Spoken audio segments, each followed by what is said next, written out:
Good morning, everybody. It's your boy.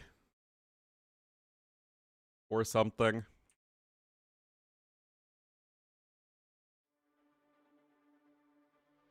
Or something. Right, they are drafting.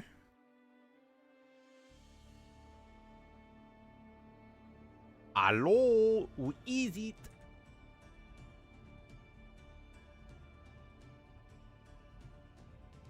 Coach for Canal Clash and Pez Panino.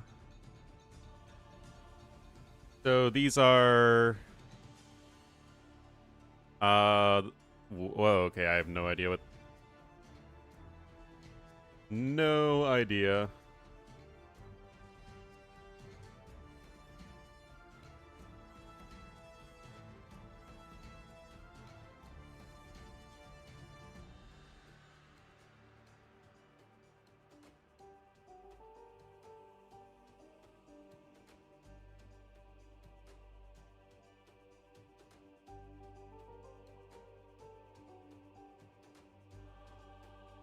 Let's see what this week's theme is.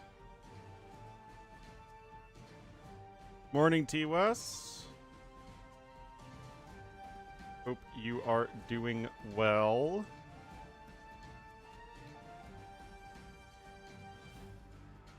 What is this week's theme?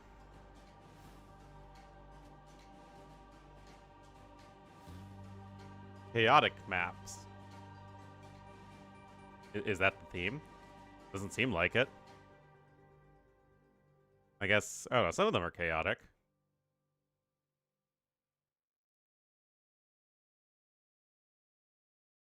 Headache? Oh, I'm sorry.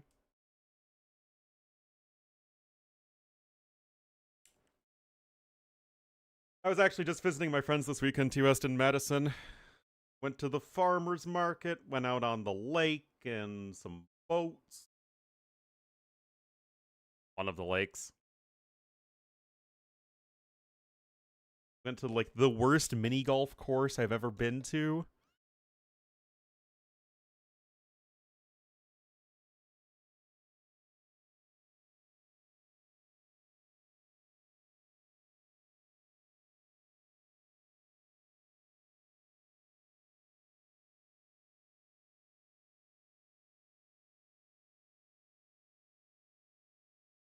But I am back.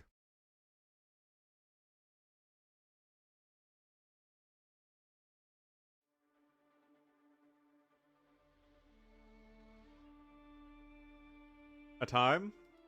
It was actually a lot of fun, just getting to hang out with friends.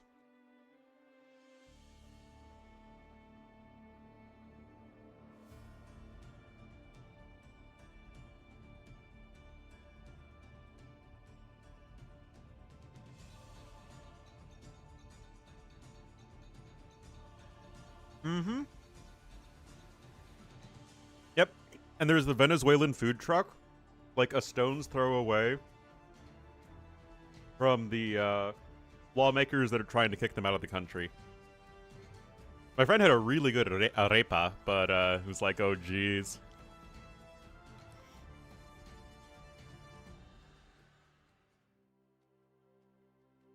And there you go.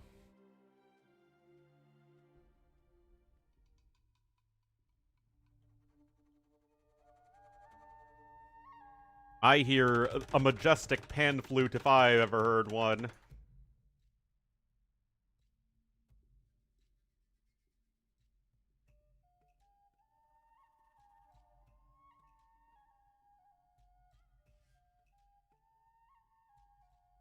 Right.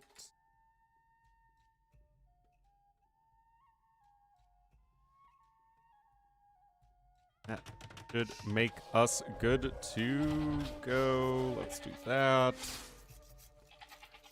All right, everybody. Good morning. It is good to be back in the land of AoE 2. We'll have Siskon here in this week's Midweek Madness in the blue as the Rootin' Tootin' Tootins here to the northwest, and to the south in the orange as the Incas. It will be freaking Andy. We should be pretty well set up this week with, I guess, all the crazy maps. Already sending a Vil forward, laming some Ostrich. Some Österreich. Which I'm pretty sure is Austria in German. Oh, he's looking to be pretty annoying here. Oh, haul him in, haul him in! Jordy's getting low.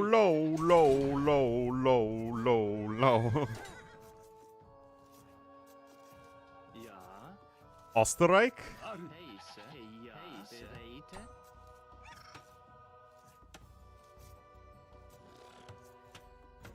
Isn't that it? This is such a disaster here for poor Siscon.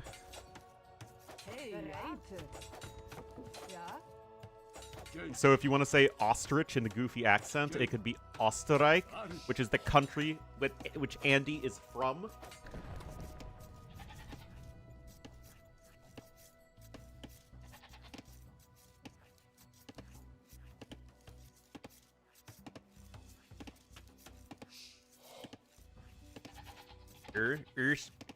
Oh yeah, Österreich.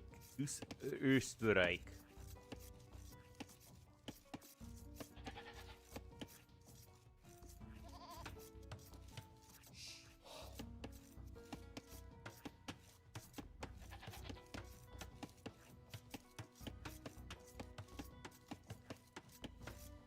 Well, it's honestly hard to say how things could be going much worse here for Siscon. He lost a villager. Andy did not lose a villager. A ton of eco was delayed. 16 seconds idle time. I don't think... Yeah, that build's gonna be fine. Lions? Jeez, now I need to remember what all the different fauna do. Are lions any different than wolves? I don't think so. Even the scout HP isn't that great.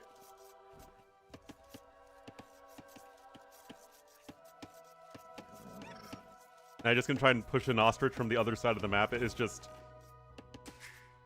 Yeah, basically everything has gone wrong here for this game number 1 for Siscon, which is pretty tough in a best of 3. But those do be the settings this week. Light on. Not that bright outside.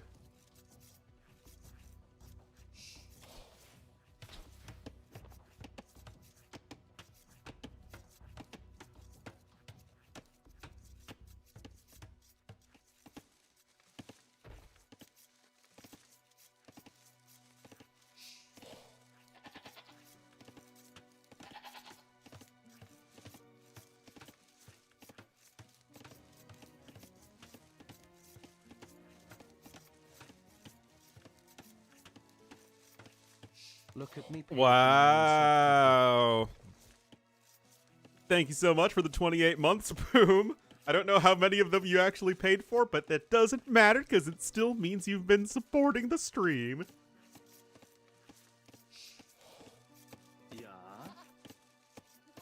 But what's the complaining Andy thing mean? Did I miss some drama this weekend? The first one? Wow. Probably the last one. You know what? I take what I can get here at Ornlu AoE. The drama curses. Whenever Ellie calls me, he's always like, what's the drama in the AoE community? And I'm like, Ellie, there's like nothing happening these days. But you know Ellie, she lives for the drama.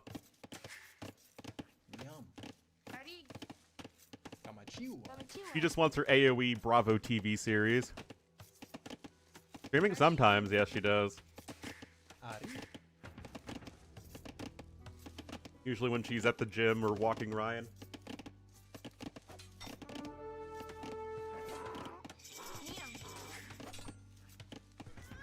Eric's just now coming in for Siscon. This hill is pretty ugly, honestly, for both players, but Andy's going to be in a better position to do something about it. DBA on the way. Got a Mr. Pokey Poke on his stream. Ah, well. How irresponsible of a streamer to complain on their stream. I would never do that. So this week is ostensibly chaotic maps.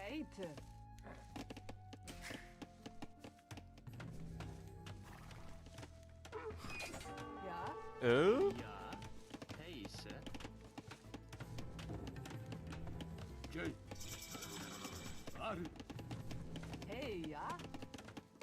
How many Arabia variants? I don't think any. Canal Clash, Pez Panino, Chaos Pit, Personal Pizza, Atacama, so I guess that's the Arabia version. Black Forest, Migration, Nomad, and Socotra. Alright, Skirmy Bro is out here as well, and it is just Trash Unit City, USA here for freaking Andy. Just so far ahead. Arena this week? Yeah, basically. Oh yeah, guys, I started work on a video that I am really worried is going to be super dull, or abstract at the very least. I started a video talking about, like, the game design and historical logic of adding in and naming the civilizations and the sort of history behind that. Like, why we have the civs we do, what historical sense they make, what game design logic sense do they make, and the different conventions of how that has changed over the years. What's the sort of framework they use for designing an AoE 2 civilization?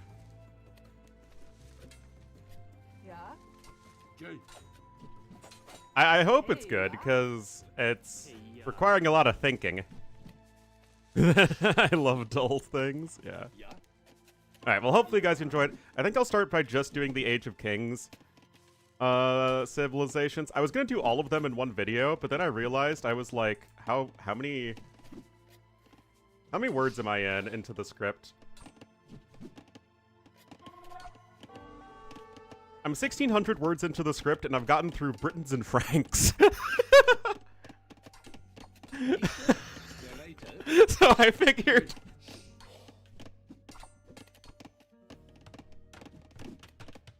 I figured I might wanna...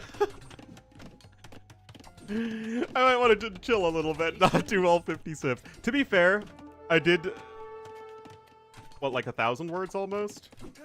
Only 600 words on, like... Okay, what is the entire logic behind an AoE 2 civilization?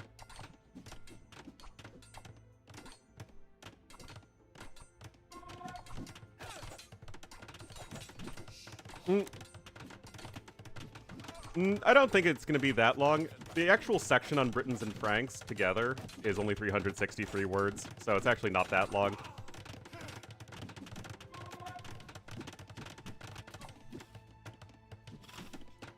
There's like another 500 words on just Age of Kings as a whole.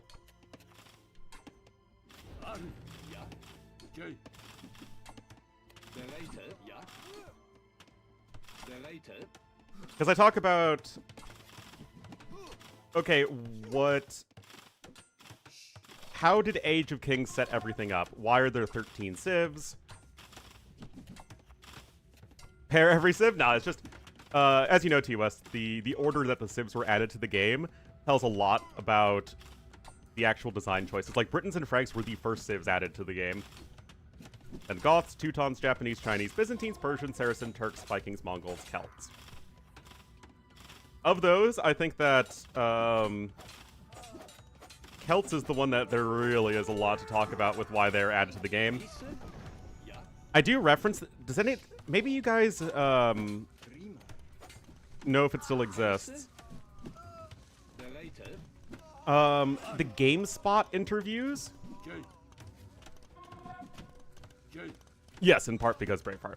Actually, in no small part because of Braveheart. There were like GameSpot reviews for each of the Age of Kings civilizations that actually gave us some really good insight as to, you know, the design process of those. My main source, other than like my own intuition and logic, is the Age of Kings strategy guide, which thankfully I still have, and they have like 2 chapters devoted to the development of AoE 2, which is really helpful. But there were some GameSpot interviews that I read a ton as a kid, and I still remember some parts about. And I went to GameSpot, man, and they don't exist anymore.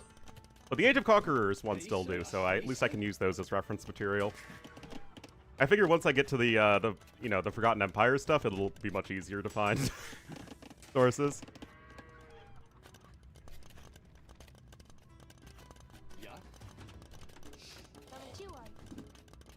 McDonald's commercial. SMH. Talking McDonald's on this stream. I'm way more of a Popeyes guy. Fedex coming in. Anyway, I mean, I wasn't talking much about this game because it was basically a game that was won in Dark Age. Byzantine Campus, they do talk a little bit about it. They do indeed.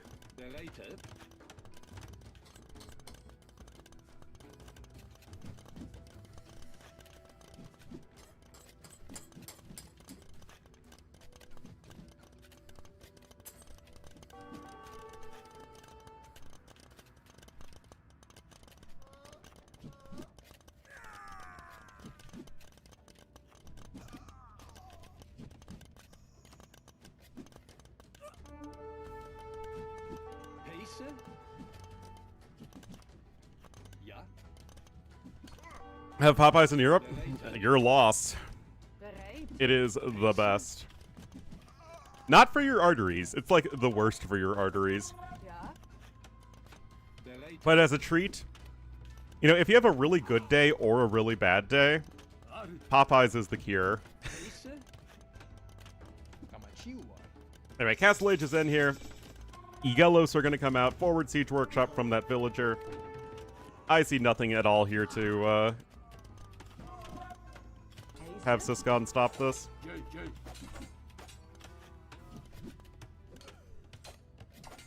A White Castle? I don't do White... Yes, this is exactly it. They did them for Age of Kings as well, and I'll certainly use it for,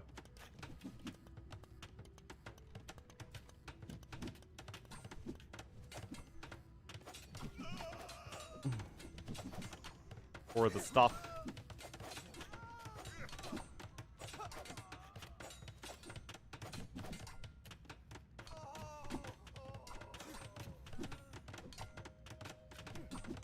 And they were even longer in Age of Kings, I remember. It was like multiple pages.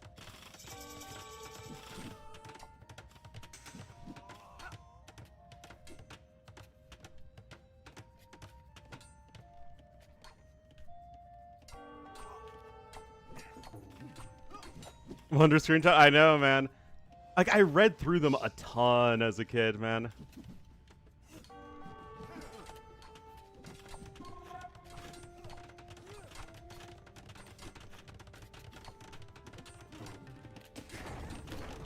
Spaniards? Yep.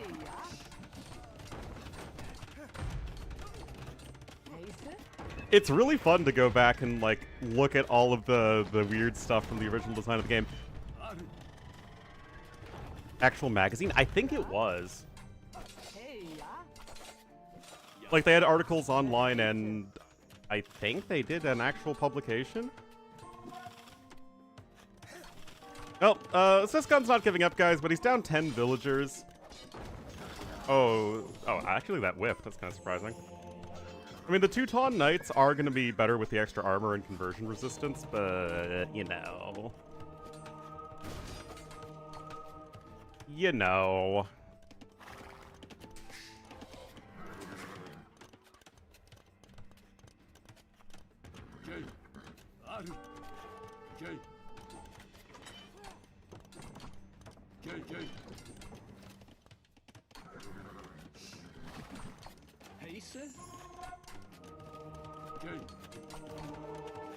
See Teuton longswords? Well, I want to get a job. See how that's gonna be going for each of us? See but only... Oh, okay. There was definitely a, like, actual gaming magazine. PC Gamer, I think, was an actual magazine. 50 skirms, we have 50. You know, that was AoE as it should have been. AoE is the Lord Doubt intended. Hello, our base. Nice to see so many friendly faces in chat after I've been away for like half a week. Ooh, Monk does get sniped there. Still, I mean, this still should be way too far. I mean, we're looking at 4,000 more resources for Andy. Friendly? Okay, well, you know, at least less aggressive than it could be.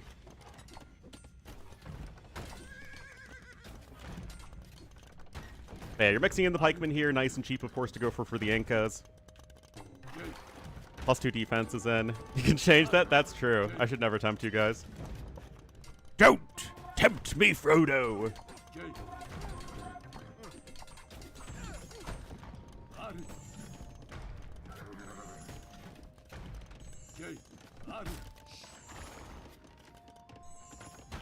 Jeez, no siege workshop at all here for Siscon. No stone income to work towards a castle.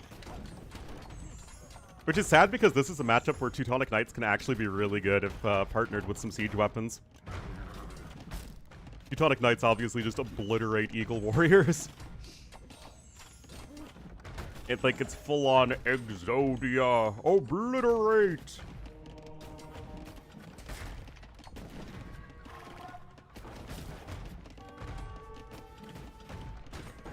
No, they definitely did, because I read through them a ton as a kid. I think they deleted it, which is really, really stupid.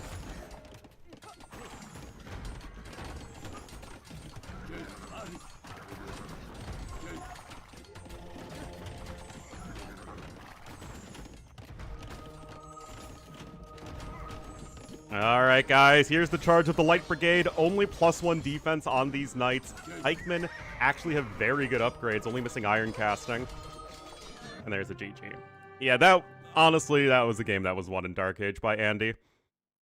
Got the early villager kill with the forward vill and escaped with his own villager, walled in the lumber camp. I mean, you're just gimping your opponent at less than 10 pop. You can just see that it just was not close economically. Still, well done for Andy.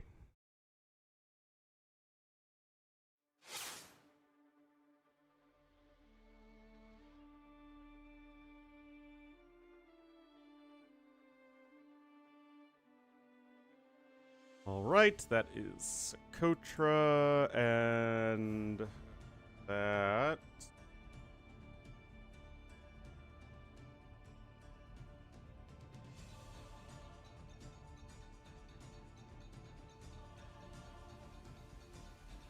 Teutons under Incas. The pool is too cold. Well, I'll be sure to pee in it. That'll make it nice and warm for you. Alright, I'm gonna get some coffee, guys. I'll be right back.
I'm 19, but 68 at heart. Oh, man. Feels Ornlu, man. All right, looks like they just started, and we're going to be going to Pez Panino.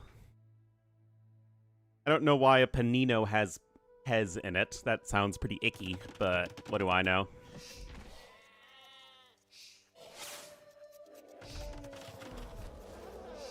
I'm 28 and a half-ish. I guess not that far into my 28.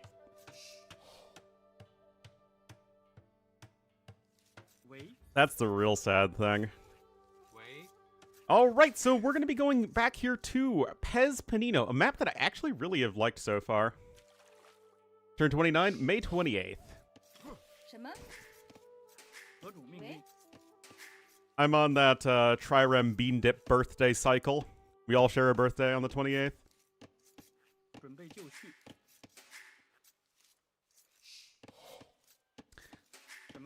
Large? Yeah, I am younger still than most of the other casters or like streamers, except for Hera and Lewis, really.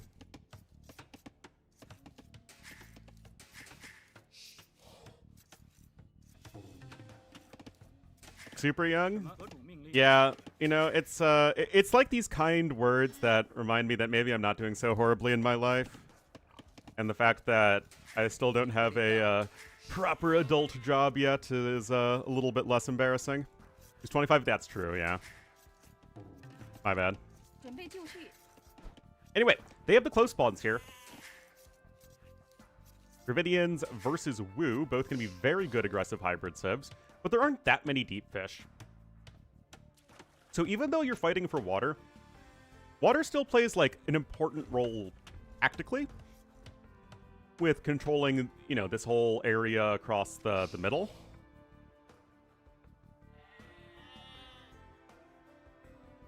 And then you get the extra gold and stone that you can control. So yeah, it's still, you have that water aspect. I think they added oyster. No, they always had the oysters. There's stone in the middle. You have to chop through to get to the gold on the outside. But yeah, I actually have really liked this map.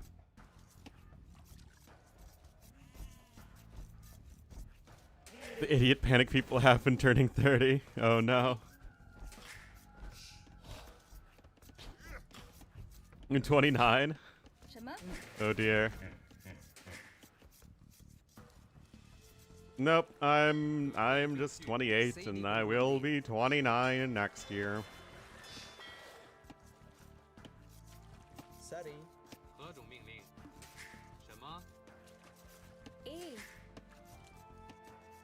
Turning 30, yep. Yep.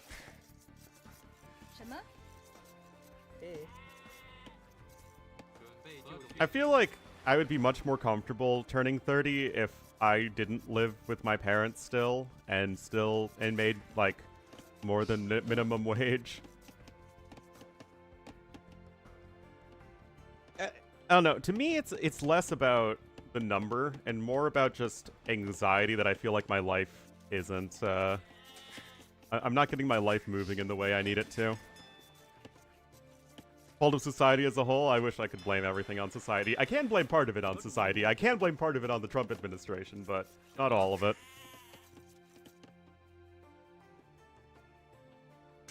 Where am I from? I am from the Chicago area. Chicago. Worst thing ever? Oh no, I get along very well with my parents. It's just, you know.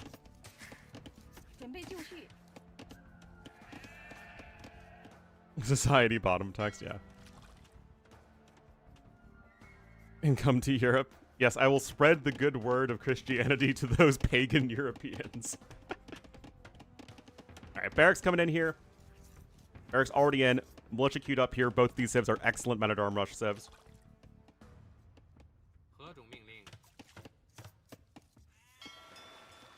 Three fishing ships for east, but note that Andy did go to the far side to build a dock.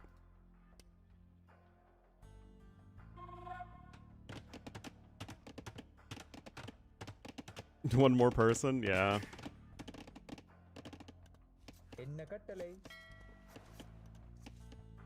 affiliation. It's not atheism in terms of, oh, I don't believe in God, but like very low-grade Christianity is probably the norm. Happy and well, that's good for you, Einherje.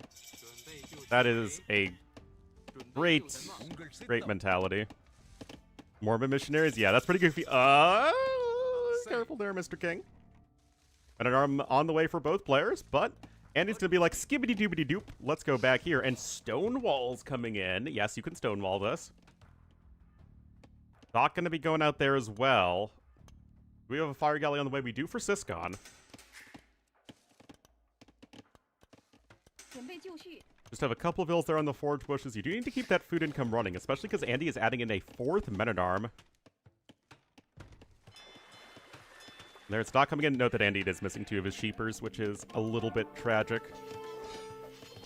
Anyway, the Wu ones should win here pretty decisively. And they sure do. Oh no, wait, they lost! I guess he just took the better engagement there, Siscon. Bikes with helmets, that's funny.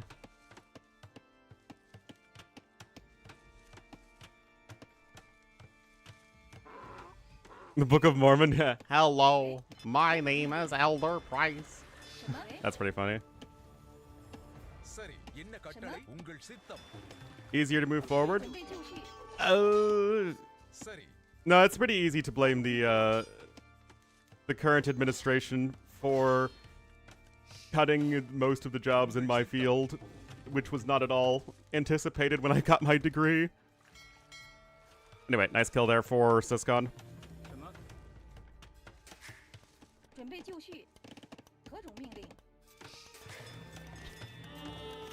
Hey, Rook bitten by Jesus! No, no, Elder Cunningham. In the 90s, yeah. I really should be an Alcoholic Fox News host.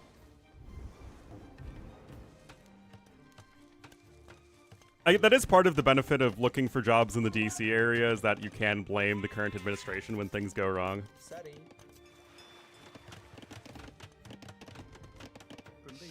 But yeah, I mean, it's just tough. Anyway, Archer's coming in.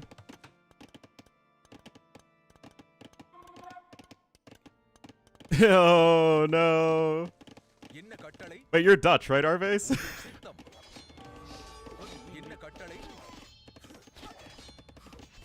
Under 30 wearing a suit and tie. Oh, that's pretty wild. Mormons recently? Oh, I think that did happen in Michigan. Yeah, that's wild. Considering Mormons are pretty MAGA as it is.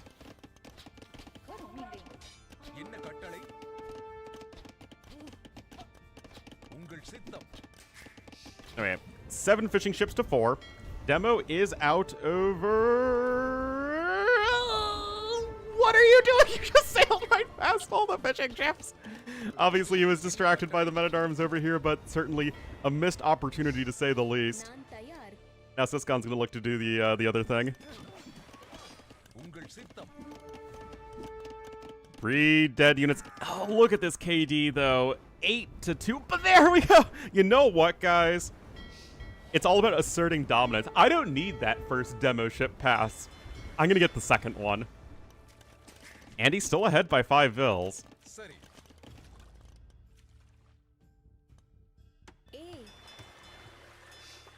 A degree in art history? Yeah, then I could get a job at a university. There we go.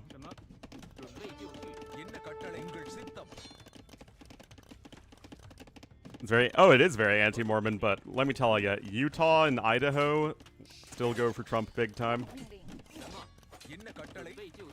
And those have very significant Mormon populations, especially Utah. All the sheepers they've been absconded with. Anyway, Siscon is on his way up to Castle Age. He's slightly ahead in resources despite being behind in villagers, just because he's done so much to disrupt his opponent's economy. Not that Andy's going to be too far behind in that regard. In the 80s, well, there you go. Did you talk to those Mormons from the Book of Mormon who went to Norway? The land of, what was it, gnomes and trolls?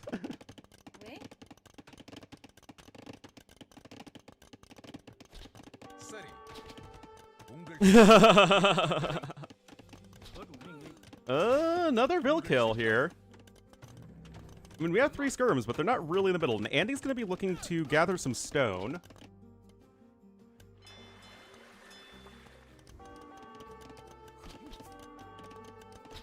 And what was it?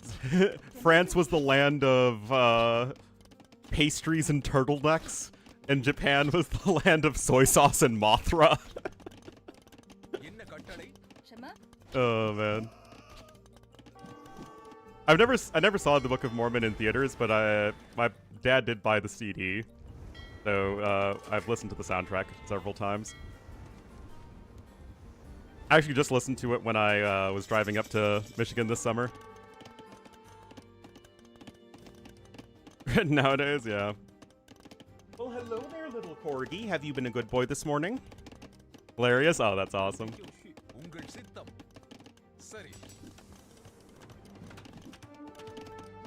Alright, still have to deal with the army at the door here for Andy, but let me tell you about a little unit.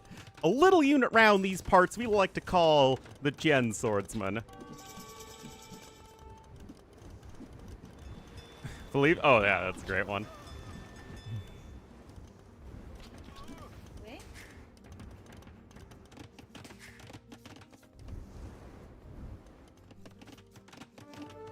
Second TC in, but let me tell you about this unit, the Gen Swordsman, guys. It's a great unit in Age of Empires 2. It's like a Huskarl, but you don't need to get a castle for it.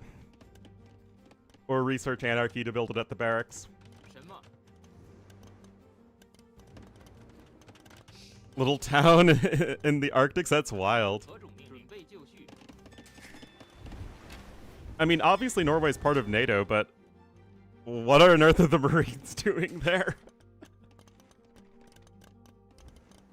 I don't think we... Do you have any military bases in Norway?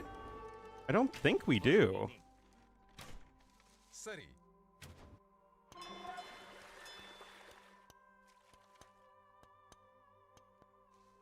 Yeah, those fishing ships are certainly helping out Andy here. He's still behind, though, in overall resources. Mining stone in the middle, though. Remember that most of the stone is in the middle of the map. You only have 1 tile. Well, I guess 2 groups of 1 tile. There we go. So 700 total stone in your starting area. You can go over to the side, and there's a little bit more, and there is a little bit of stone on these islands, but still. Everywhere that's true. That sure is true.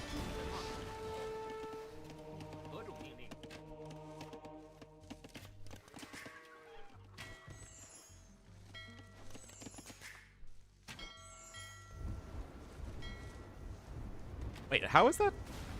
Shouldn't the wall block most of the fire ship damage? Yeah, there we go. Okay, there was like some weird angle where it actually wasn't blocking the damage, but yeah, in general, the stone wall should block almost all of the enemy fire ship damage. The USS Saginaw? Oh boy. 8 small US... I can't keep up with the American military-industrial complex, man. And I study this sort of thing. But I guess I study Asia.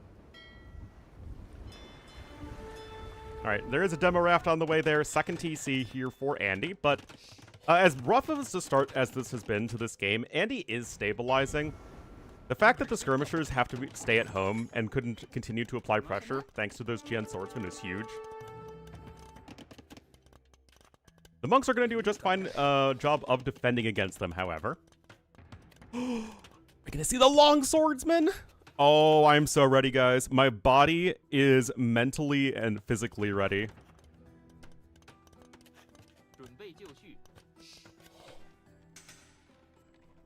They really do clobber the Gen swordsman.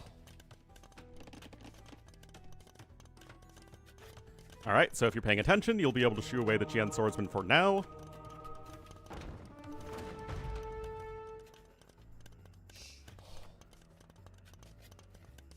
All the dollar bills with phone numbers written on them? Oh my goodness.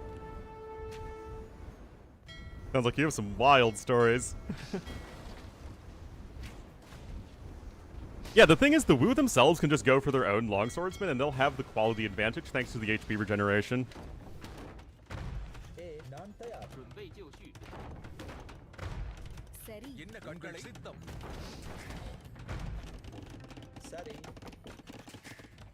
Horny? Yeah, I wonder why.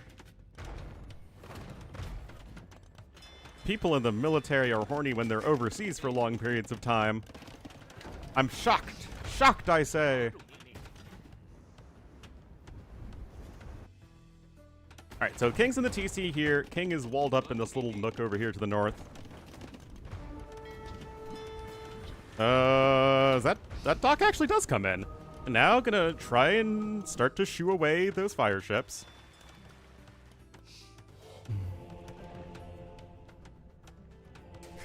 Third TC is coming into the middle now here for freaking Andy, but the longswordsman numbers are slowly climbing. Yes, they're trying to shoo them away, even though it's the Wu.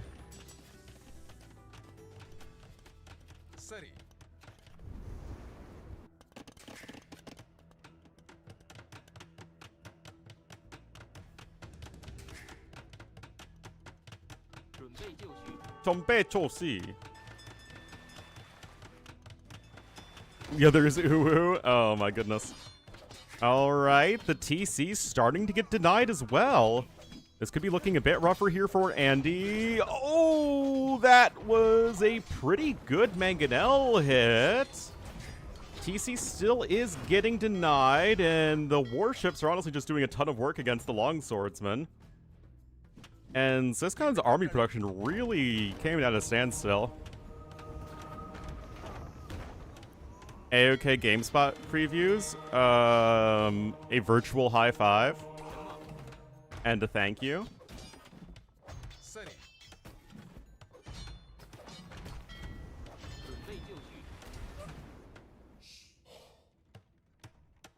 Americans like Oktoberfest so much? I mean, it's just an American pop culture Oktoberfest. It's just a bunch of people in Lederhosen drinking a ton of beer. Oh, the web archive. Oh, wow. That's wild. Thanks.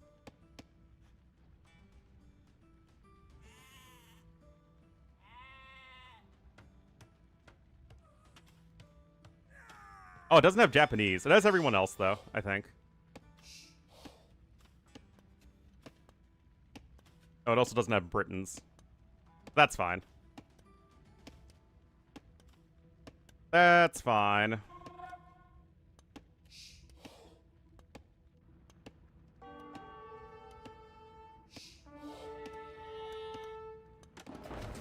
Never click random links in the chat.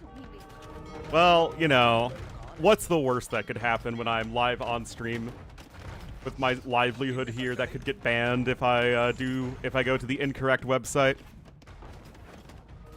Well, thanks, Davixie. Oh, fire ship's coming out. Uh-oh. Uh-oh. Danger!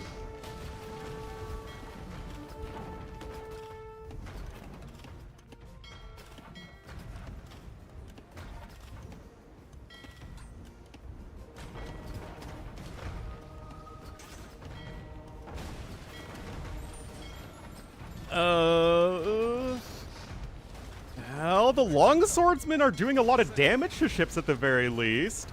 Oh, but the demo! Oh, that's a pretty darn good hit.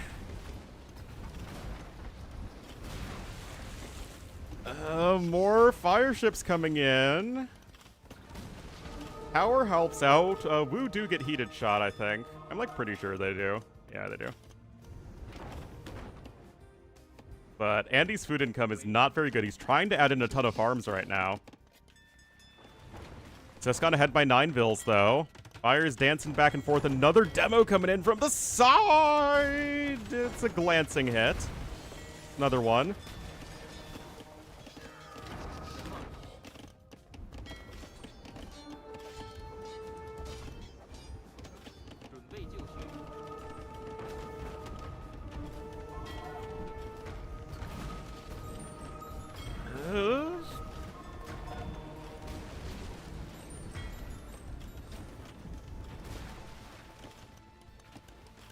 Well, Andy's starting to clean up the ships here. Of course, you still have these 4 docks you need to contend with. 5 men-at-arms represent the only land threat here for Syscon, so that's not too significant.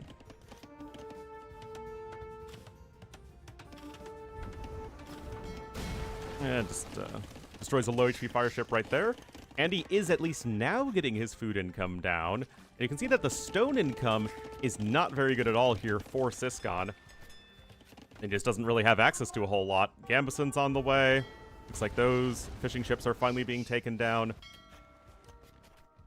Nobody's gone over to the islands just yet. Relic situation is just one here for Andy. So yeah, once again, this map is delivering. To me, it's so rare that we actually get really good and entertaining hybrid maps like that deliver a good average quality of game, but this one's doing that. Credit where it's due.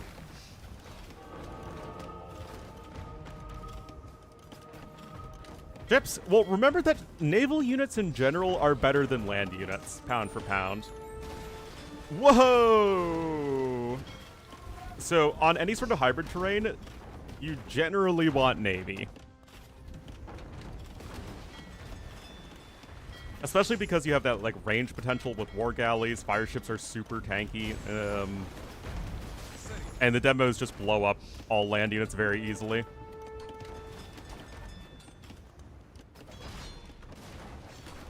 Oh, another good attack round there.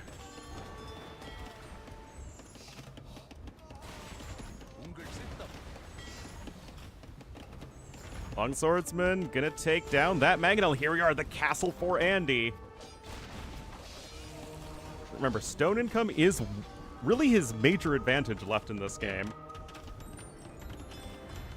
And it could potentially be a significant one. Still, even more fire ships are coming out, though. And yet, I don't think there's going to be a way to stop this castle. But look at this, just buy the stone at the market. That's what you can do. Remember, demos are actually somewhat underwhelming against buildings. But the fire ships could actually take down the tower pretty fast if they really wanted to. But there's just other stuff to attack, and the tower doesn't do all that much. I mean, I don't think this castle will range those villagers, but Imp is on the way for Andy as well. Syscon's still not quite there yet. Remember, he had to sell a ton of his other resources at the market just to get access to his stone, but that doesn't matter if you have a doubt castle. Oh, not that you build trebuchets from the castle as the woo, but still, you kind of need this castle here so that you could put, you know, get your opponent off of the middle. Oh no, everything has gone Syscon's way in the last minute or so. He is going to click up in just a moment. Longswordsman will help take down that tower, except it's that converted wants to kill everything. There we go, Imperial Age is coming in. Now, the castle will eventually come in. So that's going to be a pretty solid little short run win. But you still have a huge concern, and that is the economic discrepancy, which is going to be climbing even more over time.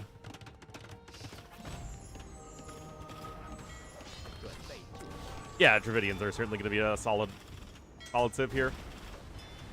And this isn't really a map where the lack of mobility for Dravidians can be exploited, even though Wu themselves do have very solid cavalry.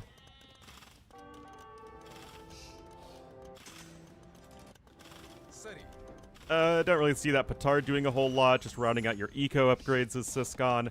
Still no stone access is something to be a bit concerned about. You could... Actually, he doesn't even have a dock over here anymore. Andy's the only one with a dock. Guard tower, baby!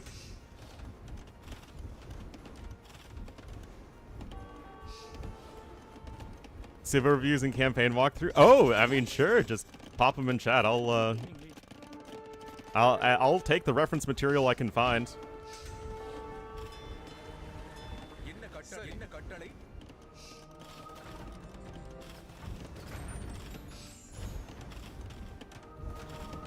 The campaigns themselves do have guides as well in the strategy guide.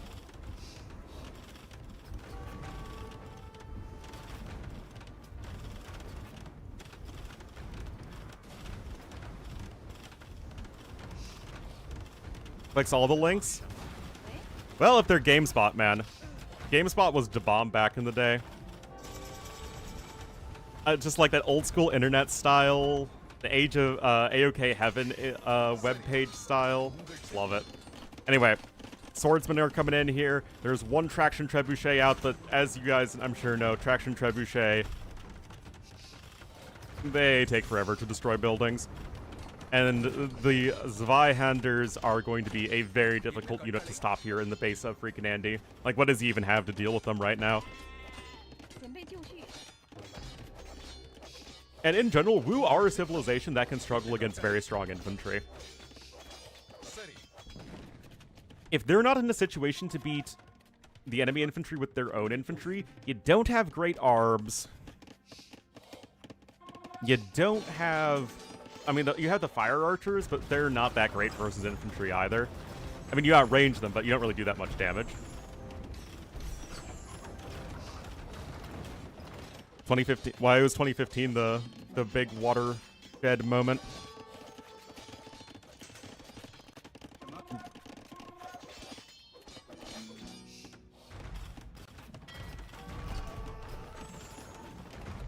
Anyway. Oh no.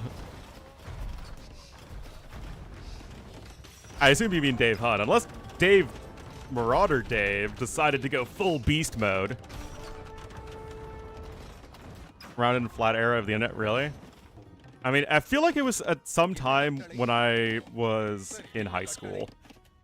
Which would be like, which was what, like 2012 to 2015?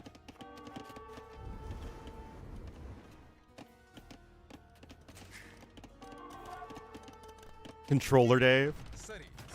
Is that how he prefers to be known? Dave Austria-Hungary. Lol. Alright, double siege workshop here. Bombard cannons are out.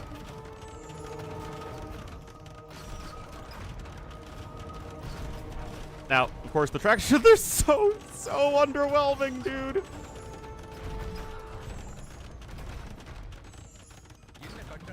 I don't know, what do you guys think of traction trebs? Some people say that they're, like, super overpowered, and, like, I guess they can be once you get to, like, a ton of them. But I just find them such unimpressive units. Anyway, Syscon's still 50 population ahead, guys. Guard towers are nice, though, with heated shot to go after the docks. Cashman, that's a great philosophy. Never a bad idea.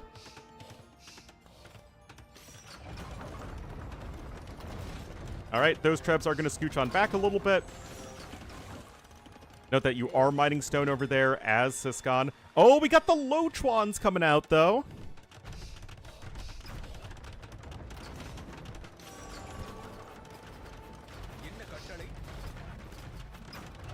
And the traction trebs find a decent angle over there, but here are the two-handed swordsmen running amok in the eco of Andy.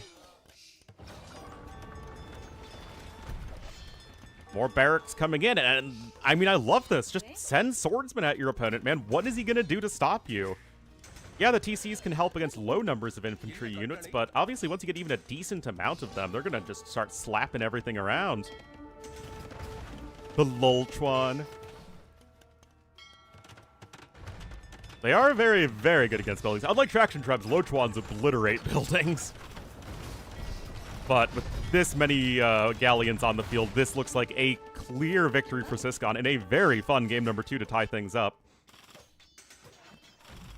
More two-handed swordsmen streaming in, and there we go. Syscon with the win. 63 swordsmen, 53 galleons, 43 fire ships.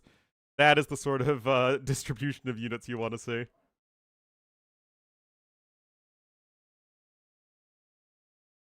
No siege options? Yep, it's very annoying. But that's just more instances of me disliking the Three Kingdoms civs. Yeah, I mean, eventually the eco difference was way too staggering. Look at that, 5,000 more food there for Syscon. And it was just this, like, everything was kind of in the balance until there was this big decisive fight. The long swordsman got a ton of value, killed a bunch of villagers that were trying to get the castle built. The navy was won by Syscon at the same time. It all just added up really, really fast.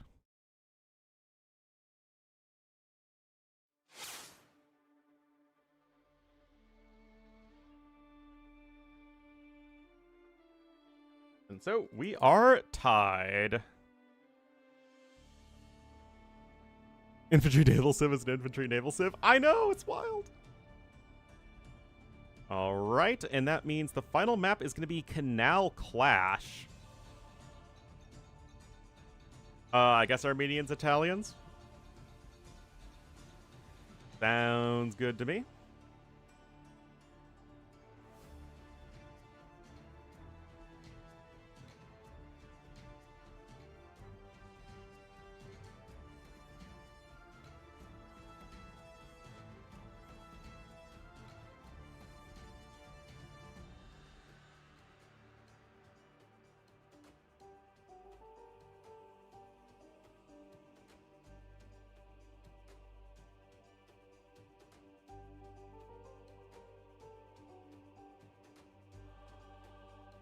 And they are in the lobby. Awesome. Awesome, awesome. I hope you guys are all doing well on this lovely Tuesday morning. I had a really fun weekend with my friends up in Madison, but it's good to be back. Hello there, little corgi. Why am I being barked at? No.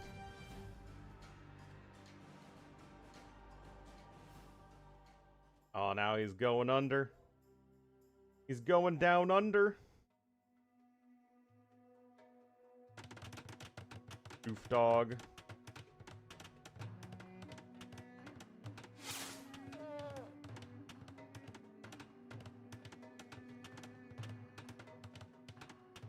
All right, that sounds like the mysterious Armenians theme. And of course it is here in game number 3. This one is for all the marbles. We'll have Siscon in the blue as the Italians to the east. And fairly close by once again. We'll have Andy in the orange as the Armenians to the south. Oh, hey. It's trading time. Not sure what that is. Guys, why is the terrain on this map so icky? Like I said, it's the Windows Vista bug map. If you are an old school AoE fan, if you remember the Windows Vista graphical glitch in AoE, where the water and the grass just looked super messed up. Anyway, Doc already in here for blue. Likely going to be a pretty aggressive game with the close rush distance. But nice early build here for Siscon.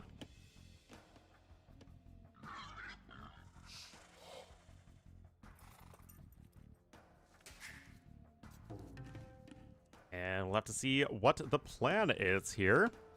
I mean, if you can sustain villager production, which might still be a little bit tough with so few villagers on food. But getting an extra vill out that early is really, really nice.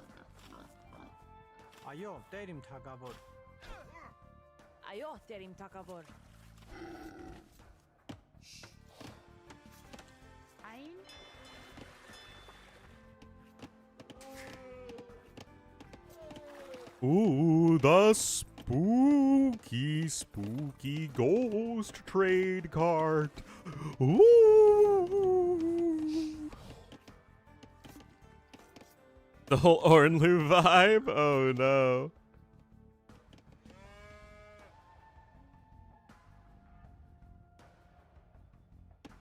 I could never do something like that because I have zero like emotional tolerance for dog suffering.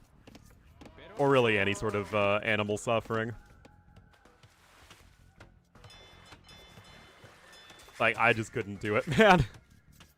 I cannot watch scenes where dogs die in movies.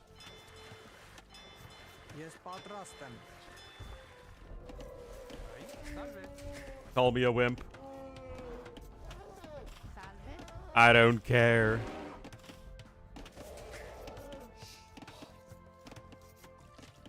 Alright, 2 fishing ships out already. Really, really nice early build for Siscon. If he can keep that idle TC time down, which, you know, he's doing a pretty good job of. Vegan AoE 2 mod? I don't think so. I'm sorry, animals here. I have zero sympathy for your pixels. Favorite civ? Yeah, Mongols. Always has been. Always will be. I'm a super basic Betsy. Favorite civ is the most popular civ, alongside Frank's, I guess. Favorite unique unit is like the most popular unique unit. Giant block of tofu.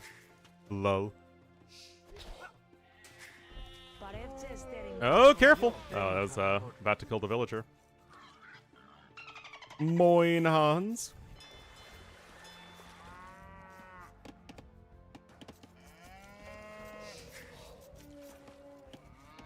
Yeah, gonna get another fishing. Like, this just looks like a really, really nice early build from Syscon on this map.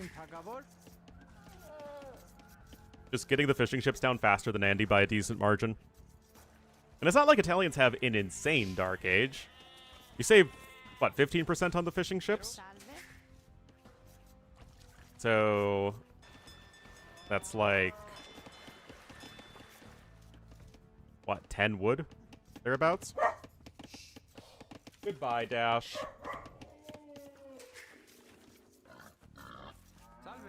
People who pick Franks. It's funny because I'm at an ELO where nobody ever picks Franks, and people are sad when they get Franks. Because you know what Franks don't do well? Make skirmishers. Or cav archers.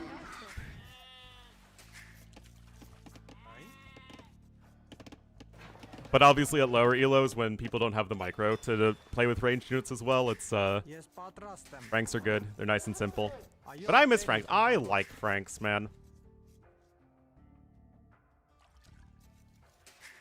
Franks are somewhat limited by tech tree, but we don't really have civs that are limited by tech trees anymore. It's like every civ gets everything, which is one of the reasons Franks feel so power crept.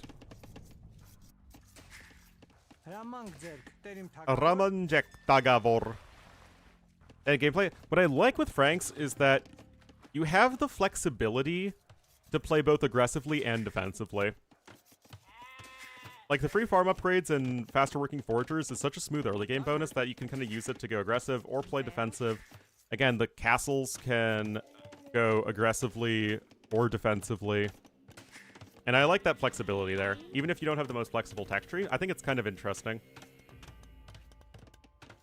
You don't have bombard cannon? Let me tell you, man. Drill bombard cannon would be both fun and balanced. When you play into China and you get your drill bombard cannons, totally balanced. Elo, yeah, I think it might be an Elo thing. Oh! But I also like throwing Axemen a lot. With two-handed bombard cannons. No. Just two-handed hand cannoneers. You literally get Salvador from Borderlands 2. Killing people around, yeah.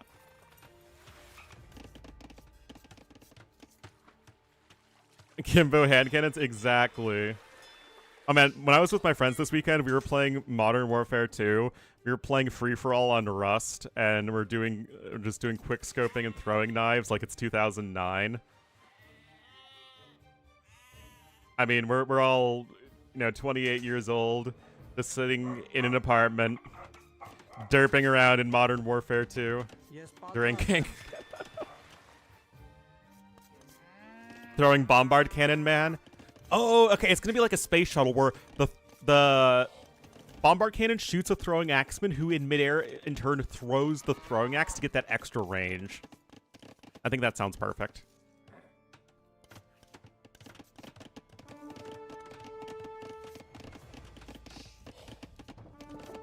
My friends, I'm very popular and all friends. No, we actually live all over. We just never actually get to meet up, which is why it was so nice this weekend.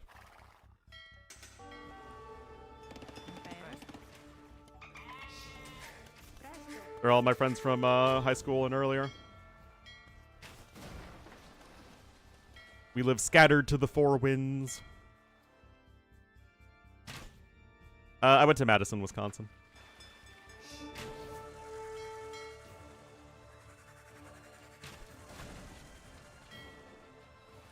Teutonic Huscarl and the Petard Trebuchet.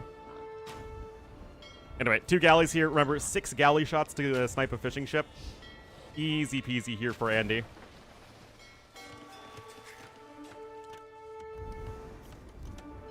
Meanwhile, fire's not doing all that much.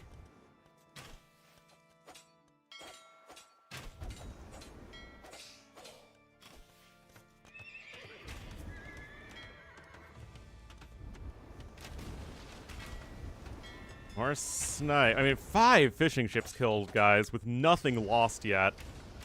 That is insane. Oh, what a rough start to this for Siscon. He had such a good early build, but if you can't take good fights, the scouts aren't doing anything useful right now. It's really rough. Escape Gaming? Escape Gaming in the year of our Lord and Savior Doubt 2025?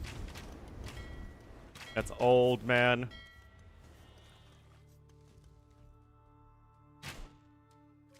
And disadvantage? Yes, because the opponent gets a free fish boom. And fishing ships are very, very, very, very good. You just get an absurd momentum advantage if you can use that extra economic building, which is a dock in this case.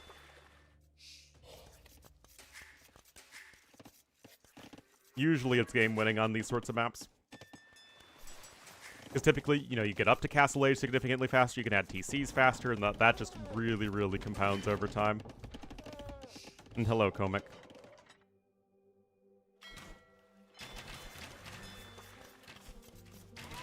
Yeah, exactly. So when you see people, you know, doing their Black Forest fish boom thing, that's why. It's not that the fishing ships themselves even represent that great of economic value, especially for the amount of resources you need to front early on. But it's like having, you know, extra TCs in the early game. It gives you another economic building. Anyway, Castle Age is coming in here for Andy, so very strong start to this game. I know, hot take, the guy who has 11 kills and 1 death is at a very strong start. Call me wild. Yeah, these scouts have just been a giganto fail. Not too sure how Siscon is going to come back in this one, honestly.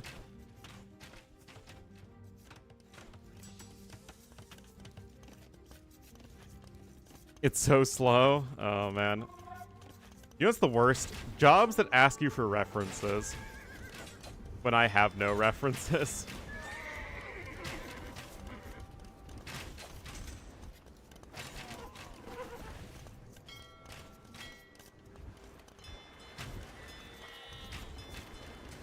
Alright. Castle Age is on the way for Siscon, but obviously a fair bit slower than Andy. Like 2 minutes and 20 seconds? Or 1 minute.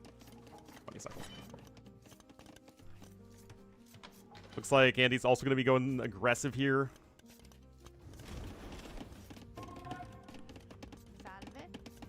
Got Fletching and Bloodlines? No way he's going Cav Archers as Italians. Right, guys? Right, guys? That would be ridiculous.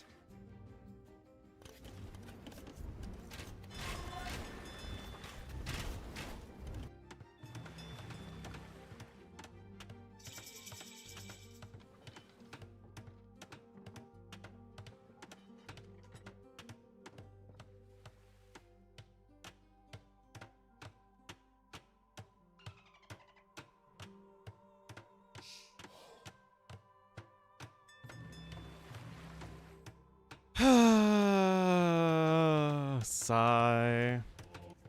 Alright, Fortified Church Rush coming in, and Guild Nets immediately as well. Oh, saw, there you go. And Ornlu. I put the webcam on whenever I want to show my visible disgust or disappointment at what a player is doing.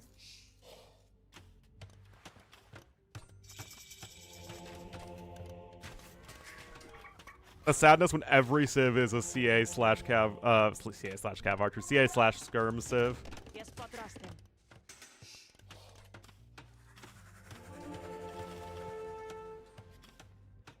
So already starting to leapfrog forward the fortified churches, using them to harass the gold miners. Oh my goodness. Alright, triple Cav Archers are on the way. Now remember, Oh, no, another fortified church atomic. I mean, this is very expensive. That's 600 wood. Actually, 800 wood with that one.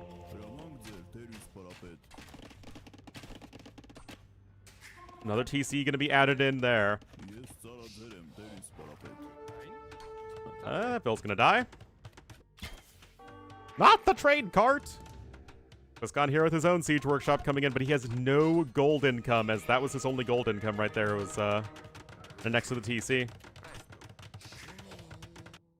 So that's going to stall things out a while longer, and that means that the siege workshop is just completely useless right now.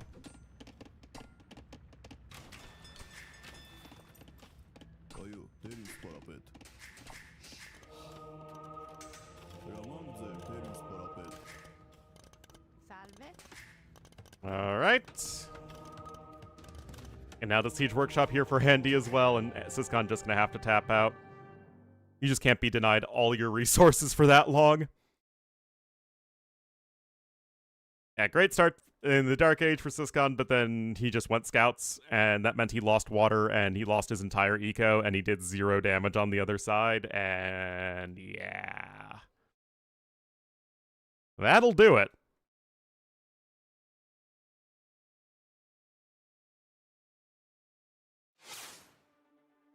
Running scouts into a fully walled opponent. Not a great success rate. Still, that game 2 was very good. And let's see what the next series is. Looks like the Viper versus Good Game.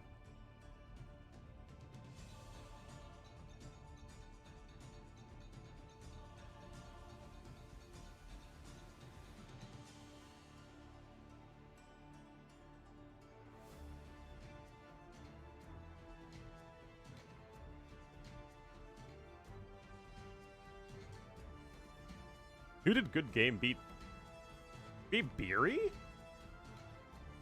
Well, that's not that bad, then.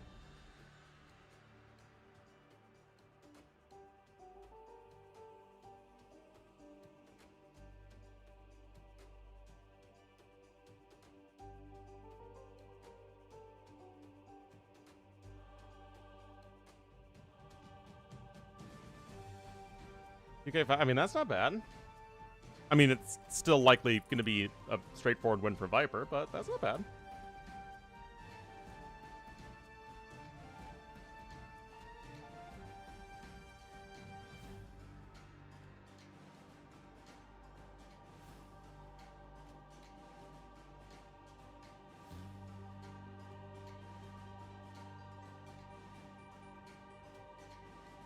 I said, well, it's your fault you left.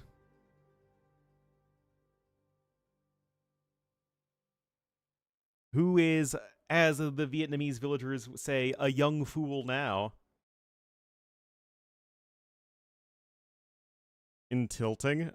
Oh no, what happened?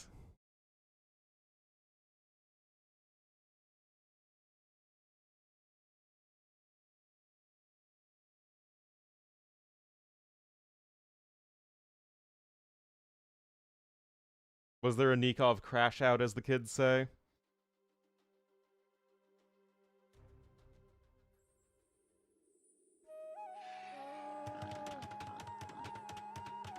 Hold on, I haven't even gotten the draft down, guys.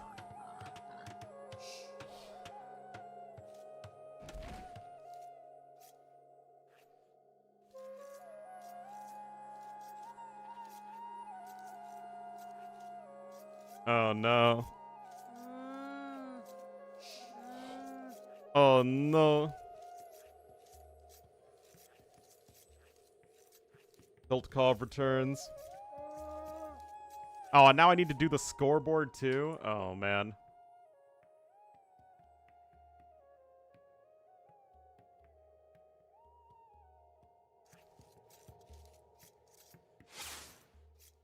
"43 minutes of game time? Jeez.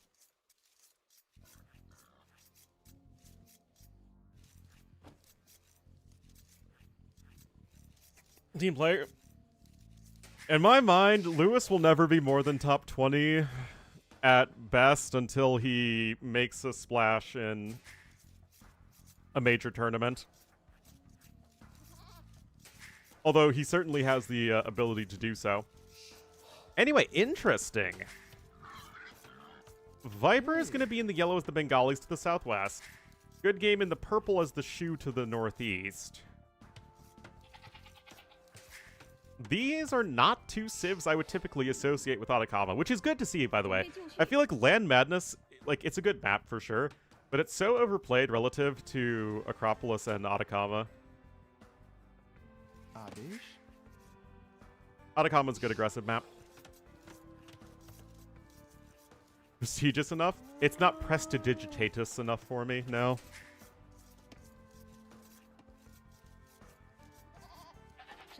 Like a major tournament where all the top players are preparing. I do think he's top 20, yeah. But I don't think I can put him much higher than that.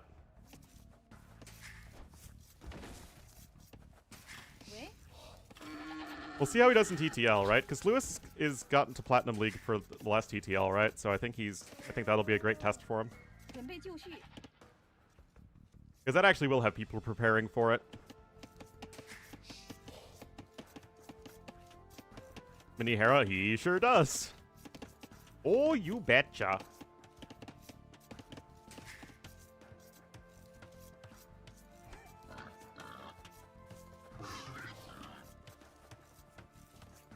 Plays like Hera never up. Nah, he tower rushes all the time on closed maps. Hera never tower rushes. But yeah, I mean, Bengalis are a civ that we associate with, like, literally any other map type.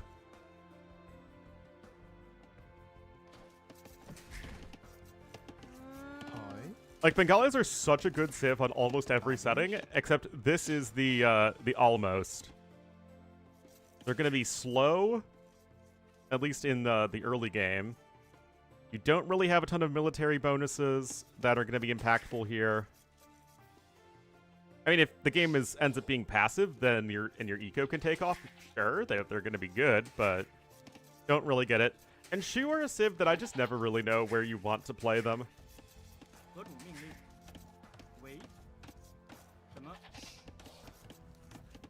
I mean, yeah, typically we see more mobility-oriented civs on this map.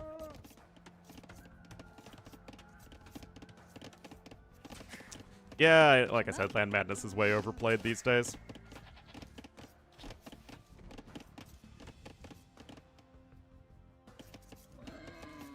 Oh, okay, Viper's gonna phosphor, I think.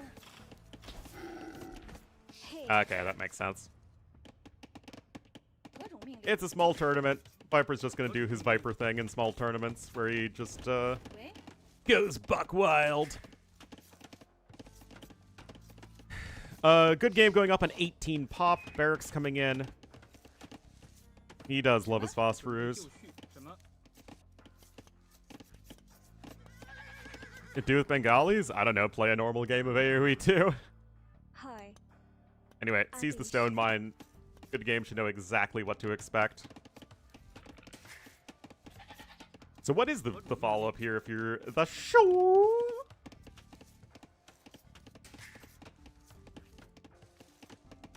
Gotta give the people what they want, because they really, really want.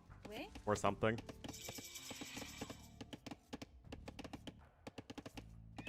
Scout says Shu? What?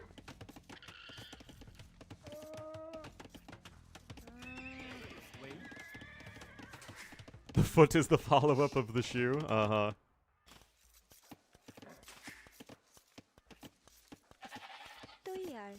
And I am so lost these days with the Three Kingdom civs. I mean, Wu, at least I know where you want to play them. You want to play Wu on a hybrid and water maps. That makes sense to me. Their bonuses, their units all lend themselves very well to those sorts of maps. Shu, it's like we see picked on open maps and Wei on closed maps. I mean, at least in my mind, Wei are also still a pretty good open map civ. Shu, I just like... yeah, Shu are also actually a very solid hybrid map civ, that's for sure as well. Like, why do we see Shu picked constantly and Ethiopians picked never? I don't really understand it.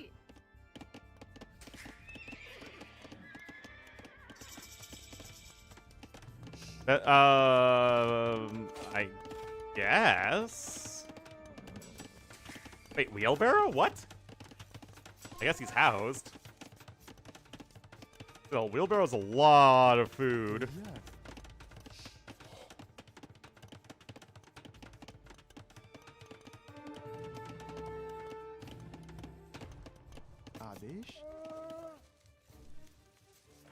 You were really strong.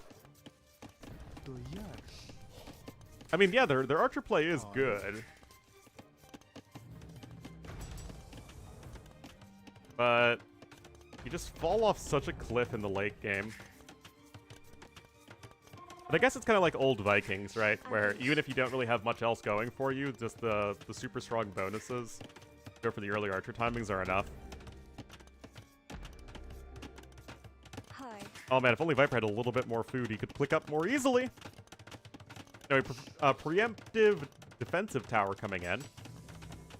Archer's gonna be here as well.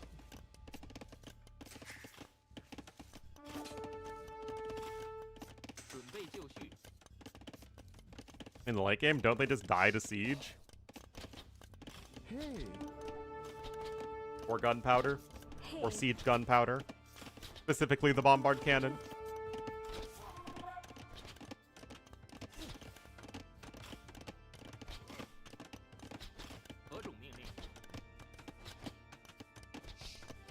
Oh, cancels +1 archer defense to get forging.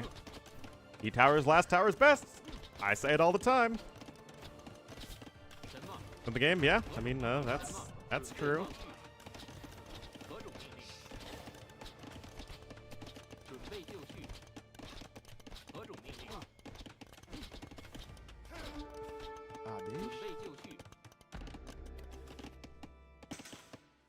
Wood income being not interesting that he's going after the wood income instead of the stone income, but ooh, gotta be careful there.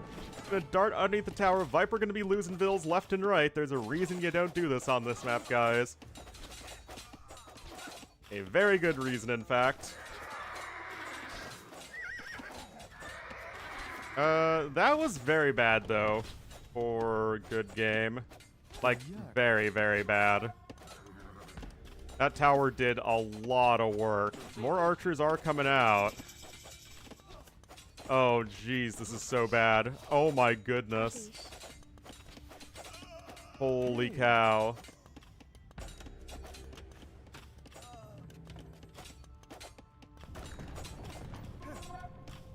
Hi.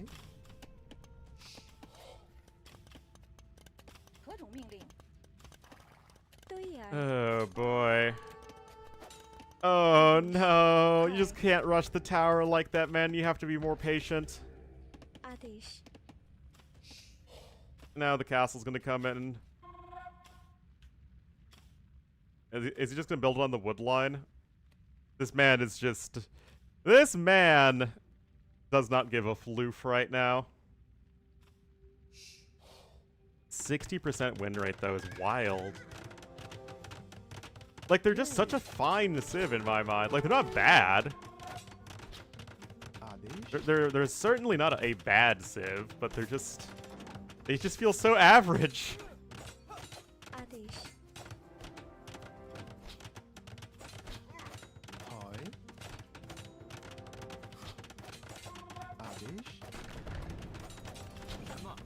The silly thing is that this is gonna work.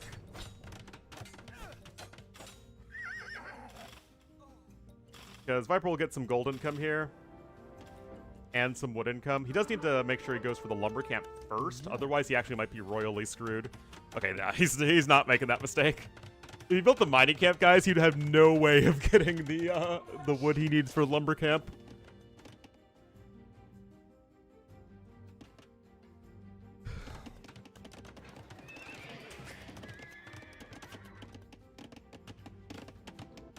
To not get ahead as the shoe? I mean, I'd look at a good game here. Uh-huh. There we go. Viper not making a single military unit with 15 kills. That says everything.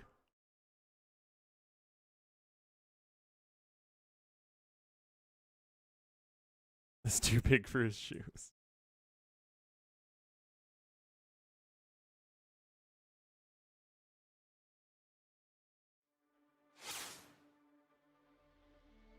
Oh my goodness. Right, interesting. Interesting.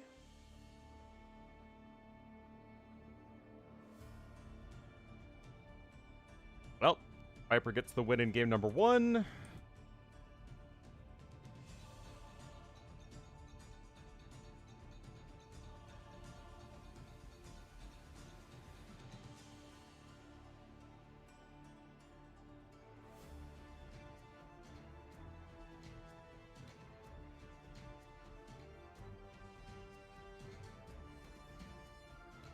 I mean, who doesn't love Bulgarians, man?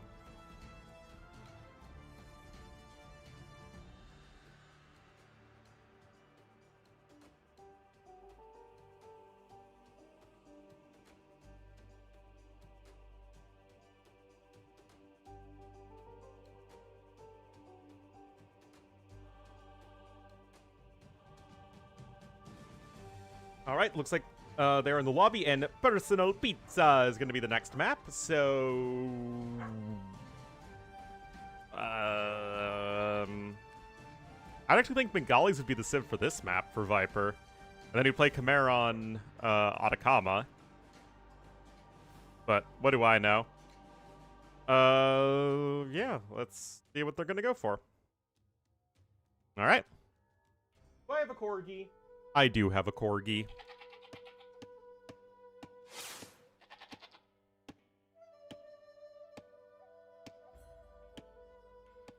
Good for Foster's as well? I don't believe you.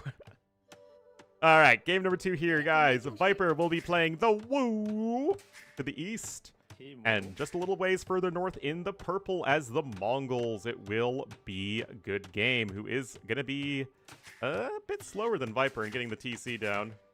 Notably slower. Maybe half a Vil.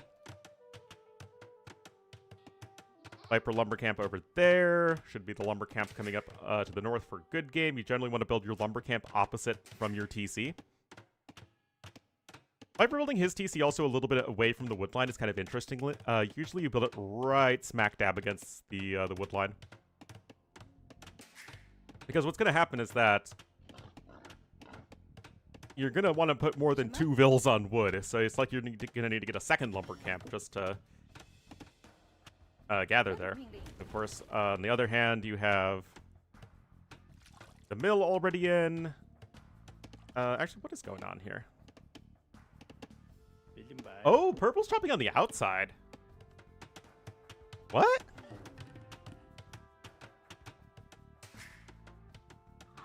Huh.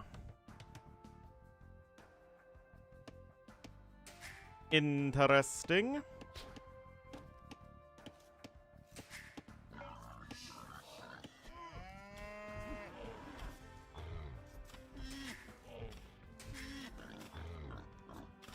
Very cool. Oh, yes, it is a modern classic of the wild tournament maps. So, Wu versus Mongols here. What to expect? We see some feudal age aggression on this map, or very, very fast castle age play. I mean, if he wants to, Good Game has a lot of hunt nearby. I have no idea what these bills are doing. No way he could just garrison through the wood line there. That would be so ridiculous. Okay, so he's going on to gold already. I mean, going on to gold that fast seems kind of wild. Meanwhile, Viper could be going for men-at-arms, could be going for Qian swordsman. I feel like it's one of those two things. Yeah, another rhino even coming in.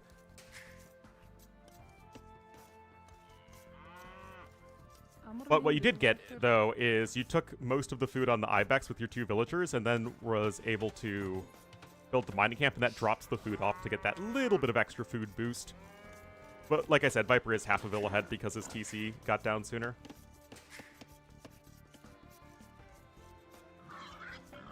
Take to kill town center? No idea. A very, very big number. Step Lancer, it's certainly a possibility. And the Step Lancer should perform fairly well versus the Chien Swordsman. What are you up to, homie? He is going around town, that's for sure. You not know about that boar? He does not know about that boar. So he is kind of... Oh, okay, it's just... Wait, why is he building a mill all the way over there? Stupidity and malice? Ah, the old Trump approach. The best combo of all. Yeah, I'm kind of surprised he's not building the mill closer to his TC. Like, this is very vulnerable to getting Drushed or Men-at-Arm rushed. But, I guess it's fine if Viper is doing neither of those things, which... Wait, what?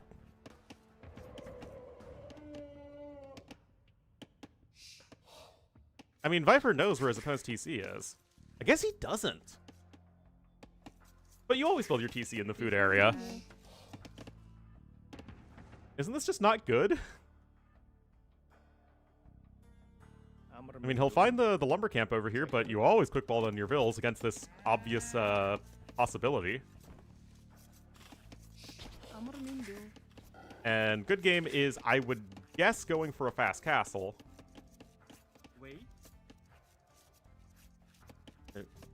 19 pop. Cut out? Yeah, but you're not really trying to cut out over here. Games are very rarely undecided by the time players are chopped through to the outside. I mean, I've seen it once or twice, but almost always this map ends within 30 in-game minutes.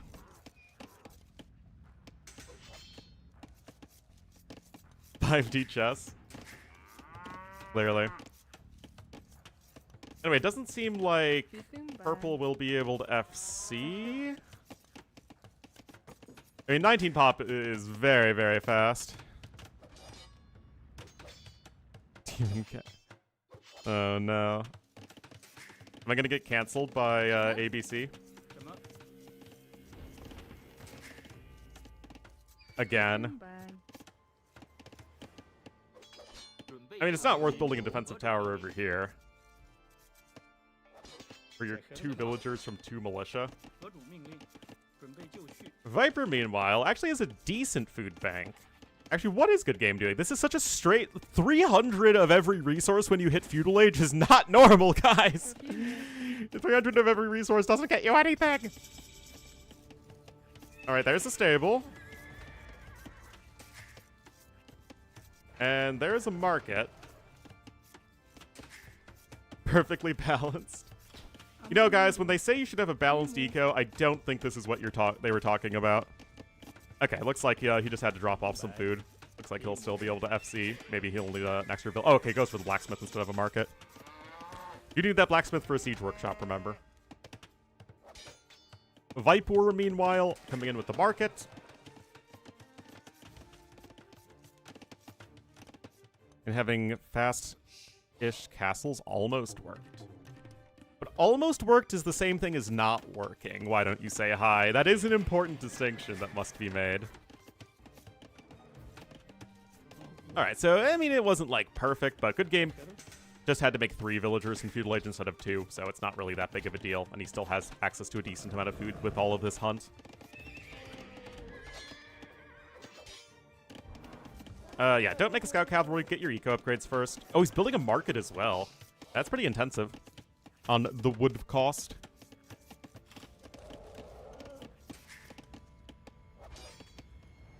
He feared to be trushed?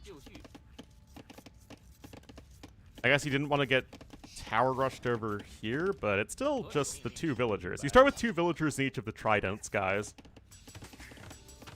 Oh, Viper needs to rush up the blacksmith there. Okay, he does go for the scout. Still no double bit axe. That feels like an upgrade that you would rather have than not have.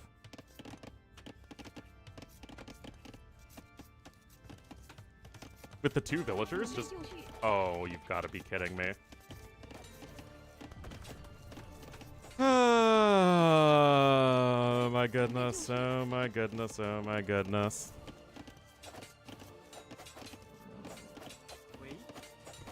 Wait, Wait, doesn't the scout... Yeah, the scout still kills the Vil here. What the heck? Nope, never mind. Never mind, guys. This is such nonsense. Yeah, Viper just now clicked up.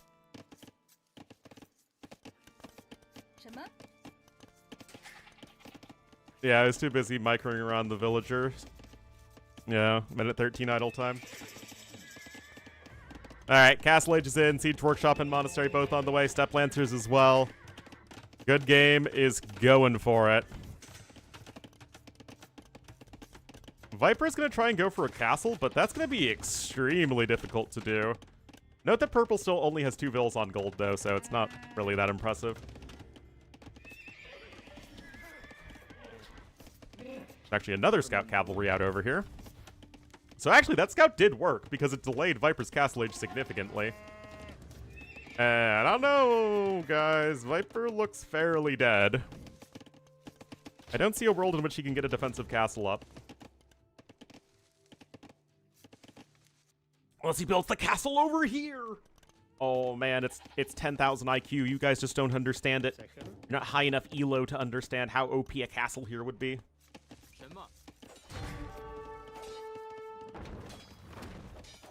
Alright, got some monks coming out. More Step Lancers on the way, focusing down the Spearmen, of course. And Viper is just so obsessed with all this silly villager tech. Alright, second Mangonel out. I mean, this is a very straightforward Mongols all in. Just don't throw away your units. Good game. Alright, there's the castle coming in here for Viper.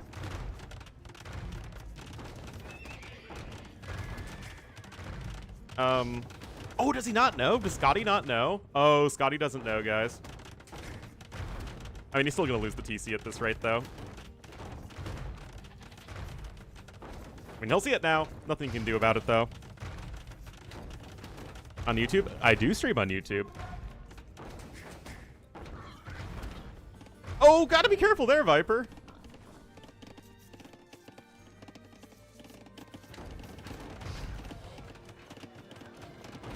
Well, congratulations, Viper. You are officially a 0 TC gamer.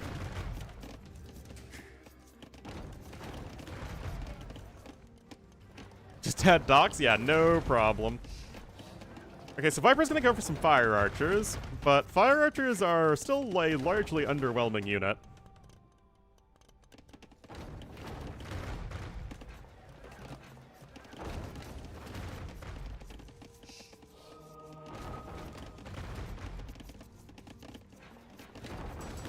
Bodkin, I guess. Market being taken down is nice by purple. I mean, all he needs to do is just keep making villagers. What is Viper gonna do? Make more villagers? Good game.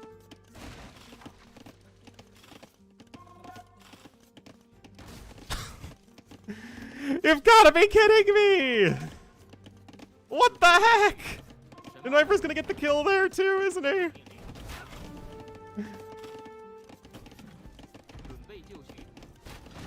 He does get it.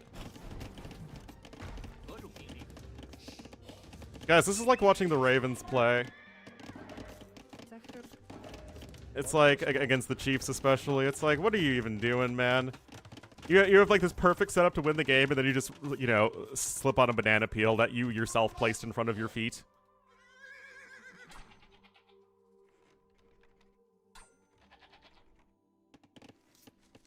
Well, denying that stone's actually quite nice, because now Viper is going to need to rebuild a market if he ever wants to get another TC.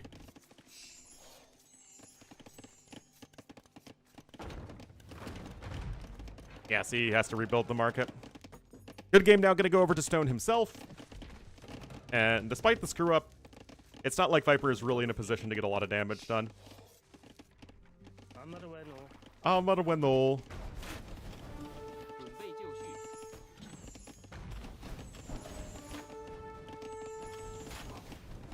Rams? Well, the Fire Archers would just sit behind the castle and the villagers would punch down the Rams. And why go, like... The onus is on Viper to make something happen. He doesn't have a town center. So Good Game knows he doesn't actually need to attack right now.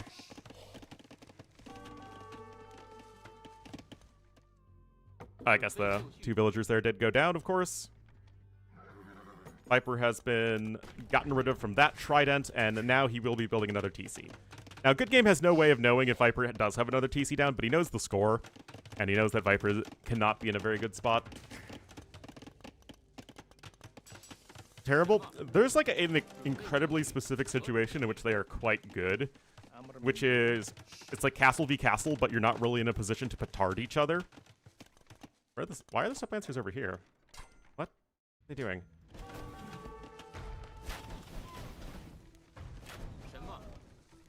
Yeah, out of that specific situation, they're pretty bad.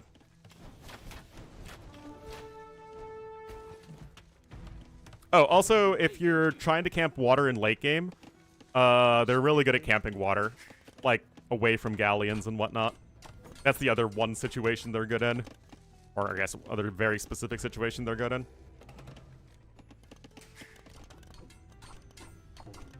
I guess just going after the houses there. Still, you want to keep your villagers safe? Yes, but the thing is, Divixie, is that this is what Viper's entire strategy is based off of. Is just going for this, you know, it's not like he just happened to roll through randomly. He specifically picked them. Even build a tent? Magic.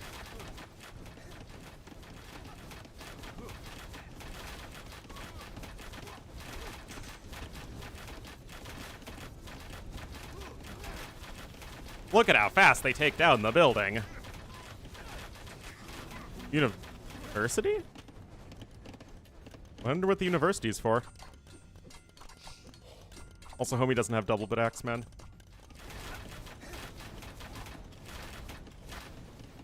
Why choose it? Because Viper isn't taking this tournament seriously. I mean, it's a little weekly tournament. Viper never takes these seriously. Fortified wall, easy clap. I mean, the Siege Workshop is going to go down.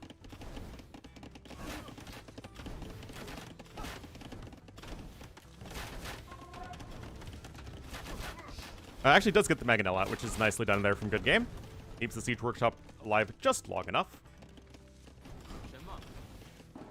But yeah, just get the castle down in a safe location near the TC and be on your merry way.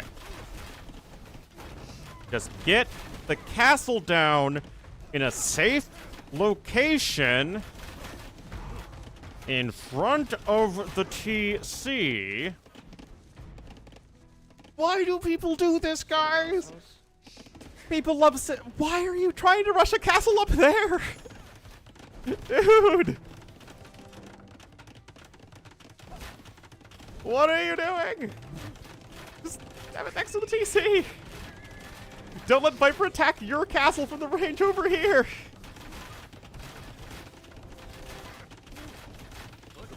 Because what Viper's able to do right now is he's just able to attack this castle without ever being counterattacked.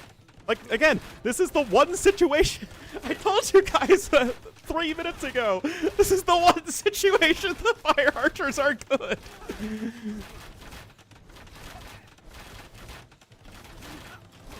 When it's castle v castle and you're too far away for petards.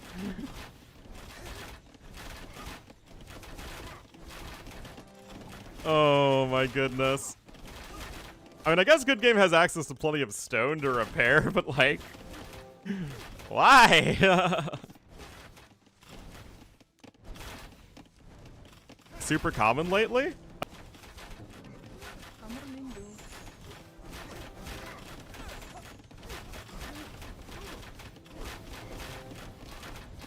Well, the thing with Good Game, guys, is that he doesn't have access to much gold.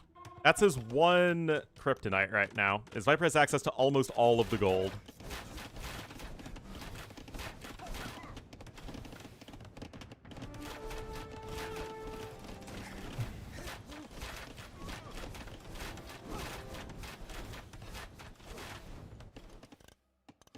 I guess you can sell some stone for a little bit. I mean, it's 43 bills for 30 still.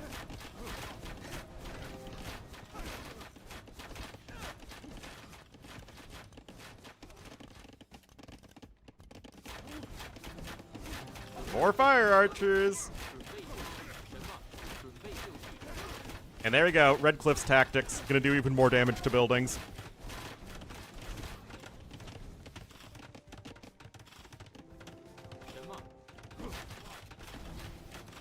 Everyone's sitting on the high ground. I mean, this is gonna be so huge, guys.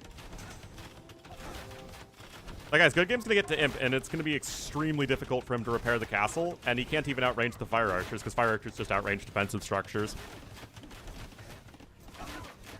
We'll be able to snag those vills over there, though.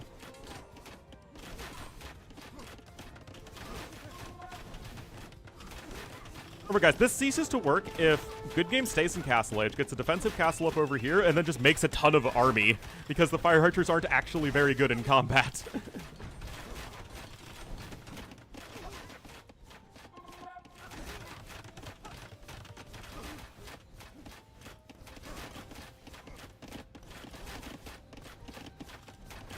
Well, 55 seconds to Imp.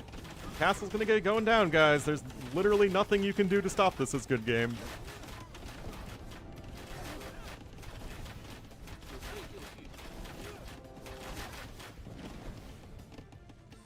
Also, wait, he didn't get a university? Why didn't he rush up masonry? Surely he knows masonry is huge against fire archers. SMH.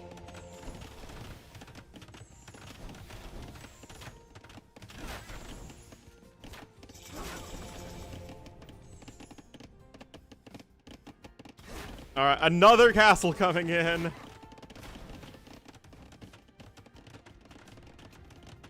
But all these units are unupgraded.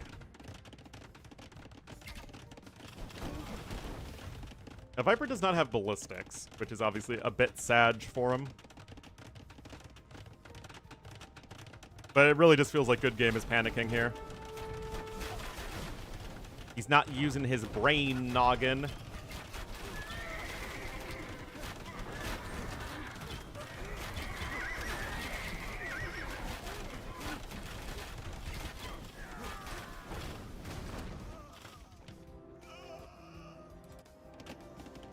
You're still not even trying to chop through the outside, chop through to the outside either. There's ballistics coming in, and the castle right under fire again. Before the unique text, they're always on, like their arrows are on fire, but this effect here with the like that fire is only after you research Red Cliff's tactics.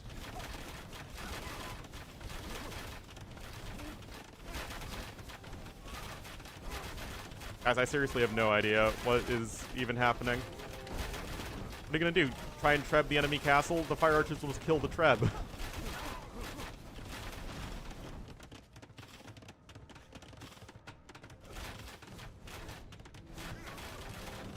Castle's already taking a fair amount of damage.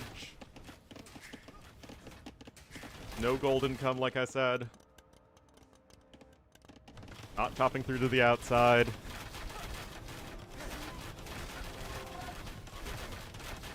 Odd.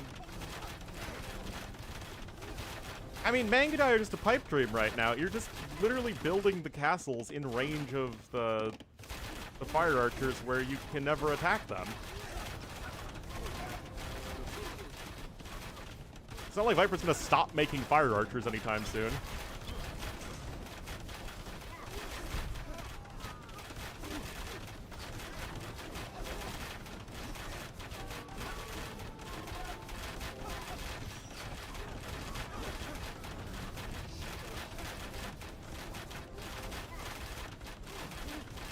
He doesn't need to. Literally all he's doing is making fire archers.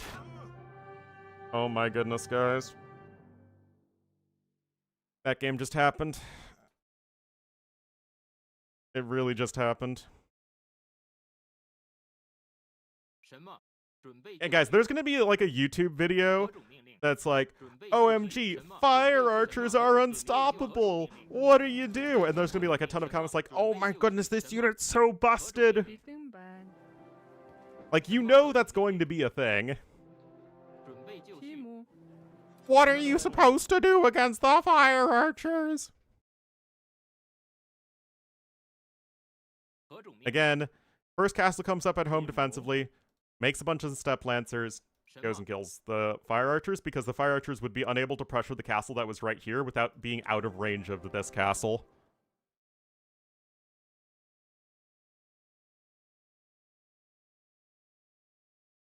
But, I mean, good game, honestly just panicked.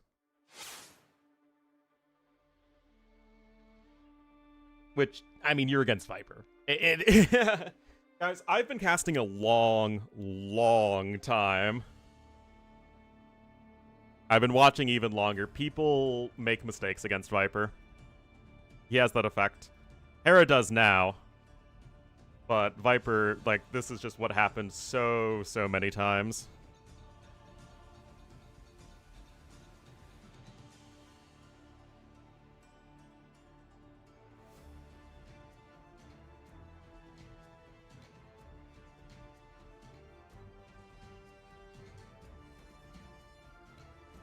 Yeah. It feels like there are so many of those sorts of videos floating out there. All right, who's next? Barles versus Draken. Oh boy.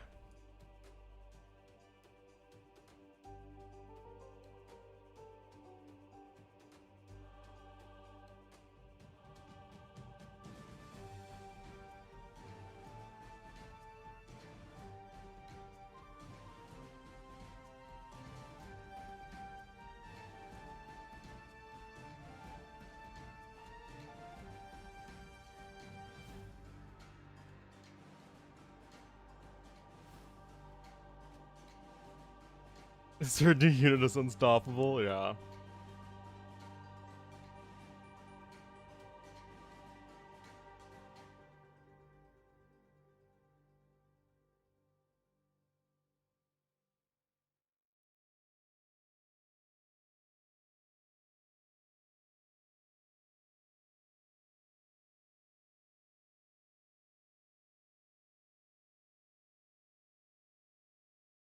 MBL is getting good.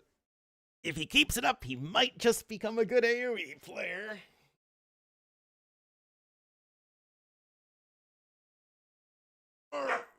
What? All right, guys. Thank you all for tuning in. I'm going to take a quick break. I'll be right back. 1 minute.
Hey there, gorgeous.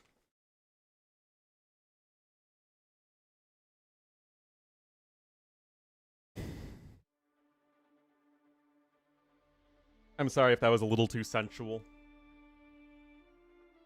But, you know, you gotta do what you gotta do.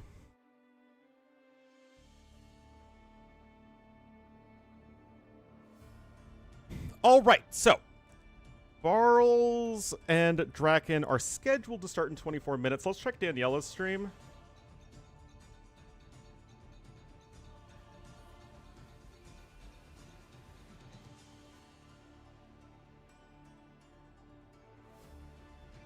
Okay, she's still on Viper Good Game.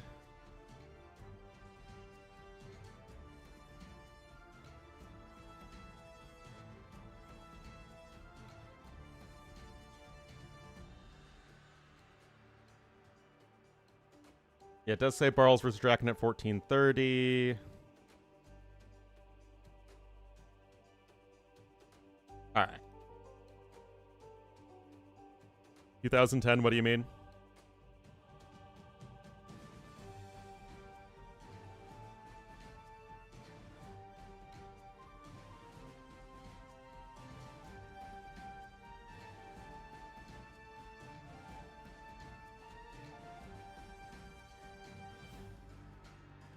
Sub and turbo only? Ah, well, the technology's finally there.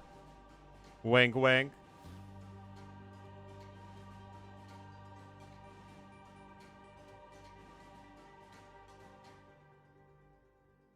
All right, so we have a little bit of time to kill.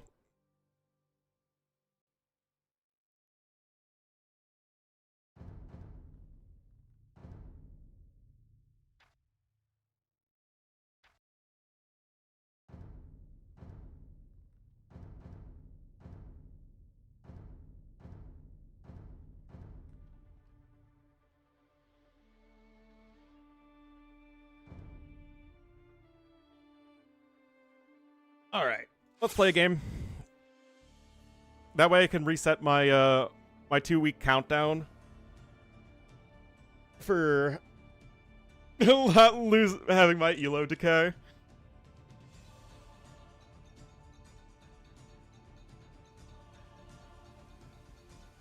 Because I just spend all of my free time playing Borderlands.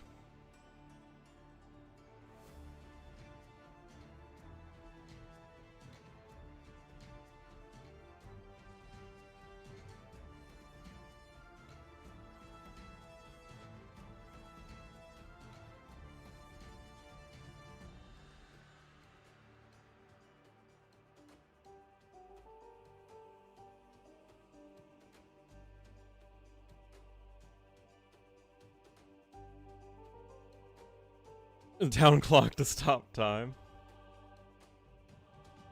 Also, guys, I will 100% Alt F4 if I get mired. And I will do so unabashedly. I'll play the other 3 maps just fine. I refuse to play mired. Out of principle, if nothing else.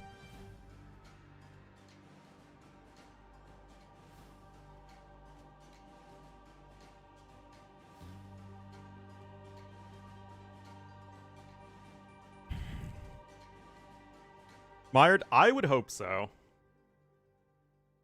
Mired is the one where you have the nomad start and there's like 10,000 boar in the middle and you have the horse and it's just like lame city. It's the one that backed lost like 4 villagers in Dark Age on. It's that map. Truly a terrible map in my opinion.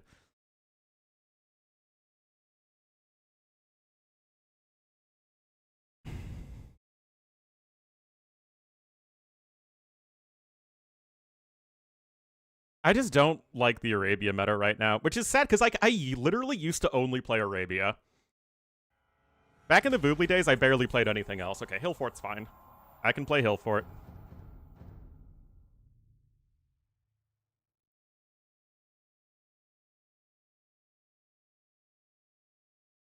Alright guys, which Civ should I prefer?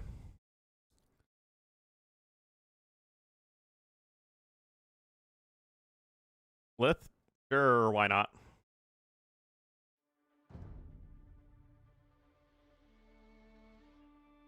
Hadars and Woo. Interesting. He, kurgayman. Emriniz kurayman.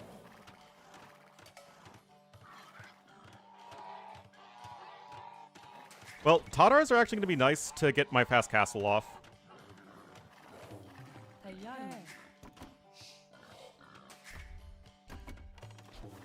Salam Kayman.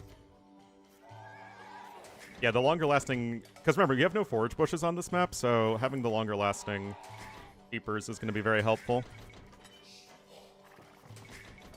I mean, Tadars aren't, like, a super strong civ, I guess, but they are going to be one I like a lot and feel very comfortable with.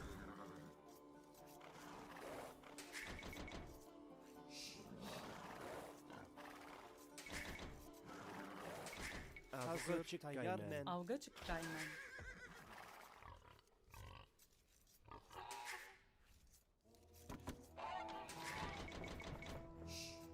Emriniz. Vargayman. Deraht keskayman. Selam. Avga That Kayman.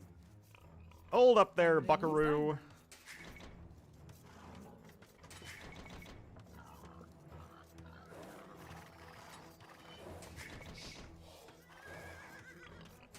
Also, Tadars can work around the high ground on this map. I mean,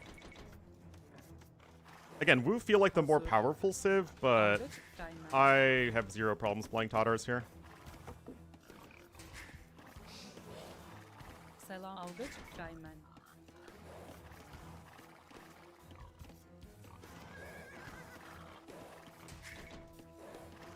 Tayyarman.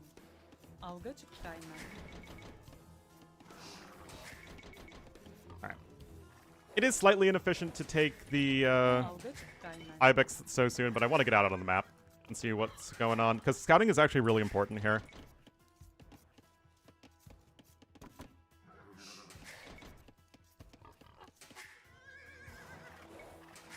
Because you really need to know where your extra resources are when you like hit castle edge and want to start adding in TCs. Avga çıkkayman. Also, I'm not sure what I should FC into. He, kurgayman. Selam. Avga çıkkayman. Tayyarman. Düşündüm. Avga çıkkayman. Emriniz. Derhal kurgayman. Emriniz. Avga çıkkayman. Avga çıkkayman. Vargayman. Derhal kurgayman. Selam. Derhal kurgayman. Avga çıkkayman. Now, he could obviously open men-at-arms, which is not something I especially want to deal with. But if I go FCCA, that feels like it's bad against Qian Swordsman, which is really the... My big concern is that... is the Qian Swordsman. Or men-at-arms. Avga çıkkayman.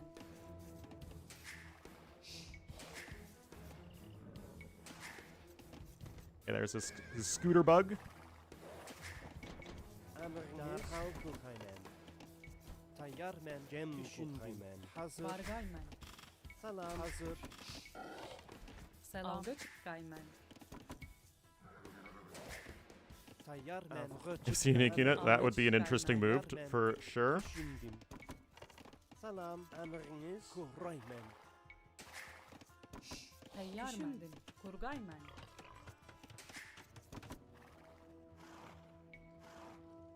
I mean, Keshik could certainly work in the long run. Emriniz. Or not bad choice otherwise. Worry about that.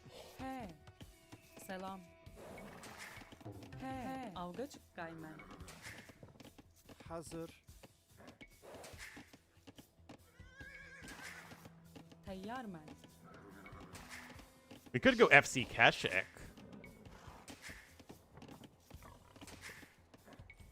That could be a thing. Can kılgayman. Tayyarman. Derhal kılgayman. Emriniz. Düşündüm. Emriniz. Selam. Emriniz. Kurgayman. Actually, I kind of want to go FC Keshik, guys. I think I'm going to do it. I'm going to do it, and there's nothing you can do to stop me. He. Tayyarman. Selam. Bargayman. Bargayman. Derhal. Deraht keskayman. He. gonna see if I can find some extra forage bushes. Emrin bargaymen. Deraht keskeymen. Teyyarmen. Emriniz derhal kılgaymen. Selam. Kurgaymen.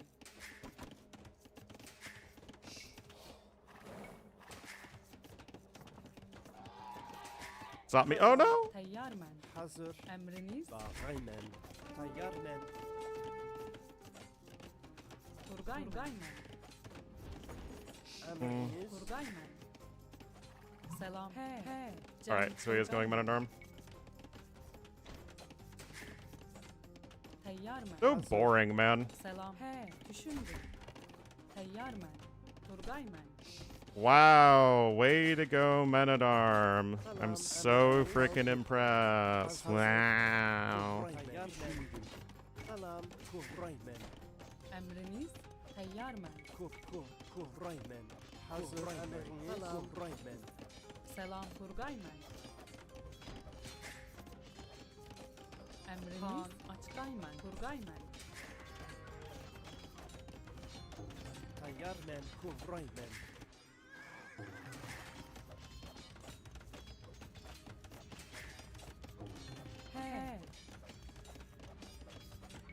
Kurgaymen. Salam. Derhal And the forward, really? Hazır. Davak keskeymen. Kuraymen. Teyyar bargaymen. Kurgaymen. Tayyarmen. Hazır. Kuraymen. Hazır. Kuraymen.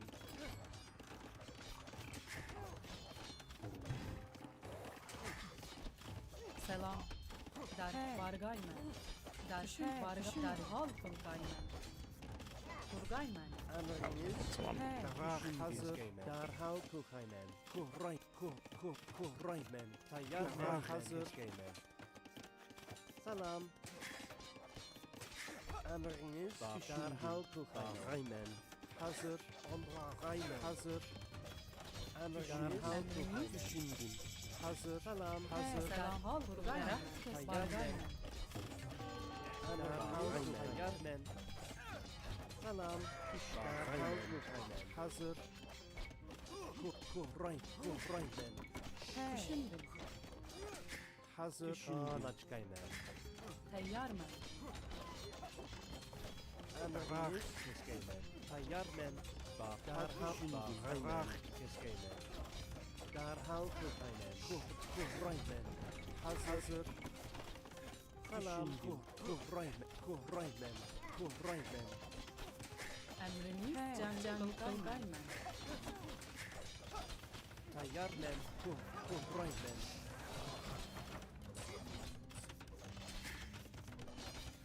Alright. Emriniz. Salam. Bargaymen. Kurgaymen. Hazır. Kurgaymen. What? Dude, it's freaking gather. Salam. Tayyarmen. Kuraymen. Hazır. Salam. Hazır. Tayyarmen. Emriniz. Anaçkaymen.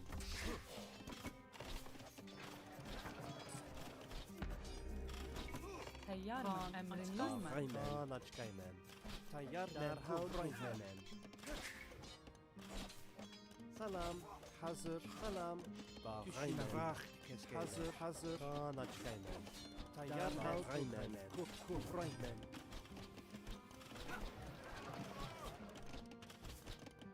On. Emriniz. Açgaymen. Salam. Selam. Hazır. Kuraymen. Hazır. Kuraymen. Emriniz. Tayyarmen. Emriniz. Tayyarmen. Hazır. Salam. Kuraymen. Emriniz. Salam. Hazır. Kuraymen. Tayyarmen. Kuraymen. Hazır. Emriniz. Düşündüm. Kuraymen. Derhal kuraymen. Kuraymen. Derhal hazır. Tayyarmen. Selam. Teyyarmen. Derhal keskeymen.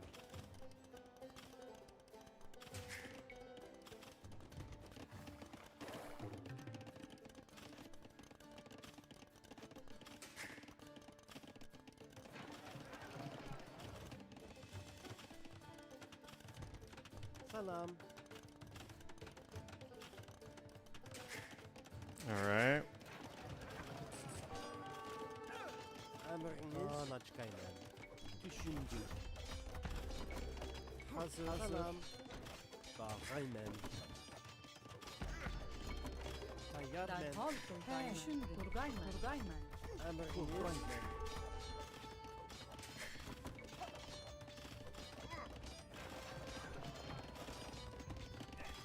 Hazır. Anaçkaymen. Salam. Anaçkaymen. Come on. Emriniz selam. Tayyarmen. Kuhraymen. Kuhraymen. Kurgaymen. Hazır. Hazır.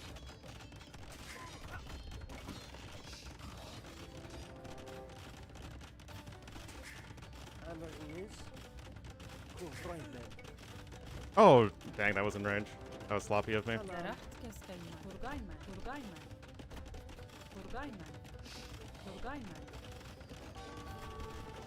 Tayyarmen. Teyyarmen. He. Emriniz. Emriniz. Kuhraymen. Hazır. Kuhraymen. Kaan açkaymen. Salam. He making very very carefully sure that we're not killing our own Aynen. castle.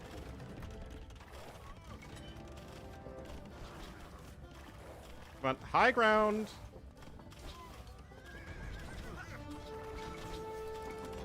Hazır. Emriniz. Salam. Düşündüm. Bağaymen. Kaan açkaymen.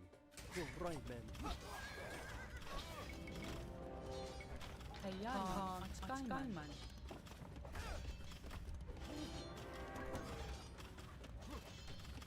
Tayyarmen.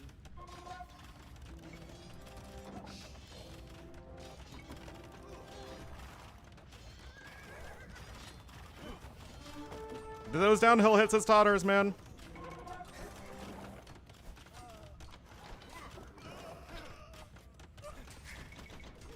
Derhal kılkaymen. Salam. Kaan açkaymen. Keskaymen. Emriniz. Kurgaymen. Selam. Hazır. Emriniz. Derhal kılkaymen.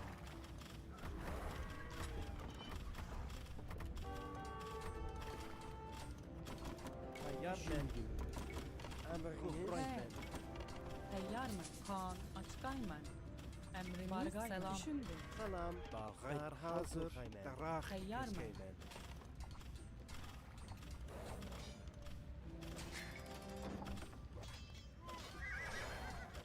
FC Kashix! Hazır. Okay. Emriniz. Need to get these bills back to work. Deraht keskaymen. Kurgaymen. Salam. He.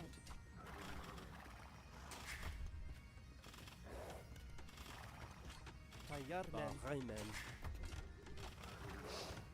Selam. Emriniz. Bargaymen. Kurgaymen.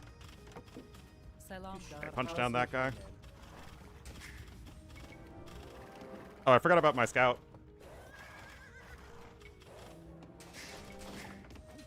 Hazır. He. Emriniz. Düşündüm. Derhal keskaymen. Oh. Nice job, me.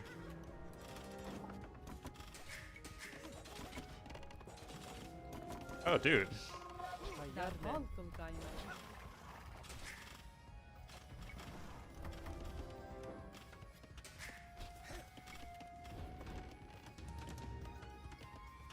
Teyyarmen. Bargaymen. Well, if I was given the choice, I would rather just play Arena. But do we get what we want in life ever? No, we don't. He. Teyyarmen. Kuhraymen. Hazır. Emriniz. Tayyarmen.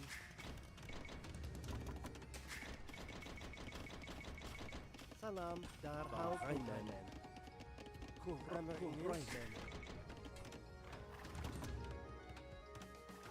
Emriniz. Salam. Deraht keskaymen. Hazır. Düşündüğüm kurallanırlar.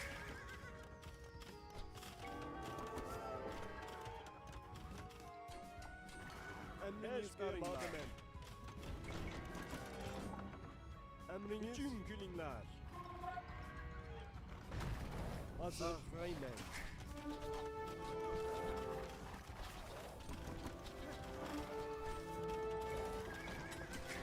Selam. Hazır. Men. Reymen. Emriniz malzemen. Emriniz eşberingler. Emriniz malzemen.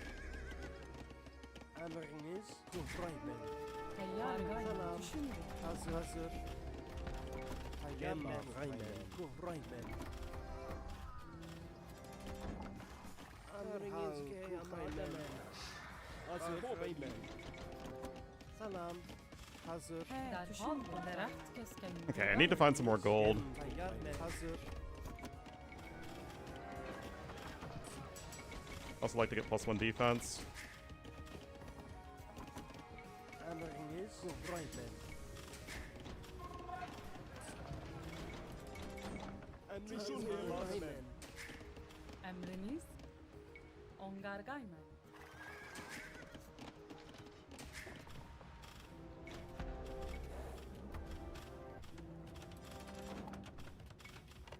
Selam.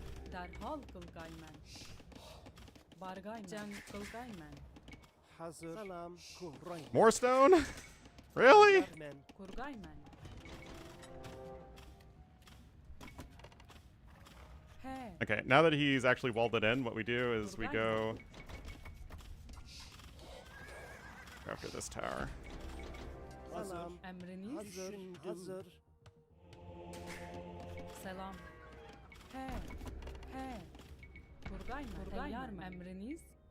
Reymen. Hazır. Reymen.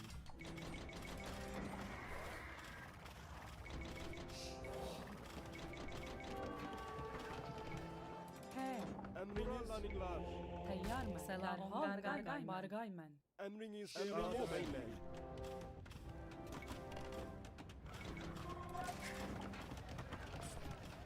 What?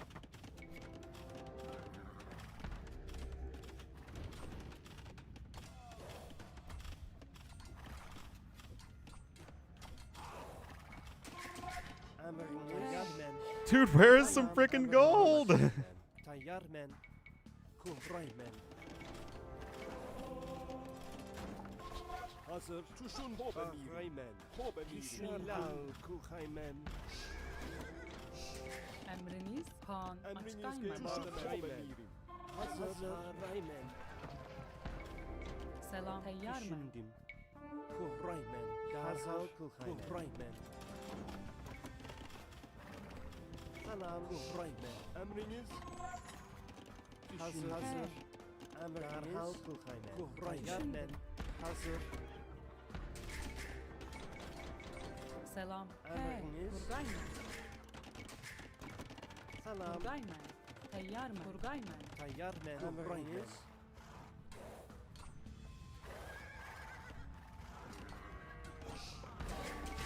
Emriniz. Reymen. Hazır. Hazır. Emriniz Reymen. Emriniz Tayyarmen. Kan açkaymen. Emriniz. He. Derhal Reymen. Get another, actually over here, let's get another TC.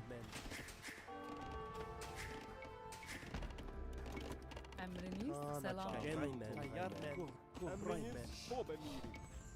Hazır. He. Emriniz. Ongargaymen. He. Derhal Reymen.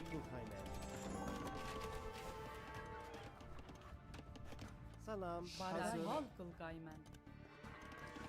Kurgaymen. Selam. Tayyarmen. Reymen. Aha, 2 more bills. Emriniz hazır. Hazır. Selam. Trying to get some semblance of an eco going. Emriniz derhal Reymen. Teyyar mı? Düşündü. Kan Hazır. açkaymen. Reymen. Selam. Ah, rip. I guess he also gets the 2 bills. Hazır. Tayyar men. Emriniz Kuhraymen.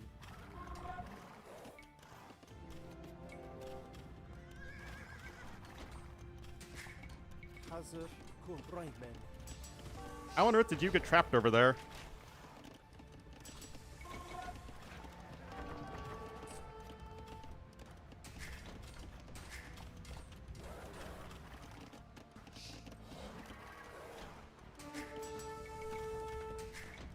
+2 defense is going to be huge. Salam. Bargarma.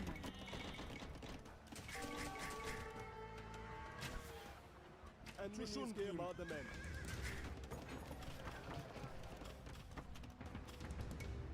Okay, we're going to mangonel back over this way. Tayyar men. Gem Kuhraymen.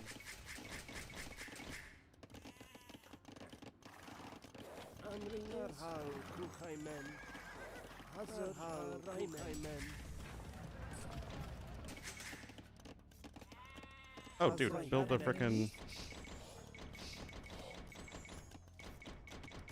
Derhal Kurgaymen. Emriniz Kuhraymen.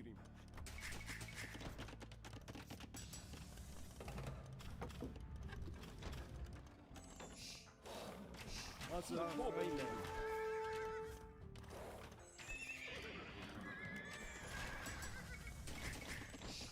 Selam. Emriniz Bismillah. Emriniz Kıyamademen.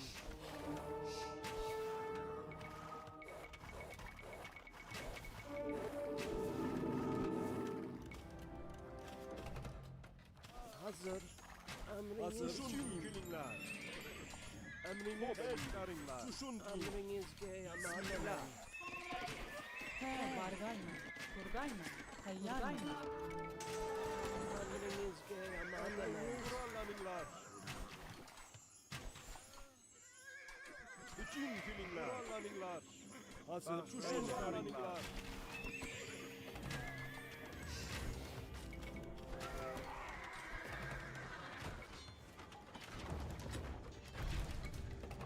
Düşün derhal Kurgaymen. Emriniz Emriniz Kıyamademen.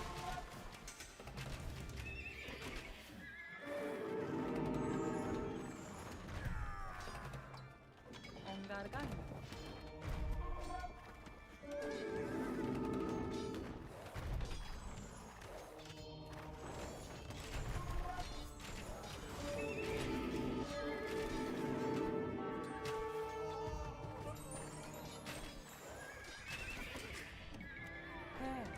Selam.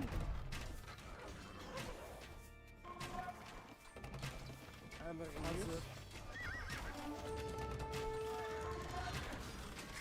My god! Tayyarma.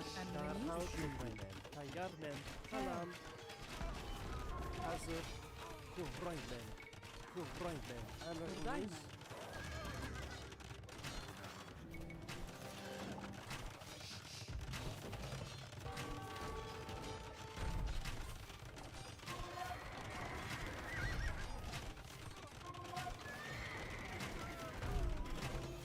Hazır. Aynen. Şimdi. Tayyarma. Bargarma.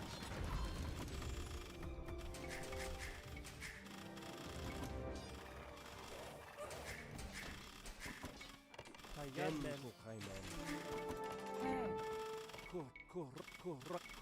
Kuhraymen.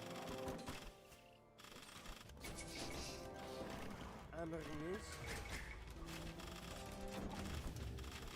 Salam. Hazır. Emriniz. Derhal Selam. düşündüm. Tayyar men. Salam. Derhal Hazır. Kurgaymen. Düşündüm. Emriniz tüm günler.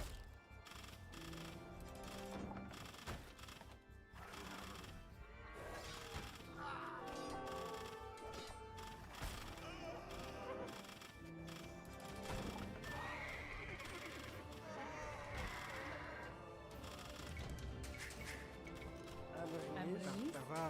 Salam. Hazır. Derhal Kuhraymen. Hazır. Kuhraymen. Tayyarma. Hazır. He. Cem Kuhraymen. Kuhraymen.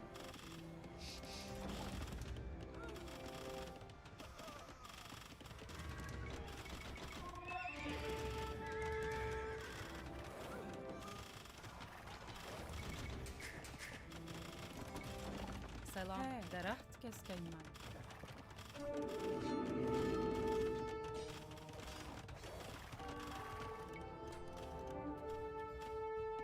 Emriniz? Kurgaymen. Selam.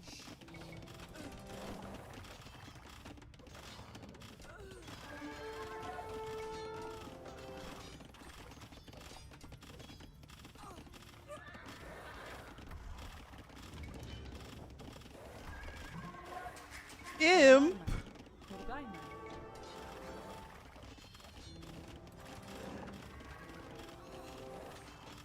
Well, it's a good thing you can't make regular trebs. Kurgaymen. Tayyar men, kuhray men. Hazır.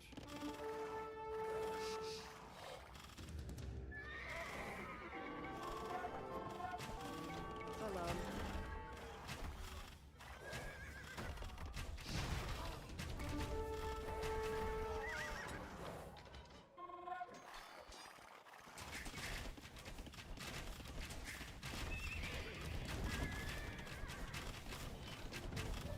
I hate this game.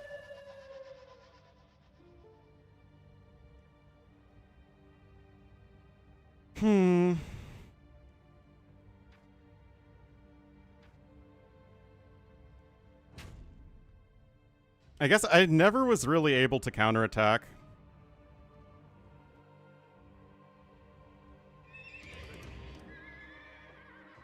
Like, at all. Like, I tried to with the Castle Edge, but, like, as soon as Castle Edge came in, I was still stuck on the defensive.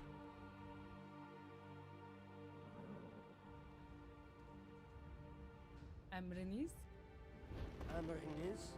I mean, there was a while like, I was just trying to find a gold, but because I was attacked so fast... Like, look at this. The golds both spawned over here. I was just really unlucky that there was only stone over here, but... Because I couldn't really expand in this direction. Also, I hate this map. Why am I stuck playing it? Alright, alright. See Barl's Draken. 14 minutes ago!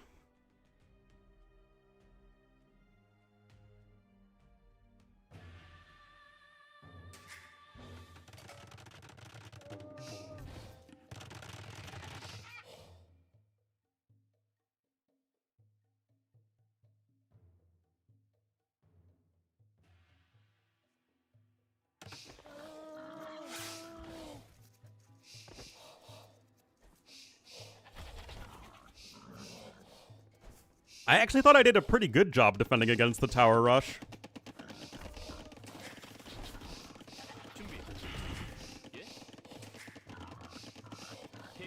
But whatever. Alright. Barl's is going to be in the purple as the Koreans to the east, and to the west in the cyan as the Mongols it will be Draken.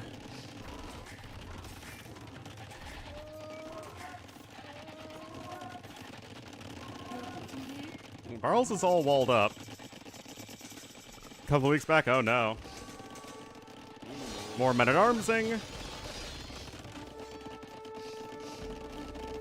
His virtues, oh no.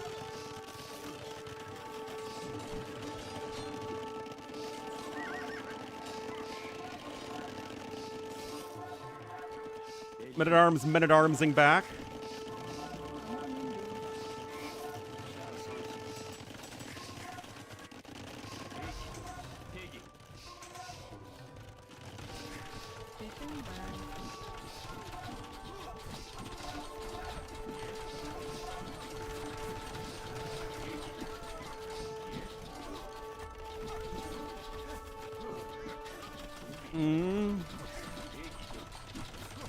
Well, Draken seems to be in a big world of hurt.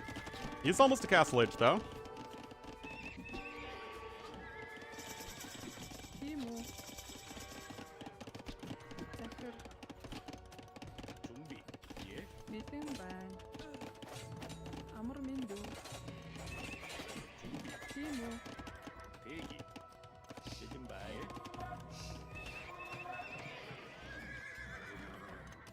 Got some steppies on their way. Meanwhile, infantry upgrades coming in for Barls. We know he's certainly a guy who will go for the Fire Lancers.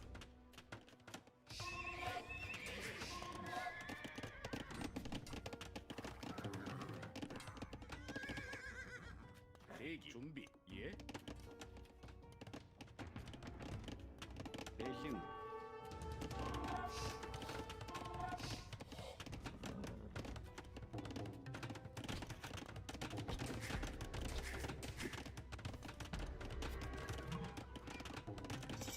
Oh, I need to turn off the audio stuff. There we go. 저요? 준비. 예. Yeah, Step Lancer is just trying to be a bit annoying, but Barls is still well ahead in terms of overall resources, and the Fire Lancer production has begun, but Bodkin is being prioritized over +2 defense, which I do find a little odd.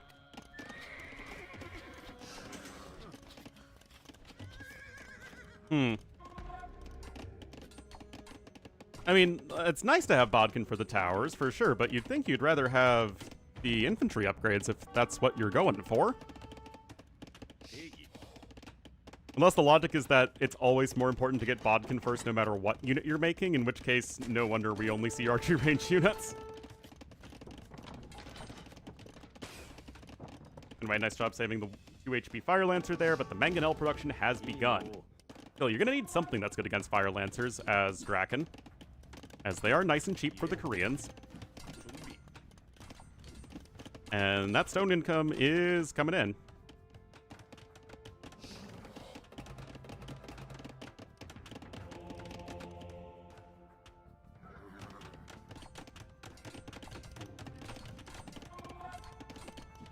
예. Yeah. 대기. 준비. 예. 대기.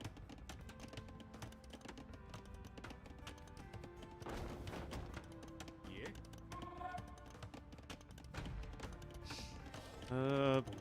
Okay, kind of an odd house right there. In theory, you'd want to get a castle up over here, but that is where the Mangonels can be quite scary. +1 defense coming in now for the Step Lancers of Draken. Unless he just goes for an aggressive castle, I suppose that is possible. Draken is falling back right now. Okay, he's gonna build a tower first.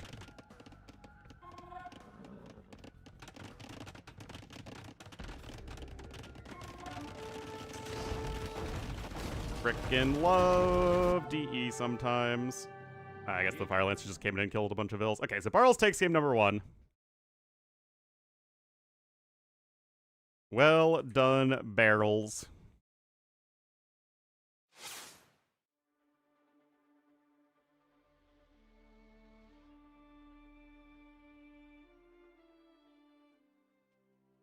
And they're already getting into game number 2 on Nomad.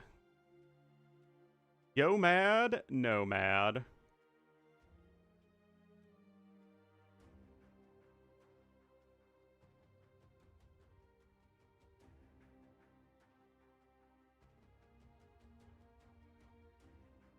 Hyper random? I don't know. I checked yesterday and I didn't see any scheduled start time.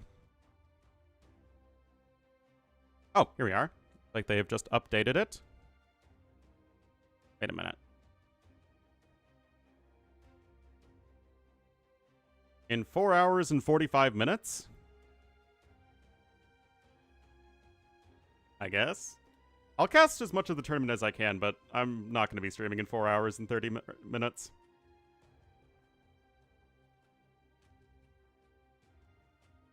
I'll cast it if it's in the mornings.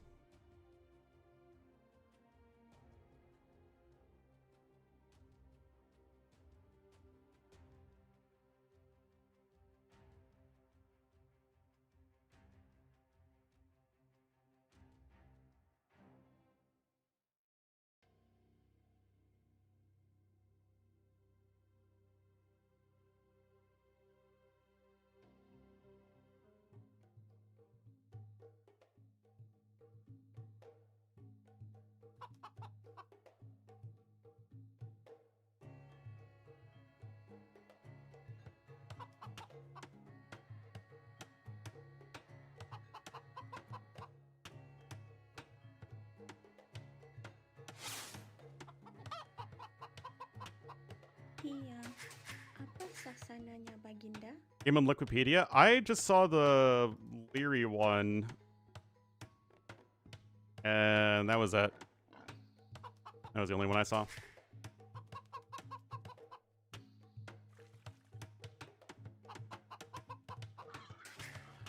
All right, game number 2 here on Nomad. It will have Barles in the purple as the Malay to the west of the map.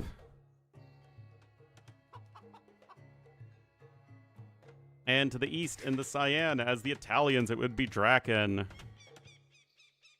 Lose all protection? Yeah. I mean, it's just bullying, right?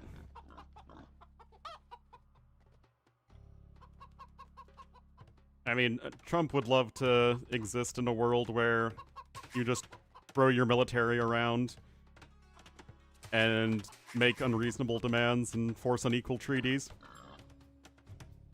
Siap.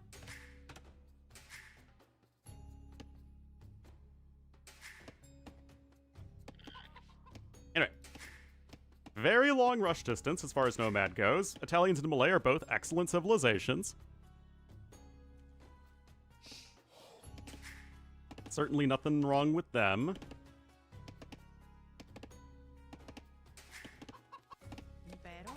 Impero.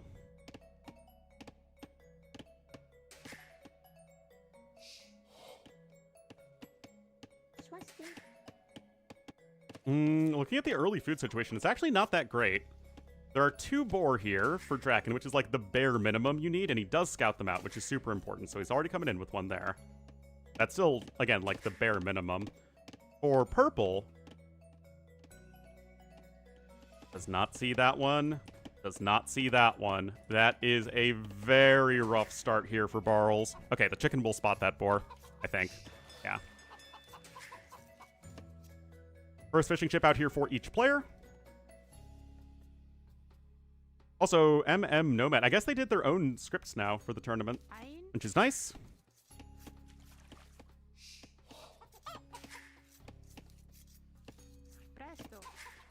All right. Taking what food you can.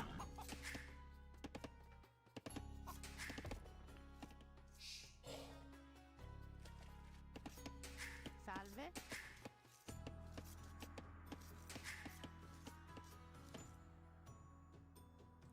US stood for Cardo? It very well could be. Baginda.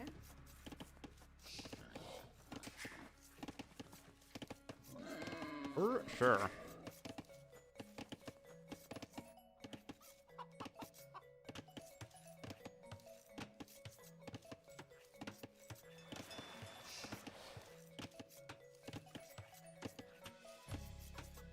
All right, so second fishing ship out a little bit faster for Barles, but again, I'm a little concerned about his food income. Looks like he did find that boar somewhere. And that skeleton, no, is not a villager. Just one that happened to spawn on the map.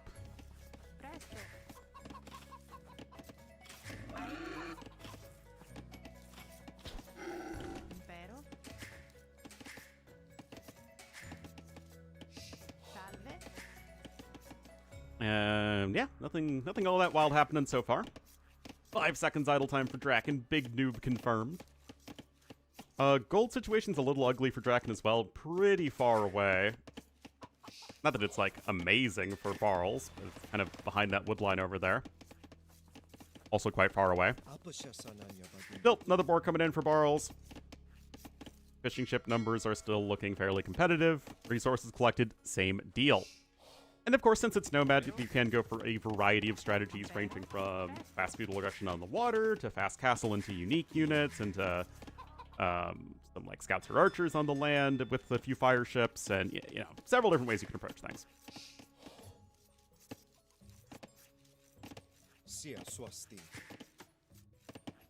And because both of these civilizations are pretty darn evenly matched, I would say, don't really see... And they're both, like, very flexible, right? Because Malay are always going to have a good eco, and Italians will always have those timings. Those aren't really dependent on anything.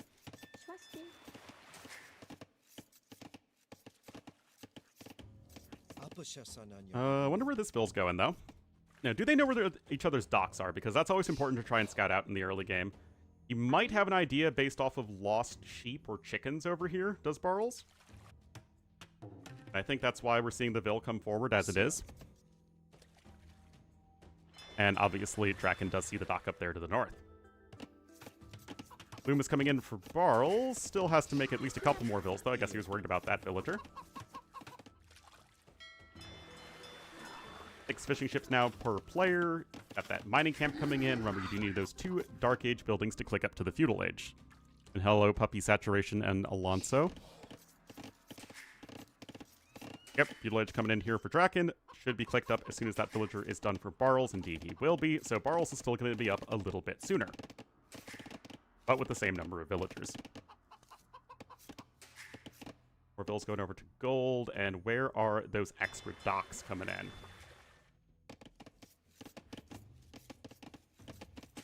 No, the Draken did build a Dark Age lumber camp, whereas Barles did not. Barles getting a second dock down faster. Has collected basically even.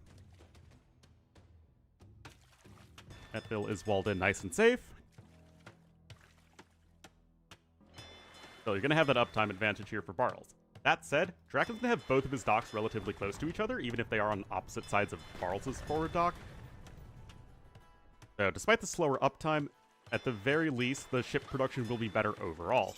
And yes, you're going to be able to make a fire galley right away as Barles, and he, well, oh, a galley. Okay, so he just was really looking out to snipe the enemy ships. But as I was going to say, the issue right now for Barles is that he does not have a lumber camp, so no double bit axe, which is obviously very essential.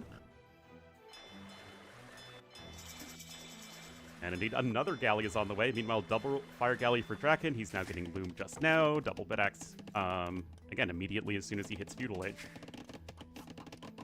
I think Barles might be dropping a lumber camp over there.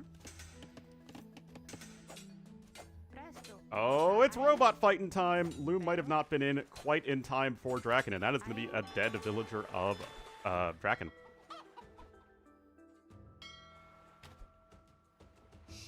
Galley is gallivanting around, sniping the fishing ships. Get it! Get it!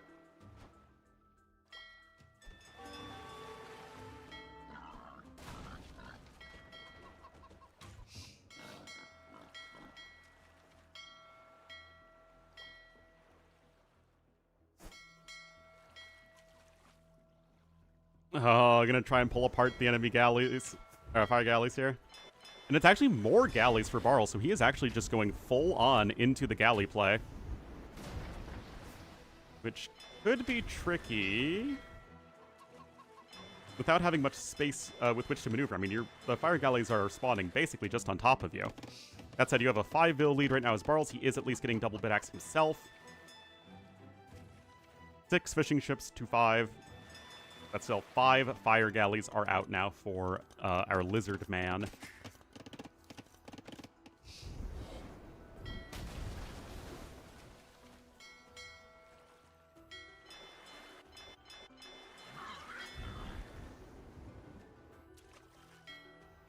Sail away, little fishing ship, sail away! 1 fire galley to the north as well, but that's not really going to do anything for you for the time being. And it's going to be another snipe. Looks like 1 galley has died. Or been sunk, rather. And fire galley actually did find its way here to the north. We'll find the original dock of Barles. But the defensive fire galley is going to be here, and with the villager there to repair, that shouldn't really be too much of an issue.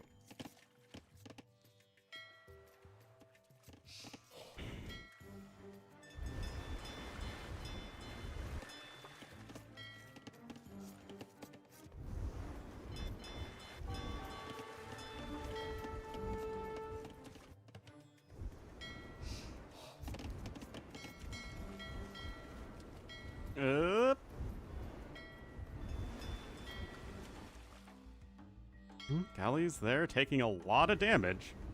I mean, this is one of those situations where it's really tough to ever get the galleys to be in one big blob together, you know, with fletching, able to take a super efficient fight. That just is very difficult to do here.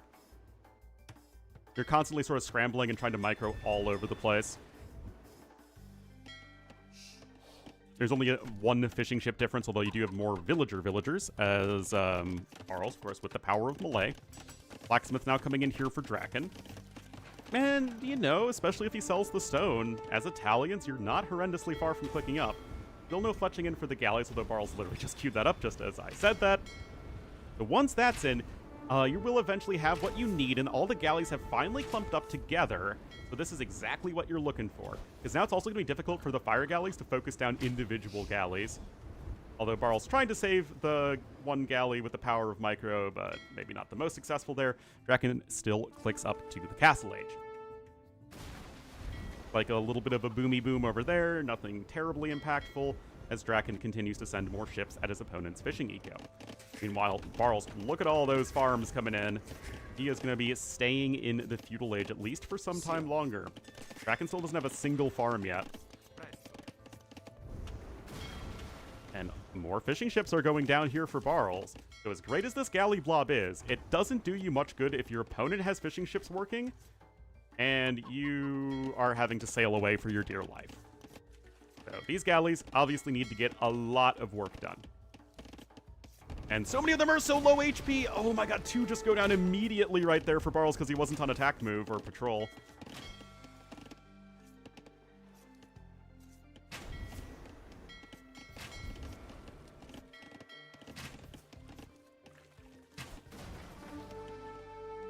Oh, back now to sail away with his own fishing fleet. But still, so many fire galleys. 13 fire galleys to 6 regular galleys. And Draken's almost up to castle age faster, and he is ahead in resources. I mean, he only has 1 vill on food, but does he really need many? At all?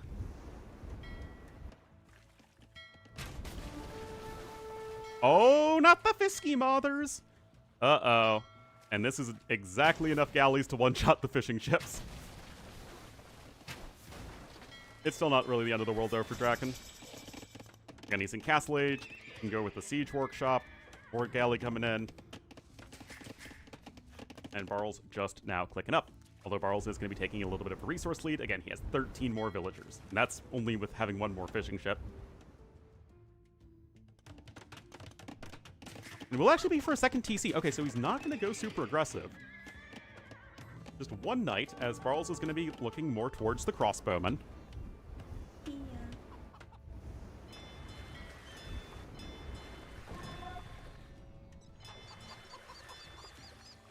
And that dock goes down, and here we go. Immediately 6 fishing ships queued up. Barl's really going to need to be able to disrupt his opponent on the water, but that's going to be so tricky to do. And you can micro your heart out with your galleys, and that is what he's doing, but if you can't disrupt your opponent's fishing eco, you are likely sunk in this game, especially because Barls did have to sell stone to click up, so he's not even going to be able to get a second TC down easily. Maximum pokage happening.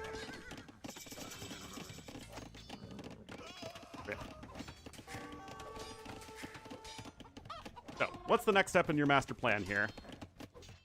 And why does it involve crashing this plane with no survivors? And so many low HP galleys. Alright, Bodkin is coming in. Or however much that's worth, which isn't a whole heck of a lot right now. As that is also happening. Draken taking some amazing fights here. Siege Workshop coming in as well.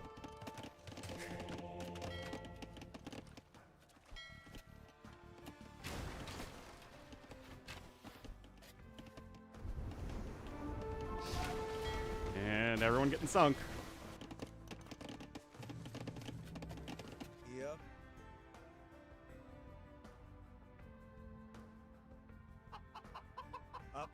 Or bucking. Crossbowman's going to be in, but there's already going to be a defensive Mangonel out here.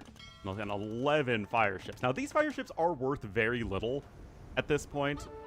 But considering that they have 12 kills, that's actually indicative that the fire ships have paid for themselves, even if they don't do anything else anymore. So you've at least killed as many ships as your opponent has made, or as you've made. And then, yeah, just getting your own fish boom behind it is the other reward, and a very significant one at that. And yeah, that's apparently a new capture age plugin that I enabled All right. Fire ships even torching a few extra houses there. Certainly nothing you're going to complain about. Draken's going to be on 3 TCs here in just a moment. Forward Siege Workshop's coming in from Barls, but again, there is a lot of onus on him to do something right now.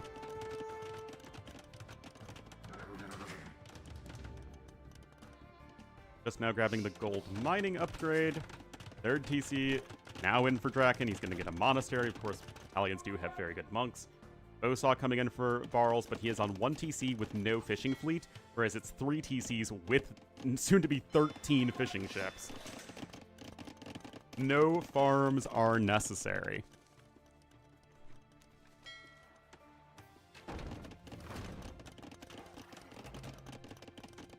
We're about to have actually a second Mangonel in here, so basically you need to get, like, at least a 2-for-1 as Barls here attacking uphill.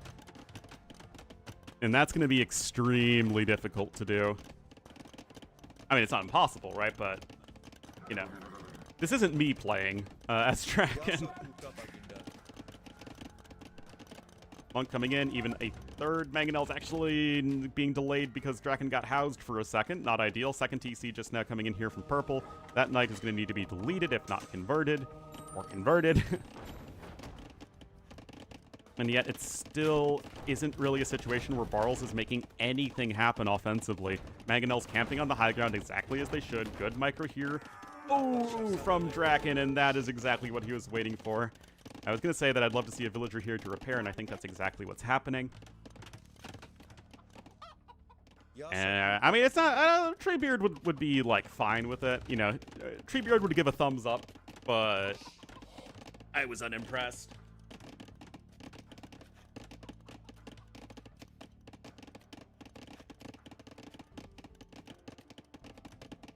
Oh my god, actually, speaking of Treebeard, so, when I went... Oh, rip. When I went to the worst mini golf course I've ever been to this weekend in Madison, Wisconsin, Oh, rip.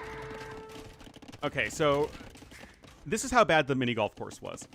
First, they overcharged us because it's like, oh, you have to get, like, this special plastic card that you can use at this whole, like, games area.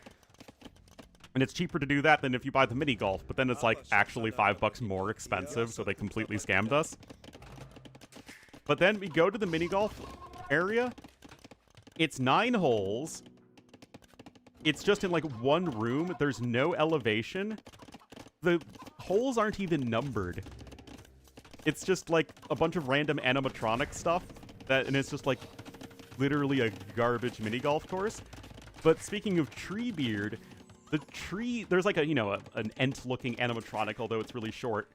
But it had this like super low quality audio of Treebeard quotes from Lord of the Rings. It was so bizarre. Like, my business is with Isengard tonight. Like, again, literally awful mini golf course. Like, how do you not even have numbers on your holes, man? Oh my goodness.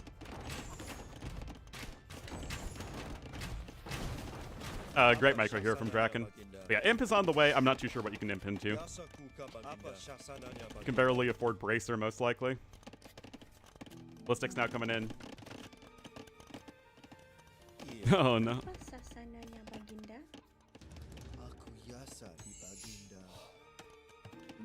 There is the Universidad. Draken looking for Imp himself.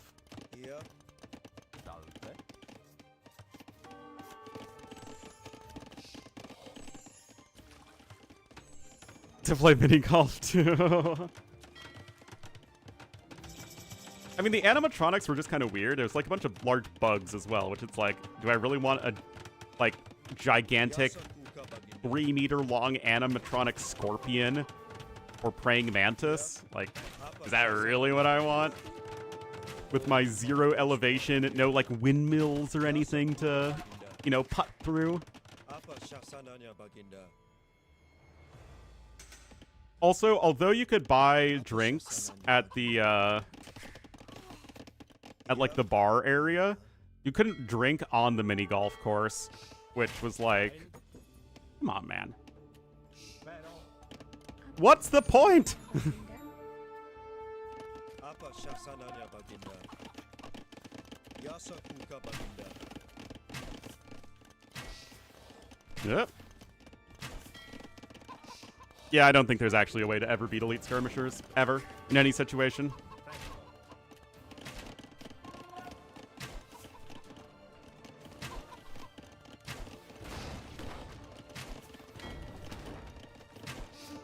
Yep. Yep, gets the kill there, and that's nicely done here for Barles. You're still a little ways off from Imp as Draken. Although the eco advantage is obviously gigantic. Yasa That chemistry's in too. Still, you're missing most other upgrades. You can't afford Arbalest, Yep. can't afford Thumb Ring, you can't get any of the defense upgrades. Oh, okay, well, you're getting +1 defense. There you go. Making your way up in the world. Apa syasananya Baginda? Yeah, with ballistics in versus no ballistics. I mean, the archers are all going to die. I mean, they get some good value before dying, but it's just not enough relative to the eco discrepancy. That's actually a very unfortunately placed university, now that I think about it. Draken's got a few monks over here. Chemistry coming in, of course. Cheap Italian bombard cannons are going to be a good option. Barles already has some on his way, though.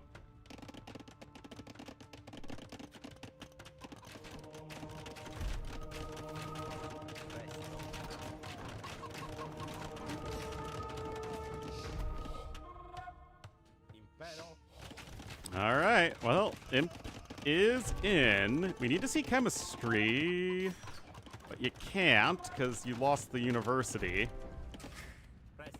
No Bracer either. Skirms are waddling across the map. Okay, there's Bracer. Hello, McNeely.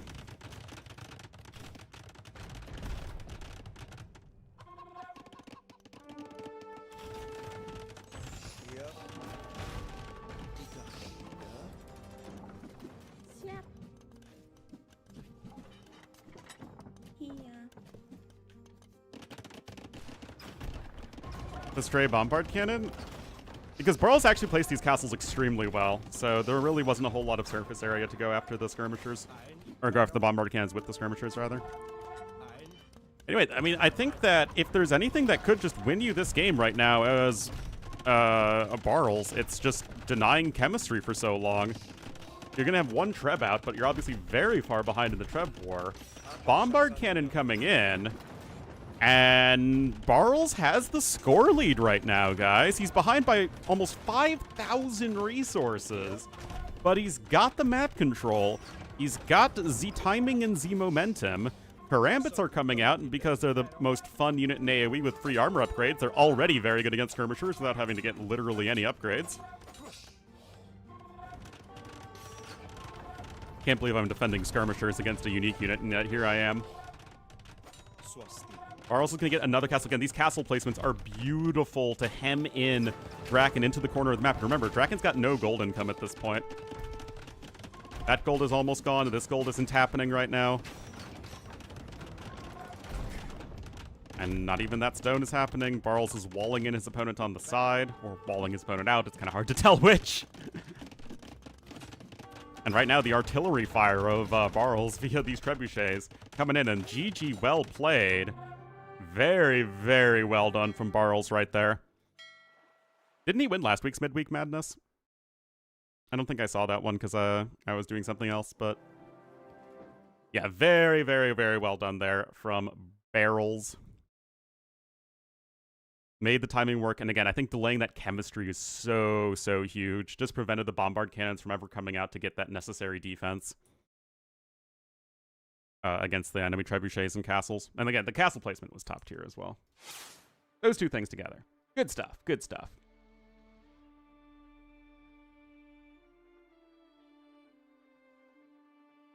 Also, chat is like dead, but we have almost 50% more viewers than earlier, so gotta explain that logic to me. Alright, Chart versus Prisma and ACCM versus Whocl are both going on, so what we're going to do is we're going to see what Daniela is casting. And do the other one.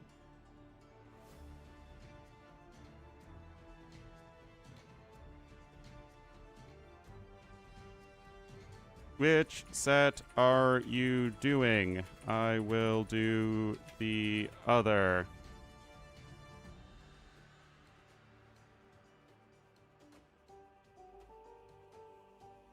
I'm doing ACCM versus Noel Ornlu. Thank you so much for the coverage. Prisma chart started as well, I think.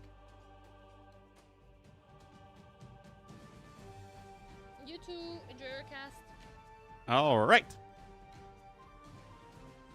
So, we will do Prisma versus Chart, which actually should be a closer series anyway. Chart, Deadline Tour. Blackpink.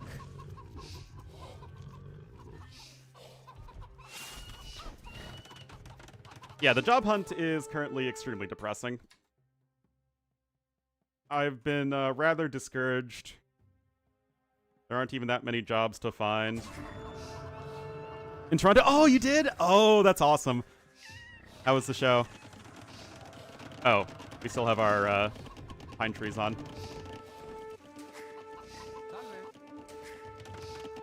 Bye. Yeah, obviously, I went in Chicago. All right. Still really fun. That's awesome. It was the first concert I had ever been to.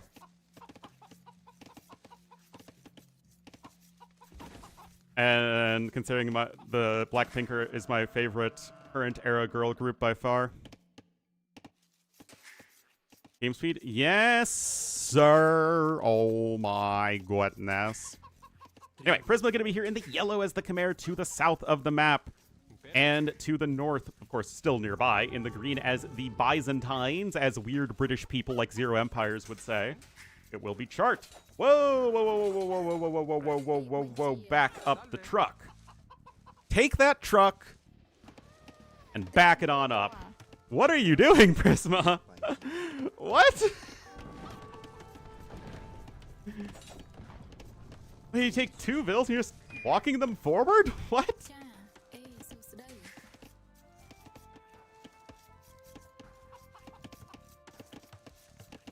Compared to EU ones? Well, they don't play Euro Truck Simulator. Duh.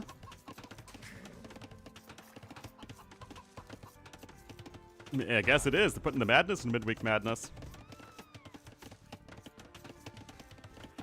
Also, why would you build a second lumber camp right next to the first one? I guess you just wanted that extra surface area, but I would, if I was in this case, I'd build a second lumber camp even like over there or something, because what you don't want is both lumber camps denied by one tower. And Chevy, actually, who does make all the trucks? Isn't it Mac? This week's gimmick is chaotic maps.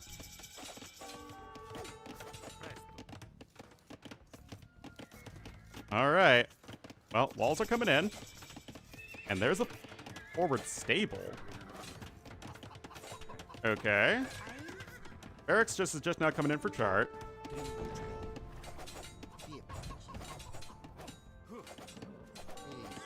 Oh, but the Scout Cavalry's gonna come in here. Shorty's still pretty low. Gonna need to quick wall himself in, and that's exactly what he's gonna do. Nicely done. That bill's also escaping.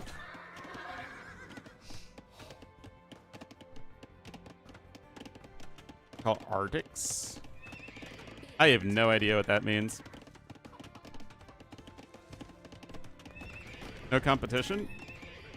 Yeah, there was the whole thing with American cars. Like, we started out as having some of the best cars in the world and some of the most affordable cars in the world, and then just stagnation happened because there wasn't a ton of competition. Yeah, well, we typically use the word truck to refer to anything from a pickup truck to a semi-truck. Yeah, and it's definitely because of protectionism. I have relatives, like my mom's family, entire family's from the Detroit area. They know all about that.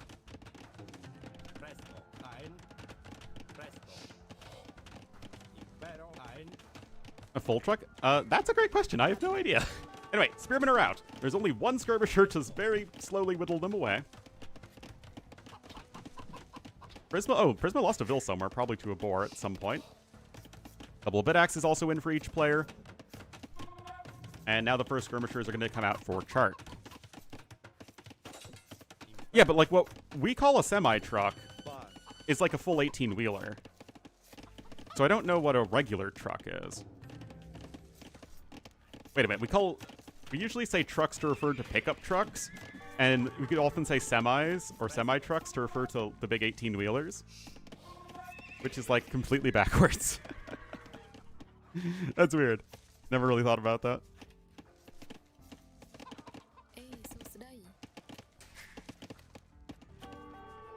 A moving van? Yeah, we say moving van for sure. We're right. Ah, okay.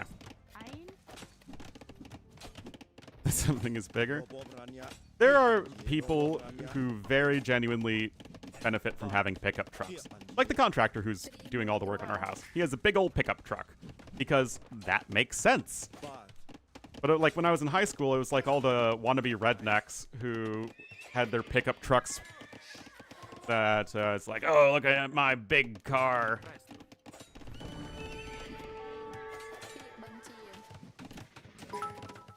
Hello, Full Metal Zim. Ornlu. Long morning, need food and entertainment. At least one of those are your Full trailers. Interesting. All right, Full Metal Zim, I'll get you your food in a moment.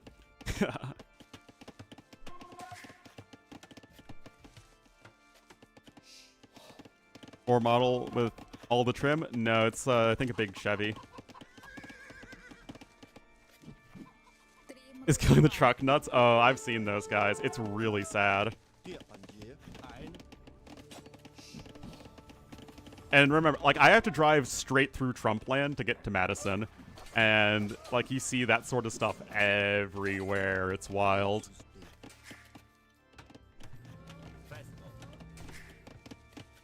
Anyway, chart is stabilizing here.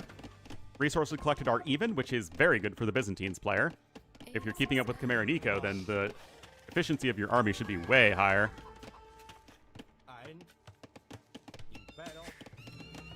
Second range coming in as well for chart.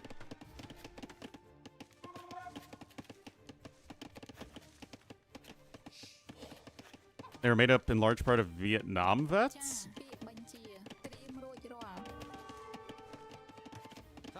Well, Vietnam vets were kind of an interesting social group because much more so than World War II, which was like everybody, and there also still was a ton of segregation. Vietnam was made primarily of, you know, the lower classes in America who couldn't get a doctor to say that they had bone spurs, so to say. So the people who actually fought in Vietnam were both far more, like, mixed, because at that point, you didn't have segregated regiments anymore, and also far, you know, much more working class on average.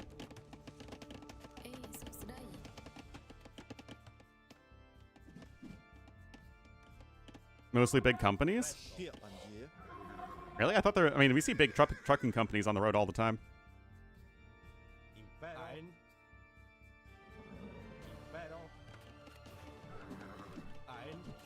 Anyway, scouts are just kind of running on back here. 8 spearmen, 14 skirmishers here for chart. Still is harassing his opponent's economy. +1 defense is coming in for the scouts, though. So in theory, the army will be better for Prisma, but because his eco is such a mess right now, it's a little bit difficult to actually, one, keep up his expensive army. Again, scout skirm is expensive, especially on the food cost. Much more so than Byzantine skirmisher spearmen. But also, he's not working towards Castle Age. And Chart is doing both of those things. He's got 15 farms and 1 forager. And he's 400 resources ahead as Byzantines, which is just huge. 1 truck? Is that even a thing in America? I guess I don't usually see it.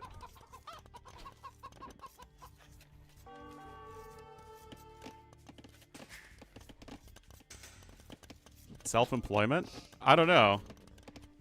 I consider myself self-employed, even though I get a paycheck from Amazon and from Google.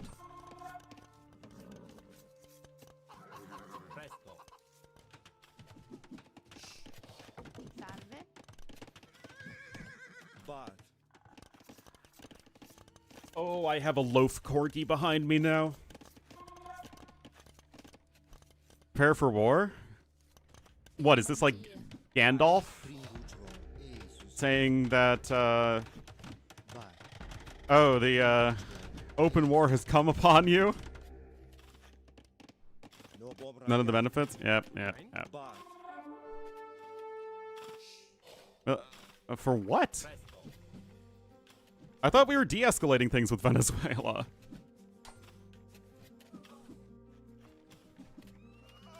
Unless they're deploying the military against American citizens, which feels like a great way to start a civil war. Impero. Presto.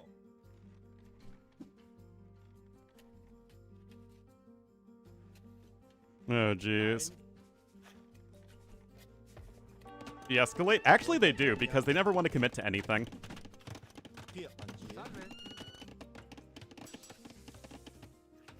No Bobrania. But the thing is, it's like, what are you even gonna do? Send the military into blue states? Ein. Because when the Confederates seceded, it was their governments choosing to leave the United States, and it was also a contiguous area, right? It was all of the southern states who all seceded within like half a year of each other. And now it's like, what? You're just gonna go to random Pero. Here, states across the Angie. country? You're just gonna go to California and Illinois and New York? Here, Angie.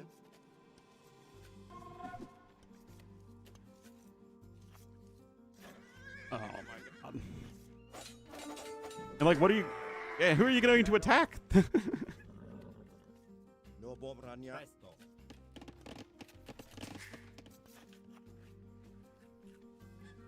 Dictatorship?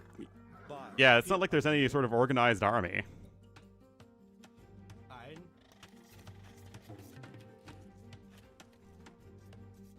Is hiding out there? Oh, man. Anyway, guys, Castle Age is almost in here for chart. He can go for some knights. He can go for some camels if he really wants to. Personally, I would prefer knights. Yeah, I like the knight play more.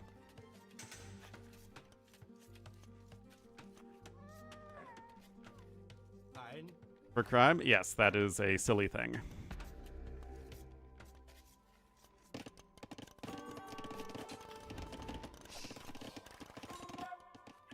Impero. Presto. No Bobrania. Impero. Ein. Presto. What's crazy to me, though, is like... Yeah, obviously, there's, you know, there's crime and poverty and whatnot in cities, but, like, for the most part, things are perfectly fine. Anyway, that's not going to get you very far in life. Holy cow, all the scouts got butchered. Yeah, I mean, it was the far, far better early eco-efficiency. Prisma's weird forward thing just did not do enough. And Chart able to get a very significantly better Castle Age time.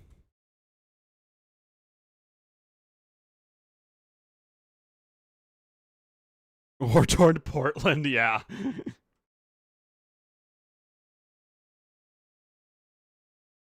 Sir, we're at the Whole Foods. We're trying to find these vigilante MS-13 types.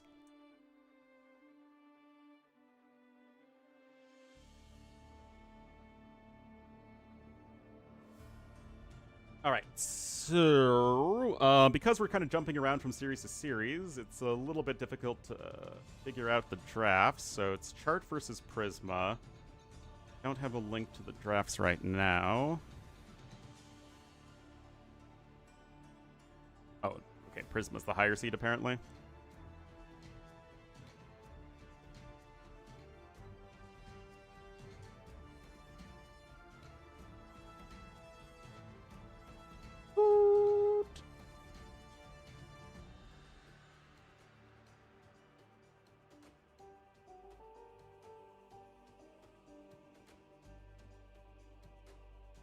So we got Row Rage and Atacama.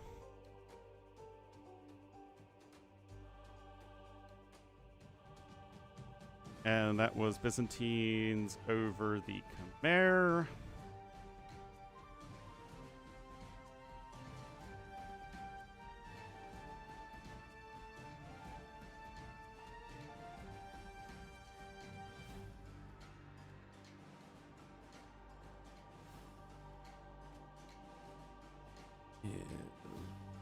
Prisma.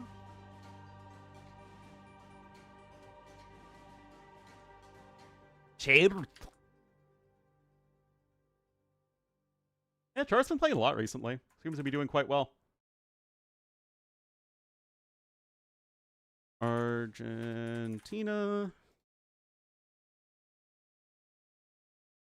Also, it's hard to get further apart than Argentina and Japan, man.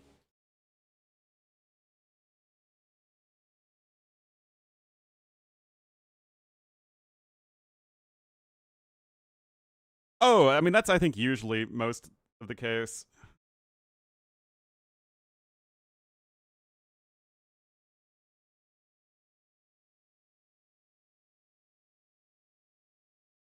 All right, looks like Atacama's next, guys. Be right back.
All right.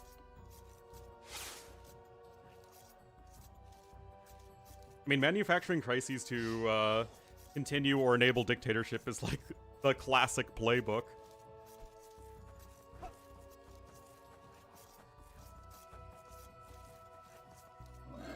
Alrighty, so here we are, game number 2. It is going to be on Atacama. We'll have chart in the green, as the Hindustanis to the west won the first game quite nicely with some good defensive play. And to the east in the yellow, tournament life on the line, which really feels weird to say in a little weekly tournament, but it's true. We'll have Prisma as the Jurchens.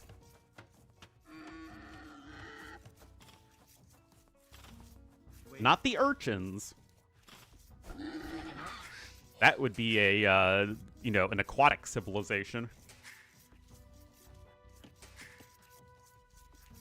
Alright, so clearly going to be 19 pop with Loom here for chart.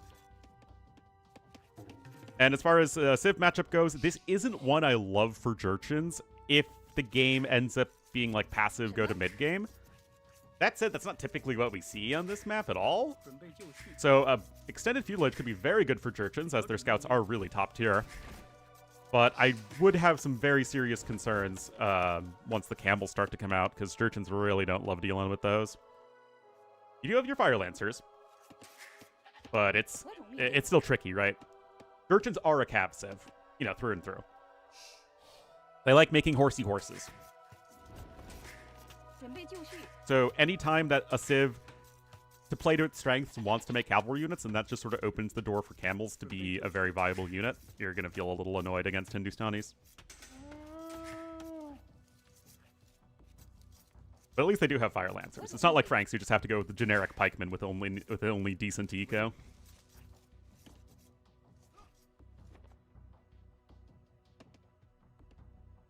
No real art. No, that's true. Fascism isn't generally known for valuing arts and creativity.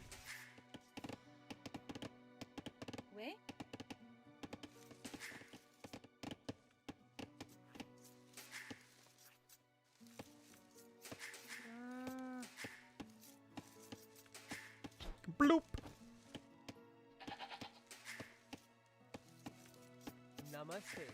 Namaste. Nope, identical build so far, except Jurchens here for Prisma. 4 seconds idle TC time. Literature repertoire? You mean the book he didn't actually write?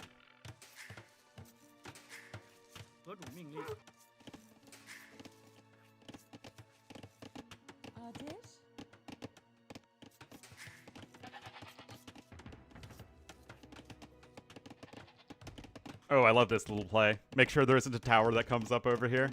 Cute move. Yeah. Oh, I saw that. It was so awkward, man. It's like, you know, Shakespeare and Tolkien and C.S. Lewis and those are all my favorites. Like, as if this man has ever read a book in his life.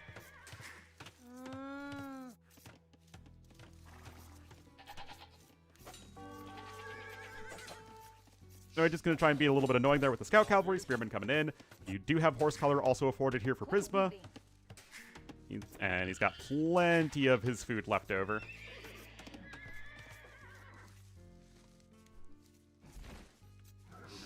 The Struggle Book? Oh, Mein Kampf? Yeah. I don't think he said it was his favorite book, but he said there were some good things in it or something. Something really cringy. And when I say cringy, I mean depressing. Writing fantasy books? It's really impressive.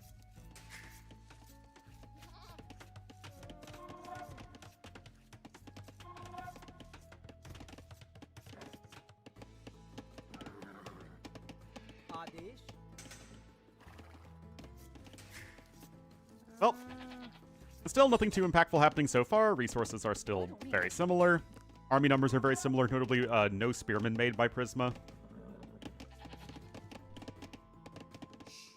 But having those faster attacking scouts is still just so nice in the Scout War.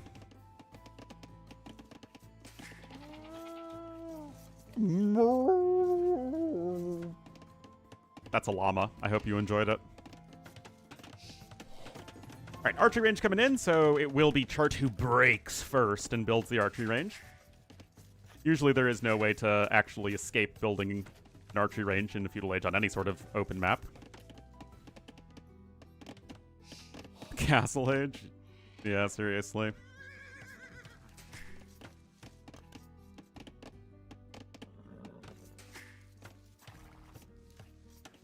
Well, scouts are charging in here. Have to be careful, of course. That villager is going to make sure it doesn't get picked off. And now the spearman and archer production has begun. And the onus is still on Prisma to do something. I mean, getting all these farms down is nice, and you still have plenty of your herdables left to take. I mean, it is a nice early eco for Jurchens, but 25 seconds idle time, that's definitely not ideal. And Hindustanis are, of course, one of the very best civs at avoiding idle TC time. Now you're basically a Vil behind, just you know, from idle TC time.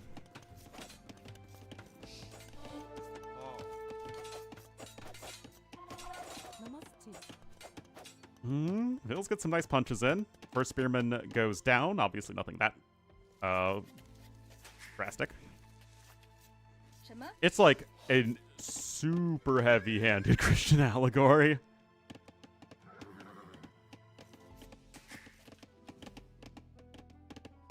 Cloud Strife Lewis. He's Jesus? I mean, something like that, yeah.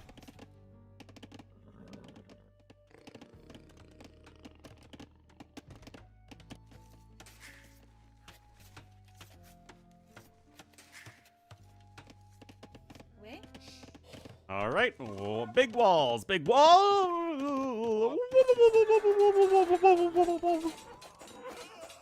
Uh-oh, spaghetti mysterio. Yeah, subtlety was not CSO's strong point.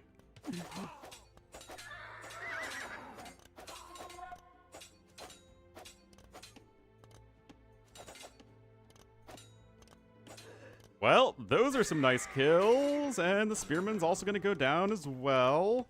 Where are the scouts of green? Oh, the scouts are just hoovering here in the middle of the map.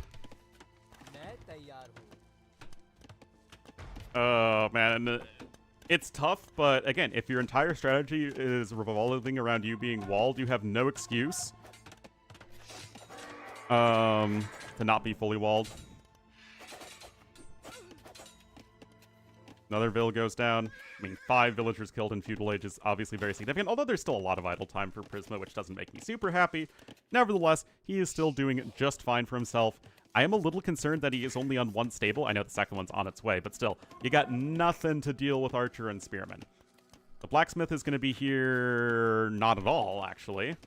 Okay, so that's going to be something that's actually nice in favor of Prisma. And the fact that the Scouts actually were able to get in and do damage is so impactful in buying yourself more time and delaying that fletching upgrade. Because if he didn't go in there and his opponent was just full walled, then Chart just walks out on the map with a bunch of archers with fletching and some spearmen and whatever leftover scouts and probably just goes and kills Prisma, who is not walled, nor does he have an archery range. We have more farms coming in. Look at this. The last goat is about to run out. Only now. Oh yeah, I still don't know who's best at destroying buildings between Jurchen scouts and Hindustani scouts. Kinda want to test that in between games. Alright, defensive tower coming in, obviously necessary with all of these units hanging around. But because there isn't any fletching in even yet on the archers, it feels like you do have a nice opportunity with your almost fully upgraded scouts as Prisma, just missing bloodlines, to take him down. And take him down, boys!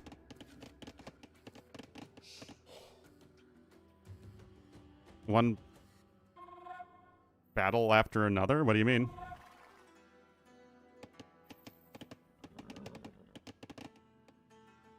Still, Chart is going to escape for now, and Chart is much closer to Castle Age because he's not making double stable scouts. The film? It just came out. Oh. Don't know it, I'm afraid. Wheelbarrow coming in, always good when you're making lots of scouts. Still, there are 6 spearmen, and no bloodlines yet.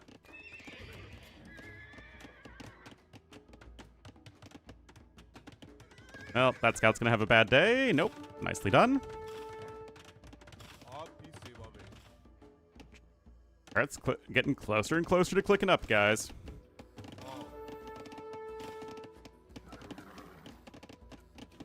I don't really go to the movies, though, unless it's like I'm on a date. Well, I mean, it's still good for Jurchens in an extended Feudal Age game. Alright, Bloodlines is about to be in. No fletching in for the archers. Not that it really should matter all that much. Anyway, yeah, just take the fight now. No reason not to. Like, literally no reason not to. Alright, here we go.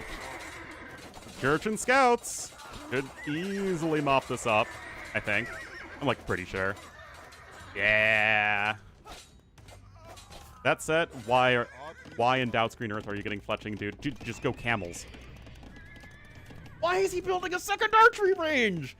Just make camels, man! What are you doing? Has hamstering gone too far?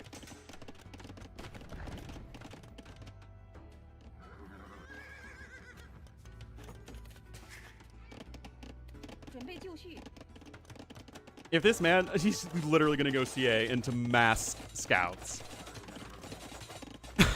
What the heck? Why?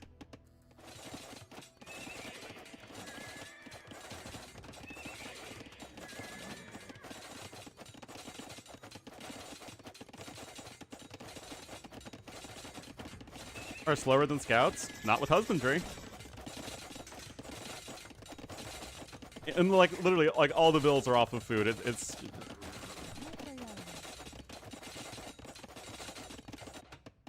besides, cav archers are even slower than camels. Anyway, Prisma's just gonna click up to Castle Age. 26 on food, he's easily gonna be able to go triple stable Steppe Lancer. Although I do kind of wish his farms were more placed this way to better defend them against enemy ranged units. But yeah, there's the third stable coming in.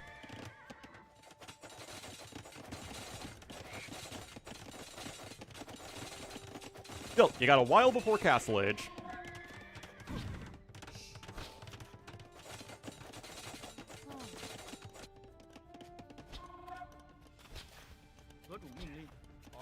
It's just, you know, sell your stone, rush to Castle Age, go Cav Archers, or if you're not going Cav Archers, go Skirmishers.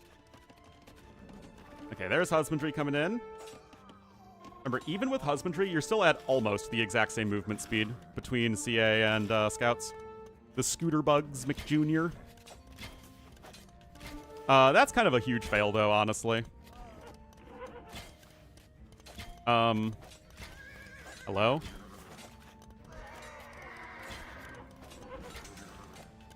Okay, I guess it's fine. Still a bit concerning. I would much rather this, you know, be full walled, but it's fine.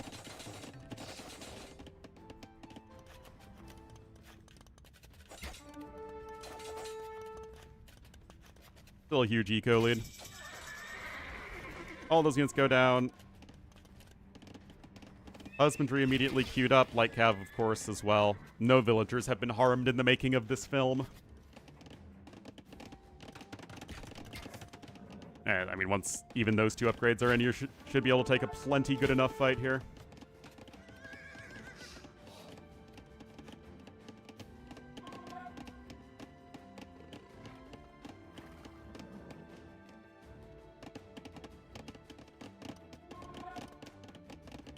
I mean, 23 Light Cav.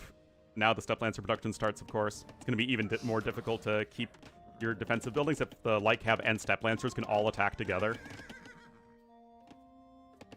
Yeah, you still have a ton of bills on food. Getting at the market just to even things out a little bit. Again, would I hate just getting a little bit on stone for extra TCs? No, but it's still fine. Chain Barding Armor is going to be huge. Bowsaw as well. For Finland? No, there really isn't a whole lot going on in the team game scene. Team games are not the easiest sorts of tournaments to organize. Individual players? Oh, I mean, I assume that Vilasa and Valas are gonna be in TTL. Alright, +2 defense is now in. Second TC gonna be in.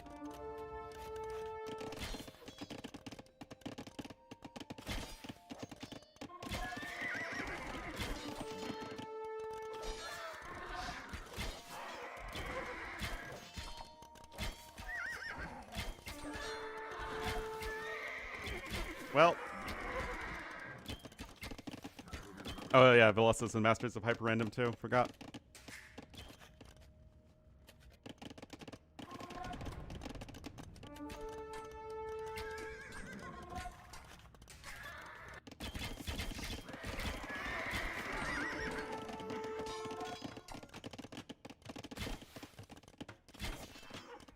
Amigo Wars? Oh, yeah, there was that as well. Lots of little tournaments happening right now. It's honestly getting a little difficult to keep track of all of them.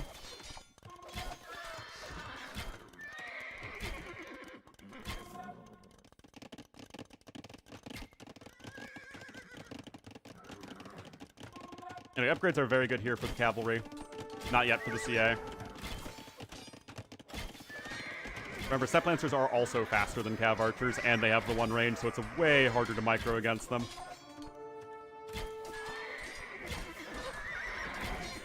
Yep. Uh-huh. Yeah, I just needed more Steppe Lancers. Guys, if only Hindustanis had a unit that was good against cavalry. Can you think of a Hindustani unit that's good against cavalry? Because I really can't. Look at that food collected. Wild.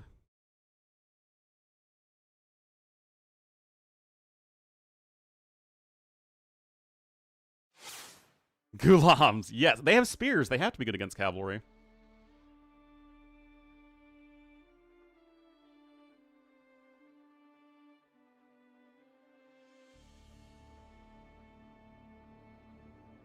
Well, that is Prisma winning his home map. And that is the Jurchens over the Hindustanis. So we have, what is our final map? Row Rage. I guess it'll be Chinese Mayans.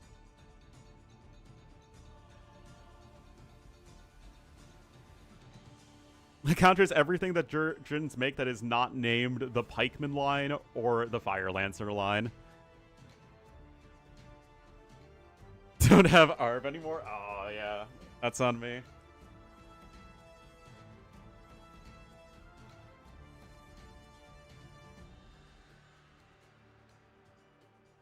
Wild stuff.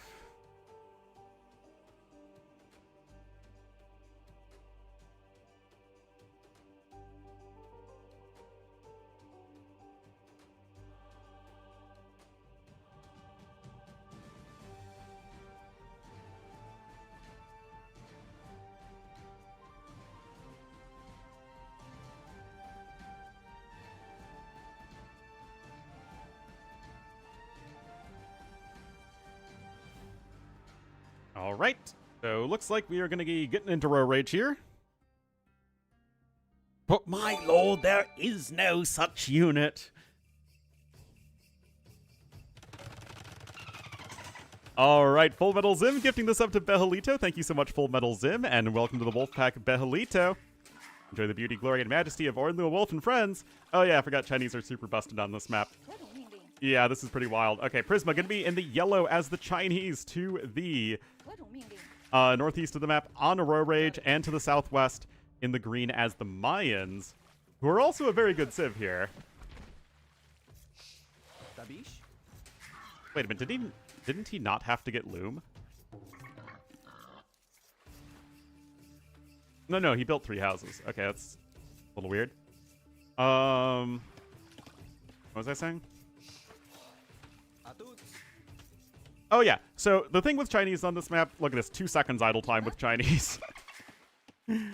Like, granted you're against Mayans, so you're only going to be like 2 vills ahead, but yeah, guys, Chinese are broken on any map that you can have the fish underneath the TC, and there are literally 3 dolphins.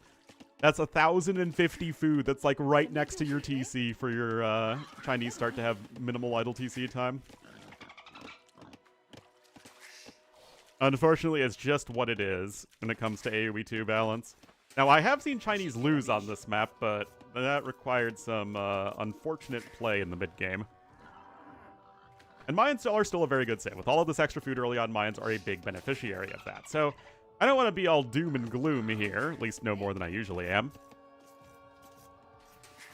That said, I am not inspired with the most confidence of any not Chinese civ. Kompetoshi. And you can still take all this hunt anyway. House is in time. Oh, look at this, guys. With the 5 vills on wood early as Chinese, you're still even going to get a... Oh. I thought this would be for a duck. I thought it would be for a duck. Like, I feel like this map would be better if it just had normal food on it. instead of the Lolfins. Although they did beat the Jets last night. That said, they did beat the Jets, so it's just the Jets.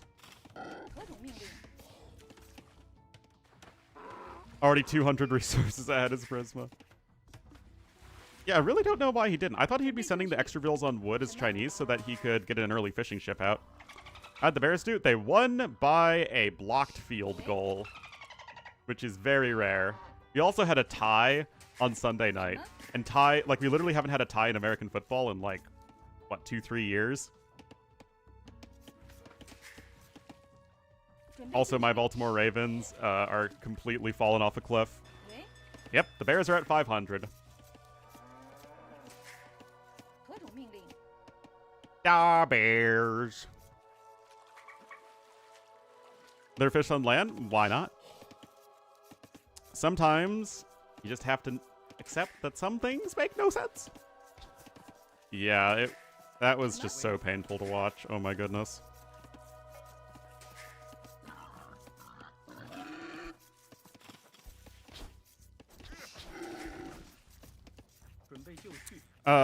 Yeah, there is overtime. That's why,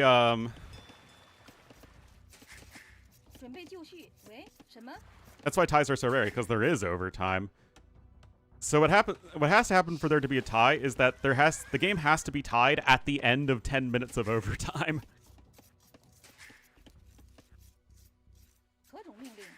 Which is extremely rare. Because it's not like you play out the entire overtime. So basically, it's like, now you each get a possession. So you, say you go down the field and you score a touchdown, the opposing team has to also get a touchdown or the game immediately ends. Or if you score a field goal, your opponent has to also get a field goal to keep the game going, or if they get a touchdown, they win. So if you both have a drive, and one team scores more points on that drive than the other, then yeah. College OT. I actually like these overtime rules. The really stupid ones where it's like not both teams are not guaranteed to get the ball. How long did you only get, like, if the opposing team gets a field goal, then you only get one drive. My nerdy AoE2 question. Oh yeah, I'm sorry. Every day it would probably be arena. If it's 1v1s, and if it's 4v4, it would probably be Nomad.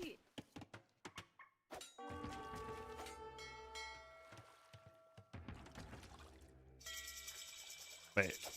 Oh, on the same maps. Oh, I mean, I don't know. Arabia, Arena, BF, and Nomad are all, like, such staples. And then I would put, like, Team Islands and Migration for team games. Anyway. Prisma coming forward here. Still 200 resources ahead. 300, 0, and 1 in the NFL. That's amazing.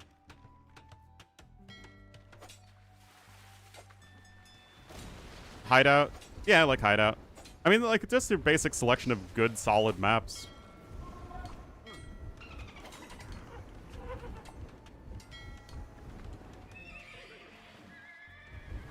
Well, Fire Gully does help out here. Low key? Oh, yeah, it's fine.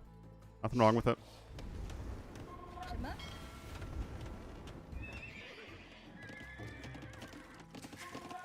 Well, archers are coming in, and now a range for it as well. I mean, Prisma is going for it.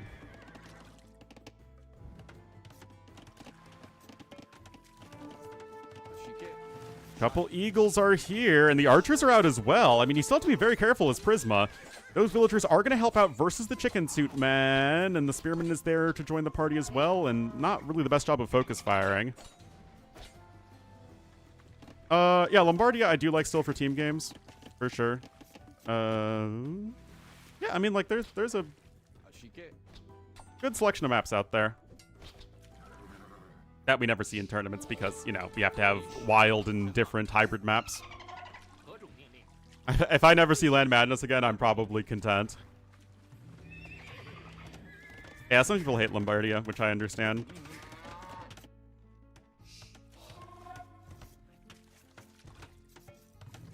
But yeah, archery range being denied there is pretty huge for Chart. Still, he's down 4 villagers. And now we're looking at 4+ fishing ships thanks to this area to the north. Although it looks like another vill's going to die over there. Chart's still going to get full walled. Oh no, where have I seen this rodeo before? Oh dear. Scouts in jeopardy. Quick walls are on point as they need to, but you'd rather just not be quick walling here and don't run into the town center, dude. Oh, that hurts. That hurts my soul. Downhill hits are in. Still gonna get at least 1 scout, I guess. More units are coming back. We're still looking at a 5-villager lead here for Prisma. Despite going forward and losing 2 vills, and it gets another vill kill there, so that's all evened up. That fishing ship is still working, I suppose. I don't think Green's even scouted this to the north. Nope. The best 1v1 water map? It depends what you're looking for. If you really like the Galley War, then Islands or Baltic or Medi. If you want something a bit more diverse, Migration.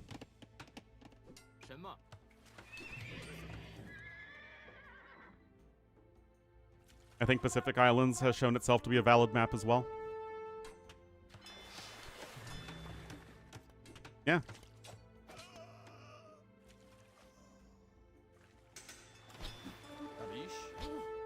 Meme games? That's what I would go for, like what Matroid's saying.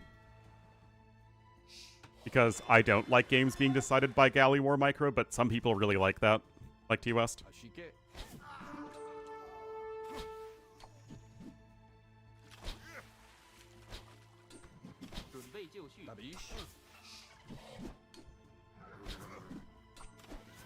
I would be interested if there was an islands map that had very few fish on it. Like, there weren't that many... Like, there were some fish to take, but not that many fish. And then maybe some oysters instead.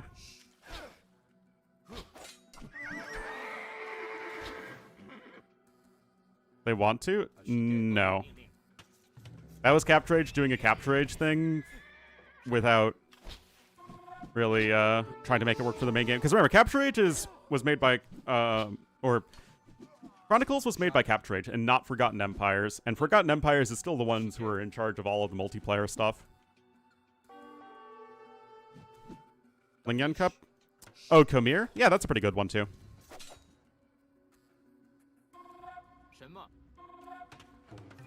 Anyway, the archery range actually did come in eventually. Now, Prisma has no gold income, and the timing is off, for sure. He doesn't have a market.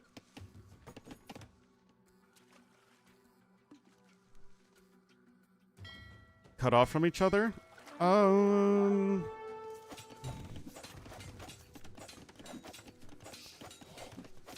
But then it would be a land map.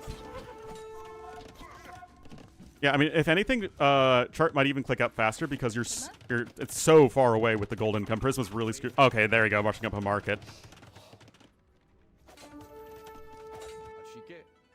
Oh, look at this guy's Chart showing up here with his archers. Uh-oh. These villagers are all completely out of position. Oh, no. 60 units, is that really a huge issue? How often are you, How often are you trying to specifically micro gigantic armies? I mean, where you don't want 2 control groups anyway. Yeah, it was 40 units back in my day.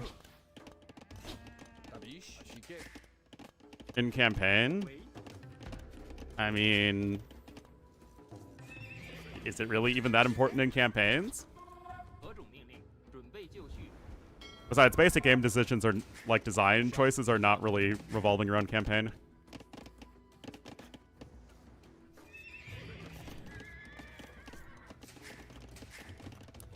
Basic AoE mechanics will always be focused on multiplayer.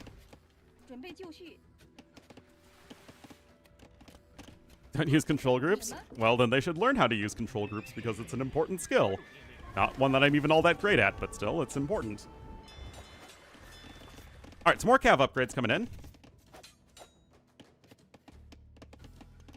But yeah, getting those extra, what is it, 3 or 4 villa kills is certainly a nice move for Chart. He's not too far behind in the castle age timing. The defensive watchtower is also forced up, which is going to delay the second TC.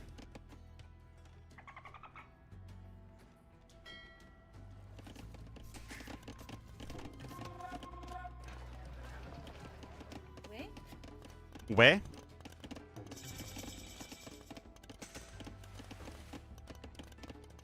To a different space. I mean, yeah, there are times it shows up. I just don't really think it's that big of a deal. 准备就绪，什么？准备就绪。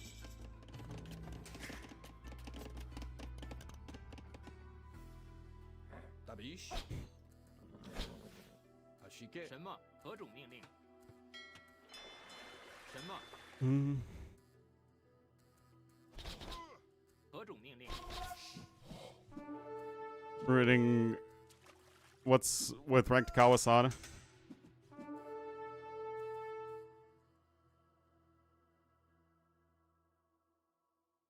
To get out of the habit, yeah, it's an important to Shot it. Tabish. Shot it. 准备就绪。 it's an important habit to get out of. There are no official campaigns where there's 500 population space. I don't think it ever goes above 250.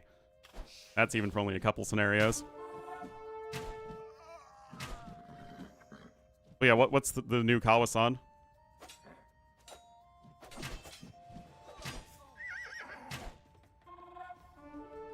V&V?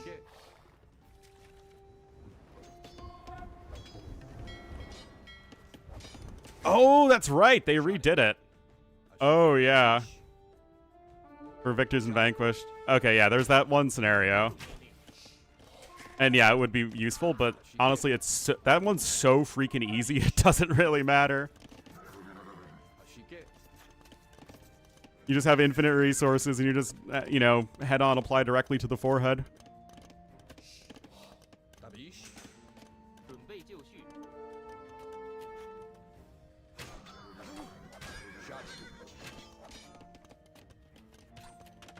Is it even possible to lose that scenario? Because I don't think they ever attack you. 什么？ So I think, like, eventually, you will win so long as you keep making army. 何种命令？准备就绪。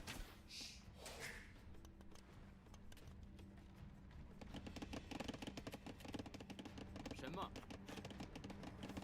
准备就绪。 What were they thinking? Yeah, I mean, I just don't love a lot of the design there. 75 pop?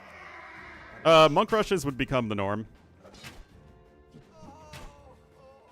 Anyway, gonna chase down the remaining crossbowmen there. Second TC's coming in for Chart. But nice little move there from Prisma. But yeah, 75 pop is just all monks. Monks and trebs and stuff.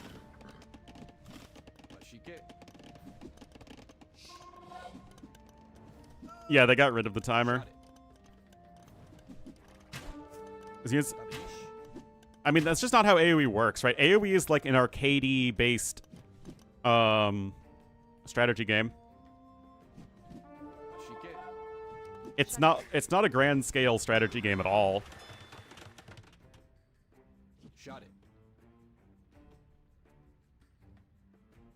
And I think that there is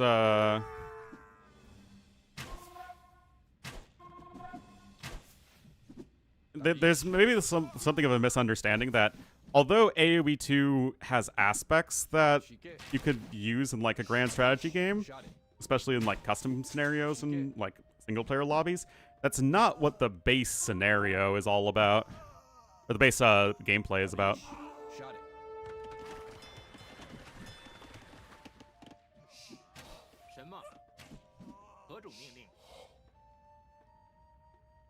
Oh yeah, I forgot. Having like 10,000 fish traps and just spamming hussars with Byzantines. Yeah, not my favorite scenarios ever.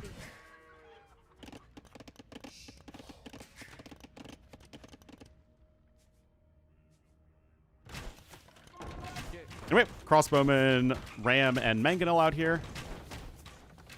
Overall strategy? Yep, that's why I love the game. Is it has the speed of gameplay and streamlining of gameplay and the unit control of something like a StarCraft or a Warcraft. Without feeling like all it is just a 1v1 tournament simulator, right? You're still building an empire. And it's just that balance that struck in AoE 2 that makes it so appealing to so many people. Anyway, whoa, don't run right through. Don't run right through the frickin' choke point, dude. Oh my god.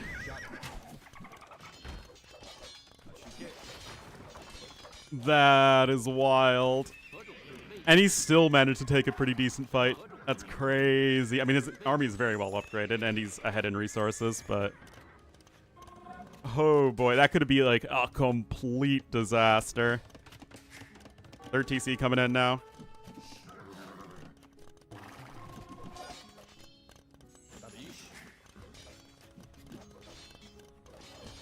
Villager numbers are the same. But again, Prisma just ahead in resources. Gonna be going over to the gold there. Got some fishing ships working on both sides. They didn't even have an empire full of babes. I mean, AoE 2 can be enjoyed in so many different ways. And that's the beauty of the game. You can play like the full city builder Sim City experience without ever making any military. Just against like an easiest AI.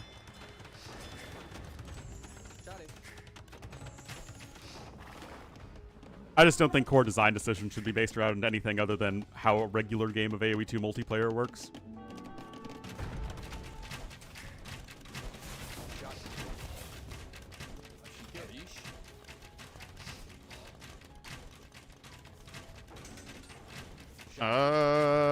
That is quite S-word, if you know what I mean.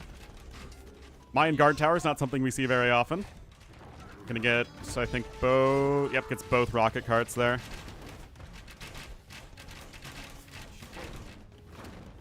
How on earth would you compare AoE to Fortnite? They're literally opposite games.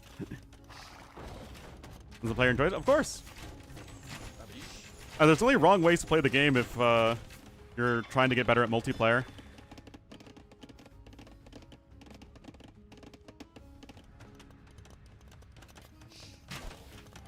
The draft?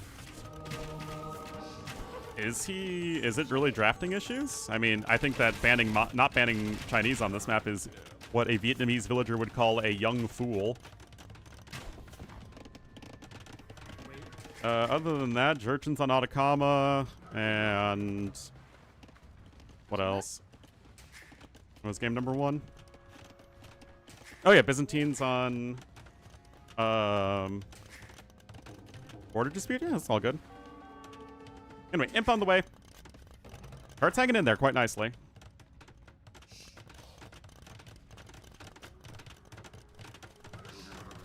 In Fortnite building, and I really don't like quick walling like that.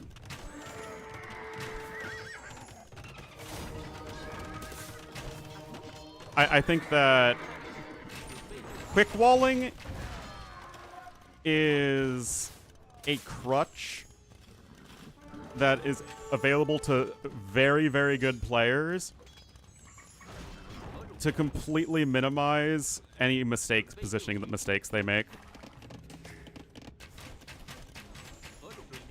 It's like a get out of jail free card for mispositioning your units. Again, when I'm talking about quick walling, I'm not talking about, oh, there's army coming, let's just wall in my villagers next to their wood line. Like, I'm not talking about that. I'm talking about, like, the full-blown Alcatrazing stuff. Yeah, it's gonna be a very nice imp timing, in fact.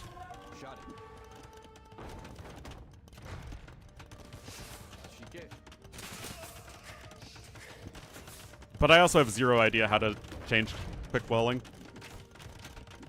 without completely changing the game.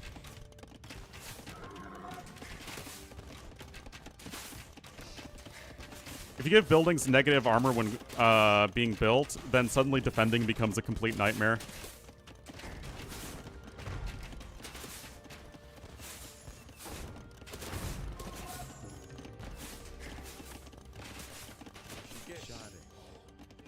I think it's really, really tough because there's so many situations where you need buildings to have, like, even something close to, you know, being able to be built near the front lines. Otherwise, the game becomes super snowbally.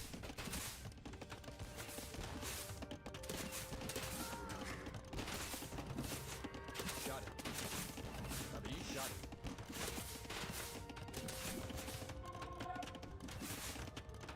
it. 20. Yeah, that's rough. Anyway, Imp is on the way. Now, Heavy Rocket Cart is a very, very good tool for Chinese against Mayans. It used to be, like, back in the day that Chinese kind of struggled against Mayans because you just had, like, generic onagers. Oh, and you didn't have mobility. Or, no, you had mobility, but you just lacked the efficiency of your opponent. I absolutely love Chinese rocket carts versus Mayans now, because they do a lot of freaking damage.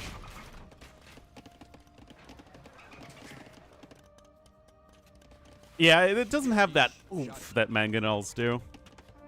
A little lackluster, I must say. Castle going to be built here on the side. The new Chinese redesign? I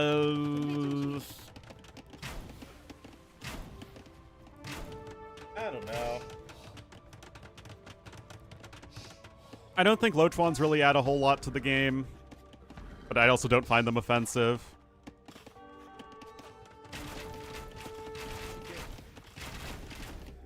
I like Fire Lancers a lot. I think those are a cool unit.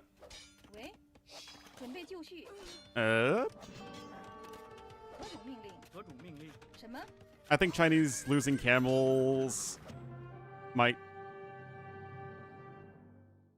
be for the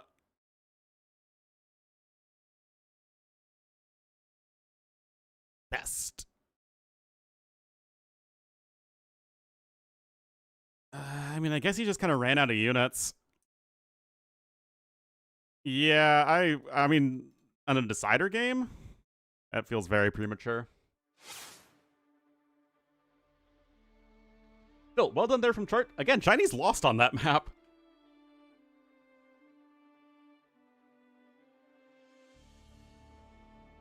But yeah, I'm pretty ambivalent towards the new Chinese design.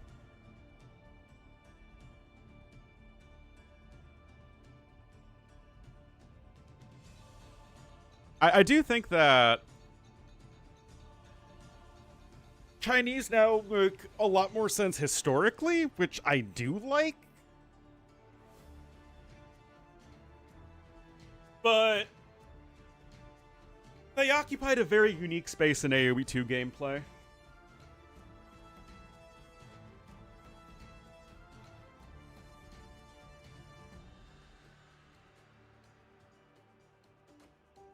All right, so is the other series still going on?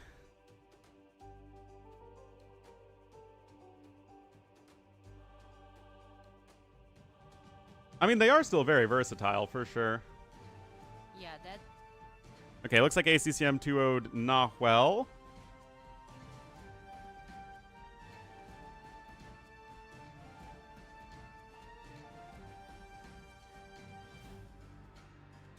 So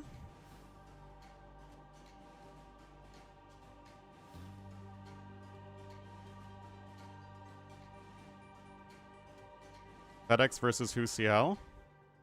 Sure, we can do that.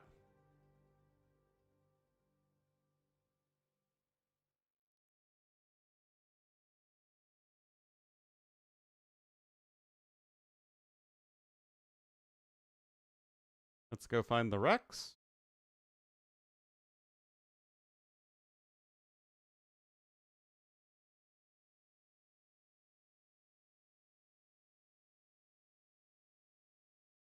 Let's see if this works.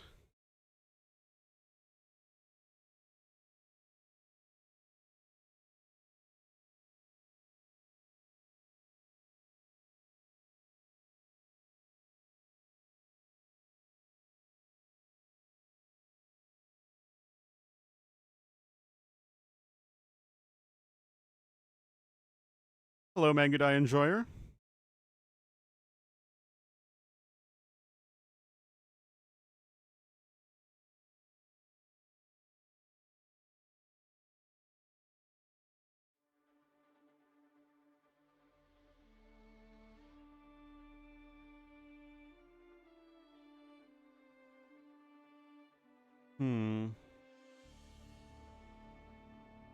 Don't see them.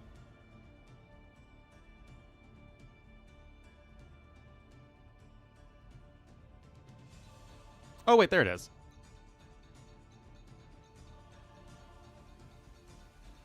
I got it.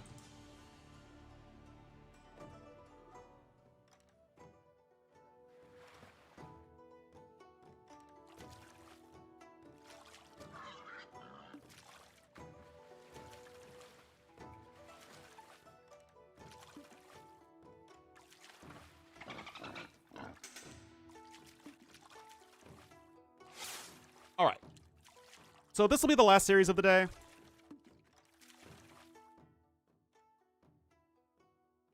Whoops. There we go.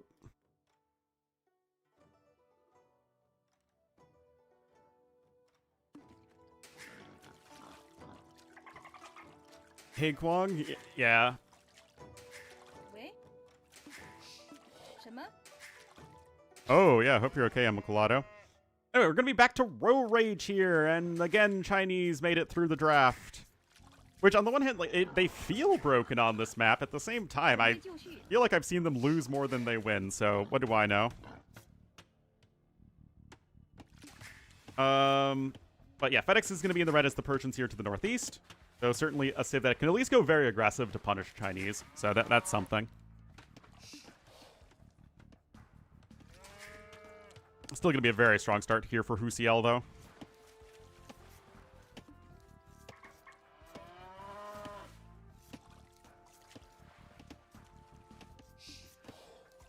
But yeah, I also feel like Chinese really made the most game design sense, even when they had redemption but no block printing instead of the other way around. Really just sort of leveraging on that economic flexibility, mid-game strength, 何种命令？ but being quite fragile in the late game. 喂？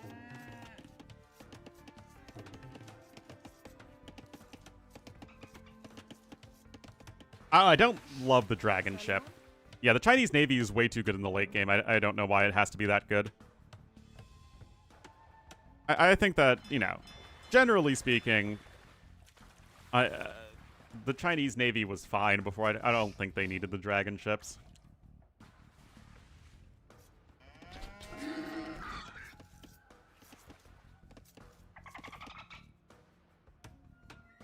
With the sound like Whocl.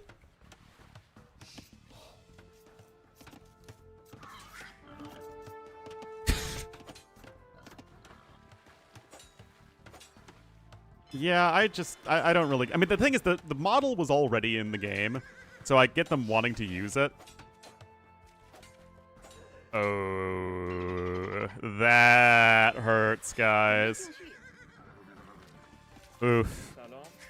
Getting a nice early kill there. Hey, you're 3 vills ahead. Oh my god. Fedex also has 22 seconds idle time. Oh no. Guys, I think Whocl might have an early advantage.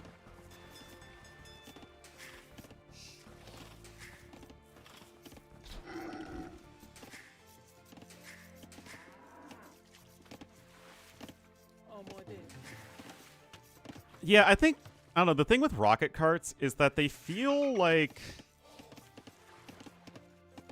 because they're exactly Mangonel reskins, or Onager reskins, or at least, you know, almost exactly, it's, the difference only comes in very few scenarios where you're getting the unique techs. Unless you're, Ketons, who literally just have, you know, fully upgraded rocket carts, which comes out as onagers. Whocl. Whocl. Why do they have fish on land? I feel like you're asking the wrong questions. I feel like the fewer questions you guys ask about the inherent logic of anything in this game, the happier you'll be. It was just a design choice.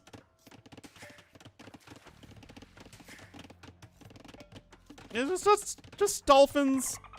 It's dolphins diving through the land. I really don't see why we need to ask any question. I think there's one set, but it's in like 4 hours or something. And I'm probably going to head off after this set for the day. Not impactful? I just wish they felt more awesome. Are there landfish normal gifts? Okay, that's a reasonable question. Because life is full of these little disappointments. No, in all seriousness, this is just a way to give players a supercharged early food eco. Why this map needs to have that, I have no idea. No idea. Even though it's a French word. Because Franks don't need arbs.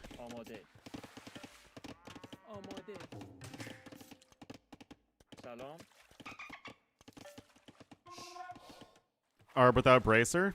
I mean, they could. They'd still be pretty crappy, but I feel like that pushes you away from going for throwing axemen or hand cannoneers, which are both a bit more core to the French identity or Frank's identity. No, you cannot dock the land dolphins, unfortunately.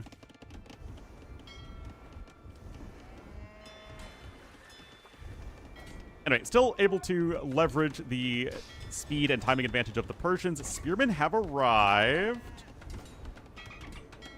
And that guy's going to get targeted down. And Whocl going to be going for a big ol' counterattack.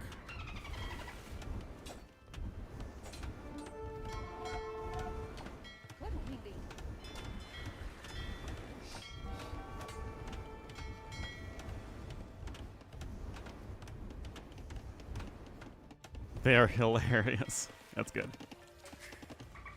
Well, Fedex is catching back up in terms of villager count, of course, with the power of Persians and the faster working TCs. However, it's still that 300 resource gap in favor of Whocl, which is quite significant.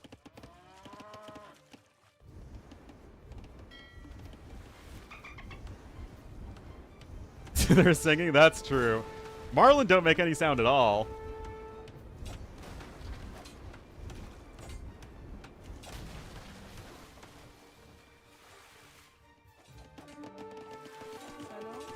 Oh, scouts making their way in. Rushing up a single palisade wall for some reason. Land dolphins? Sure.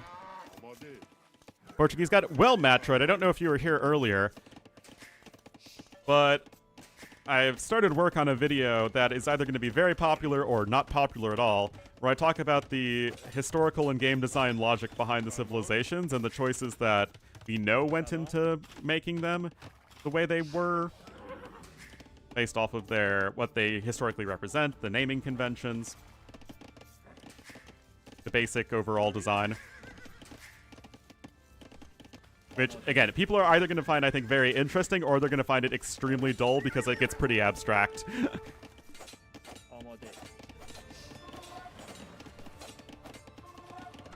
Oh, see, that build deserved to die. Into Saracens? Well, first, it starts with like 600 words of trying to define what a civilization is and why they exist in the way that they do. Why they are the factions in the game, what do those factions represent, and what do they not represent. And so far, I've only done Britons and Franks, and even then, I haven't talked all that I could talk about it, but I don't want to spend forever on each civ. I don't want to spend more than a minute or so, ideally.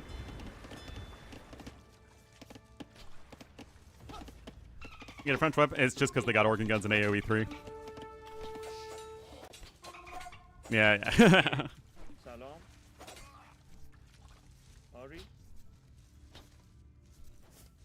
Alright, more archers coming forward here. I mean, Fedex is overall taking very good fights, but it's still a little concerning for him. as Whocl is the one who's dictating the pace of this game. Even without fletching on his archers, he's got 3 more on the way. Actually, 2 ranges. Won't get. Again, like, I am very unsure. So I think it makes a lot of sense just to do Age of Kings first for one video before going back and doing, like, all of the civs for one gigantic video. But let's at least see if people would find it interesting first.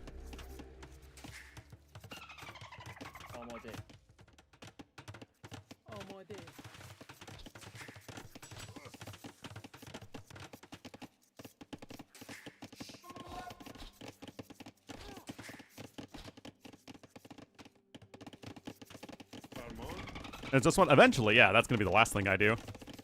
Because I'm going in expansion order. Because the history of AoE 2 design, of Civ design, changes, or what we consider an AoE 2 Civ and what they represent has changed throughout the 26 years of AoE 2 design. So you kind of have to start at the beginning and then work your way to the present for everything to make sense. Yeah, I mean, he's just trying to rush up to Castle Age here. But his food income is terrible. And everything that you're going to want to do here as Persians is going to cost food. You can see the stable coming in now. No gold income either. For an interview, there's nobody... I mean, I could reach out to Cision for some of the later civs. If, again, that's something that'll take off. And that's something I think I might do.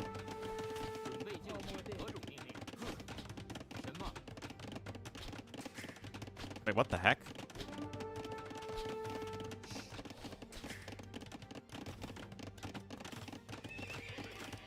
Sandy? I will mention in my video the contradictory nature of Sandy.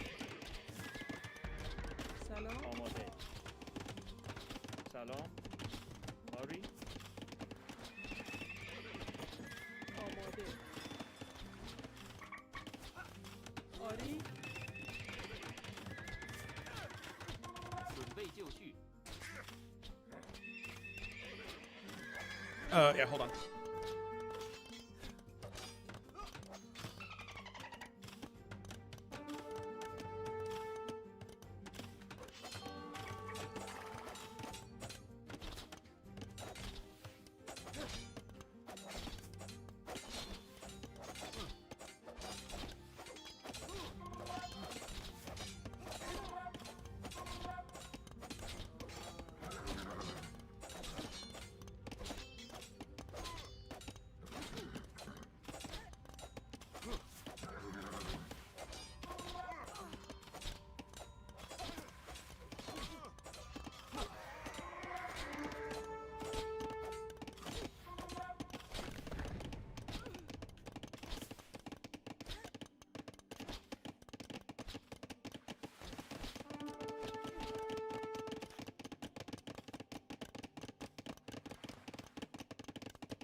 Sorry, guys. Professional streamer? Yeah, I got a job. Yeah, I had to talk to the contractor. No, I'm not dead. I'm not dead. Yeah, I should interview Sandy. Just to see how his answers change every time I ask him a question. Or if I point out the inconsistencies in his answers. Anyway, did I miss anything thrilling and exciting? I don't know. Looks like Fedex is in a pretty bad spot. Tried working on it. I have no idea if the original devs are still around. 什么？准备就绪。什么？ So, another tower coming in. If first you don't succeed, tower again. At least you have that wood line you'll have access to. Bowsaw coming in. At least you have your 6 fishing ships in as well, but that's 1,500 resources different.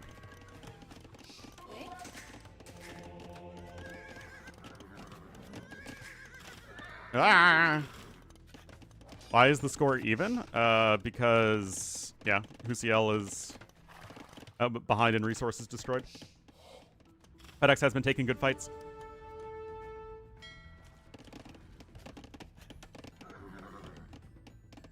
Like names?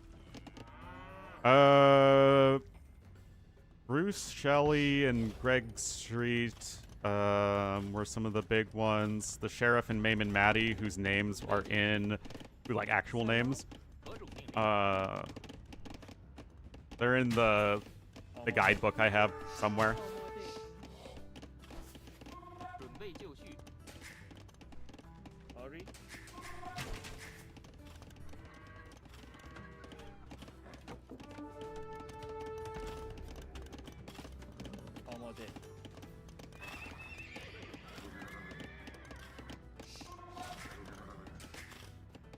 Streaming on YouTube also in AFK. Well, you know, I do what I can. Yeah, 3 TCs comfortably up and running here, though, for Whocl, still applying pressure around the extremities of his opponent's economy. Guidebook? No, the guidebook is actually super helpful because there are a couple chapters in it that they go over the development of AoE 2, so I actually can get a lot of useful information for the video, or videos, from the guidebook itself. آری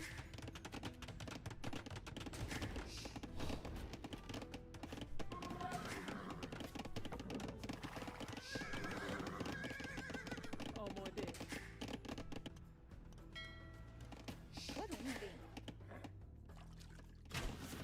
سلام 什么？ آری 准备就绪。 سلام Well,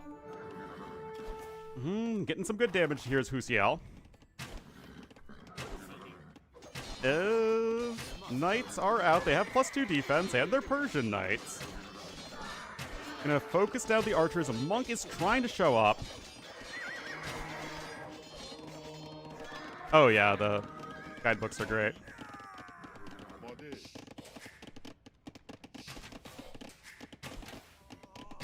Vic versus the AI, yeah. Good stuff, good stuff. Okay, another TC coming up at the back here.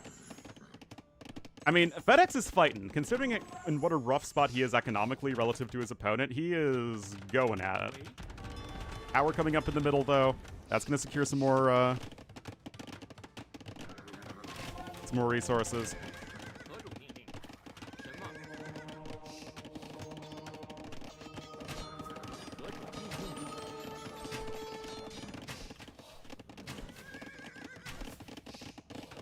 On LinkedIn? Yeah, I'm not too sure about any of that. 准备就绪。准备就绪。 آماده 何种命令？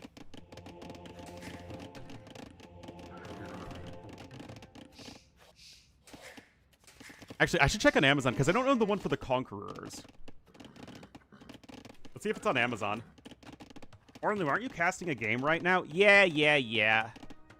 Age of Conquerors strategy guide.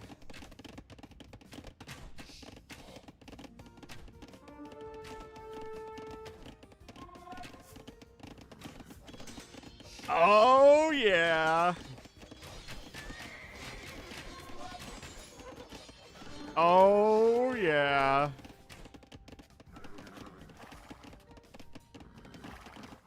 I can buy it in paperback. $9.98.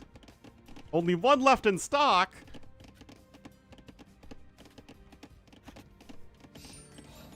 Oh, we can spend $10 on this.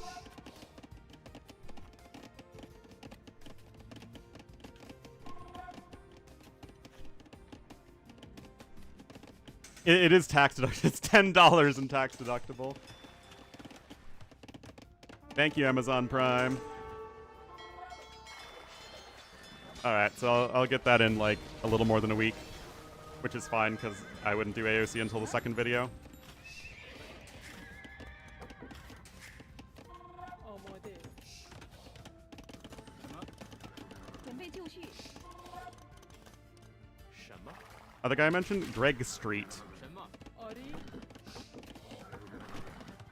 was another one of the developers. سلام.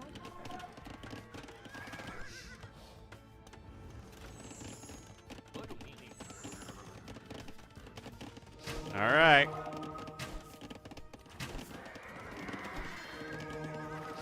There is definitely a castle drop.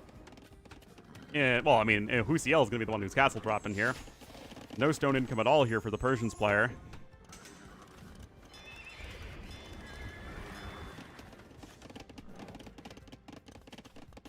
Receiving, yes, indeed. Yeah, man. Oh boy.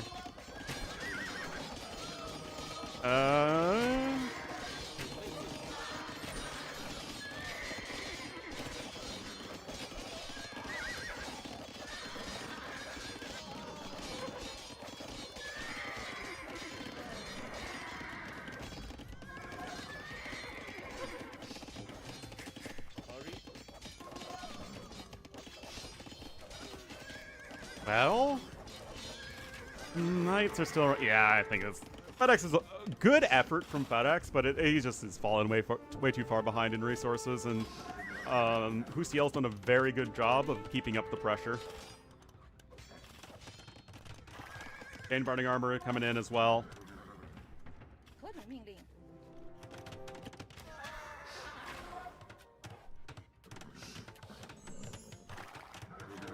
Whoa. Whoa.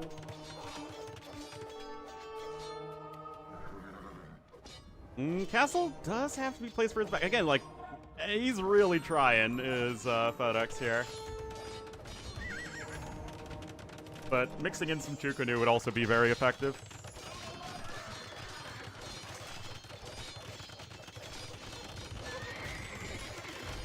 And he sent a ton of bills, like 24 bills were sent for, but still so much idling. I mean, it's good play from Fedex, all things considered, but he's just fell way too far behind, and Whocl is doing too good of a job applying pressure. Looks like Imp is going to come in here in just a moment. And that would, of course, be all she wrote. You still even have the archers applying pressure there. Only 60% efficiency for Fedex, as Whocl takes game number 1. Very well done.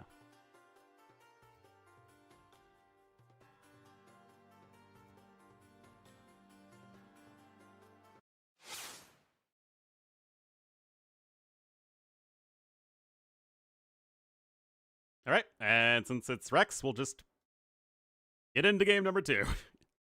I mean, losing that Vil versus Chinese especially is rough. All right, here we are in game number 2. We'll have Whocl 1 game away from victory, as the Bengalis to the west, and to the east in the red as the Malay. It will be Fedex. So, it is migration. They have their own specific version of it. Not really too sure what's different about it. It just looks like migration.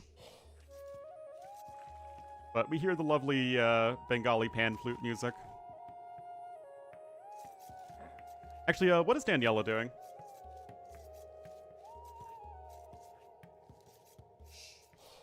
Because if she's also casting this...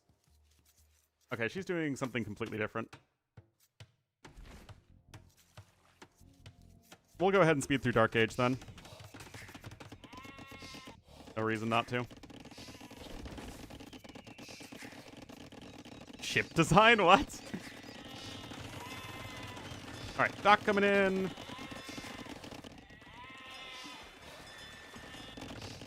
Fishing ship on the way.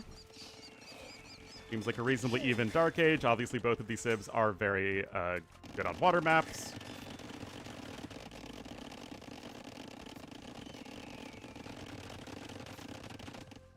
All right, that should be good enough. Hey. And look at this double forward dock. So Whocl is going to be going with this particular approach. This is one of the ways that you can play migration. I do think it's a little bit weird with Bengalis, who typically want to take things a bit more passive, but, I mean, you can do it with any civ, and Bengalis are still going to be a reasonable civ to do this. And Fire Galley number 1 is on the way. Fire Galley number 2 should be there in just a second. There you go. And honestly, like, if you were a civ like Dravidians who get that extra wood faster, I mean, they're better at stuff like this. Or Persians who start with extra resources. Again, better at this sort of thing with the forward docks. Malians are also actually very good at this. Meanwhile, 35 vills as Malay. This is 2-3 dock defensive galleys. Yeah, makes sense. Gonna be a nice consistent build here for Fedex. It is a little concerning because the docks are so... Oh, he's actually going defensive fire galleys. I guess he saw the... I minimized literally everything. I'm so smart.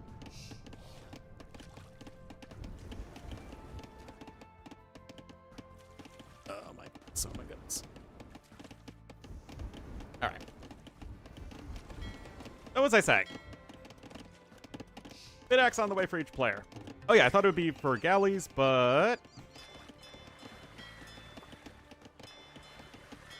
It is going to be fire galleys. My concern with this, though, is that if you're behind in fire galley numbers, yes, it is going to be 3 docks to 2, but it's going to take you a little while to catch back up. On fat people? Oh, no. There's no missile ground? No, because I don't shoot missiles, man. Okay, a little bit of a janky fight here with the forward vills, but you're gonna get some HP off the scout. And launch a coup. I don't want to have to think about that. I mean, Whocl is still the one who is absolutely out here dictating the pace of things. Scout cavalry of our blue player does go down, though, and Vil does escape another kill. And once again, these fire galleys are doing work. It is 4-2, even though the numbers for Fedex are starting to grow over time. But he is going to get the other villager as well. I don't know why this guy wasn't brought home, too. And I see no demos on the way, so it's just the fires. And right now, this is an excellent start for Whocl. Market coming in for red, and it's not even close to Castle Age. Well, yeah, Fedex is way ahead in resources right now, but he's not really able to leverage that into anything useful.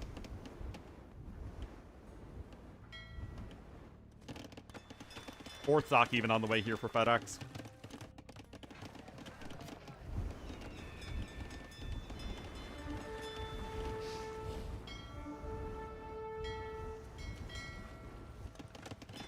Got a blacksmith.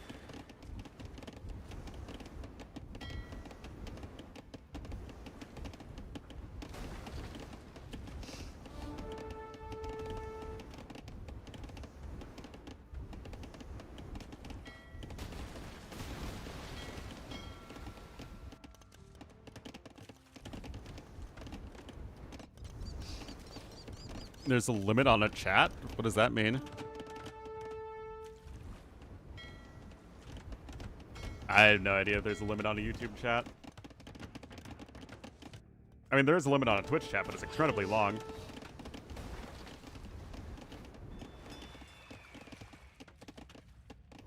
They ride out the nonsense. Yeah, that's the issue. And it has been nonsense. I can't believe it's only been 9 months.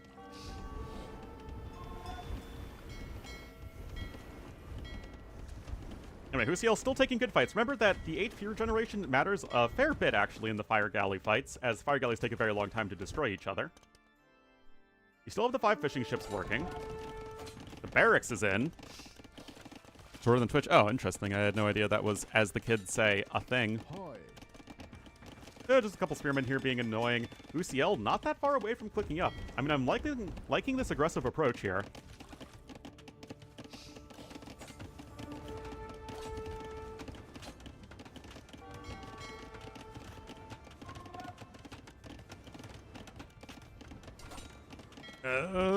Demo, not that exciting, though.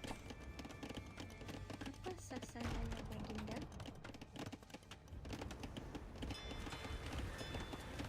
Still looking for some pressure there. And Castle Age is on the way for Whocl. I mean, really, really nice pressure so far. Faster Castle Age down 1,000 resources. Again, it's all about just making your opponent uncomfortable and not really able to do a whole lot with the resources they have. And look at this forward archery range here. It's forcing up the tower. This is a win. This is absolutely a win. Still decent demo hit there, and Fedex is fighting his way back here. The naval production has not been as consistent for blue as it has been for red. And the demos also really haven't been as impressive either. The Vil also is going to go down. Oh. Okay. How to turn the tables.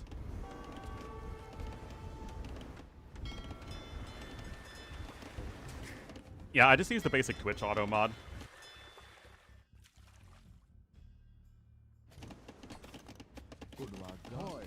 Those spearmen are trapped. Wait a minute. Can science explain this?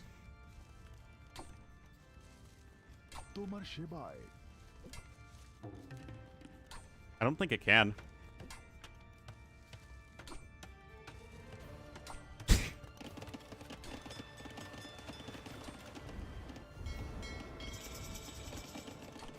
You're just poking sideways. The first one's charging up the other one. Hot sphere on sphere action, you bet I do. Alright, so War Galley coming in, of course, here for Whocl, but he's lost a lot of his fleet. And again, credit to Fedex for fighting this one back. Whocl's been throwing a lot at his opponent, but Fedex is hanging in there, and he's doing a much better job of it in this game, and he's going to be in Castle Age in just a second, thanks to the power of Belay. He'll be able to grab War Galley in a moment. And the thing is, since Whocl sold his stone to click up, there is no second TC in the middle, and there's no real presence in the middle whatsoever. He even lost the forward Vils, remember. Although those Vils are looking like they're raring to go. That said, Castle Age is here. The cruise missiles are incoming! Holy bananas! We don't swear here if we can help it. Oh my goodness. Holy cow, that was a huge demolition ship hit right there for Whocl. Takes the army leader right back. I mean, again, Fedex's eco is absolutely wild, but... and you're making those fights happen. Monastery coming up in the middle. And my concern here for Whocl is that, although he's taking pretty good fights, the res destroyed is in his favor, but not by that much. And I feel like Fedex could still outmuscle him over time. Especially with these fire ships coming around the back of the map, and look at this here. The fire ships are immediately going to torch Whocl's fishing fleet. And that's going to be 0 fishing ships in just a second.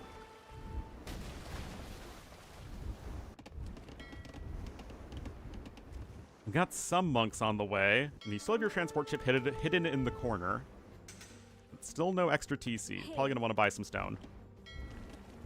But also, spending all of that wood is going to make it difficult to keep up with the Navy, and right now, Fedex is fighting his way back onto it.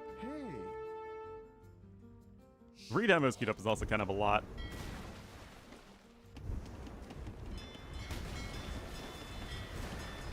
Demos are coming out, but I have very little confidence that they're going to be getting all that much done. I mean, he got some good demo hits before, but there's much less to micro against. Why are you building a mining camp, dude? Just buy some stone for a TC.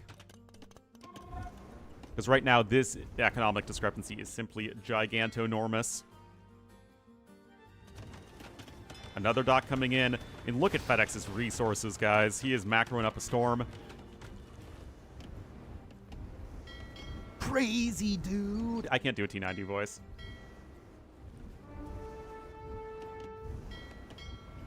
But I can't do a good job of mimicking any of the other casters in the community. That's an MBL skill.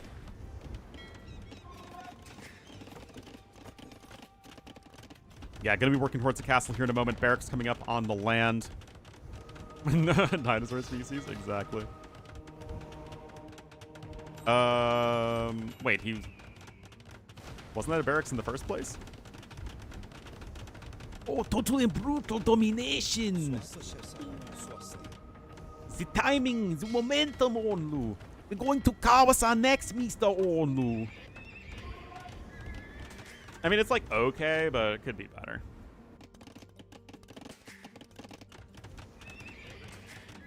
Anyway, TC coming in here finally for Whocl. He's got an elephant on the field. Don't do the mem again. I'm just not my talent, guys.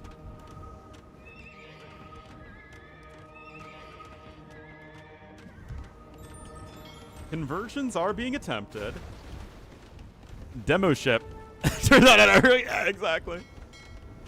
Guys, I can only do animal sounds. I can't do other humans. Alright, Sankey coming in. Whocl has 5 monks.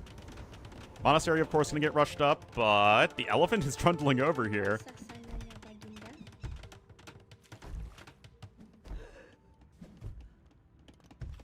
Iya.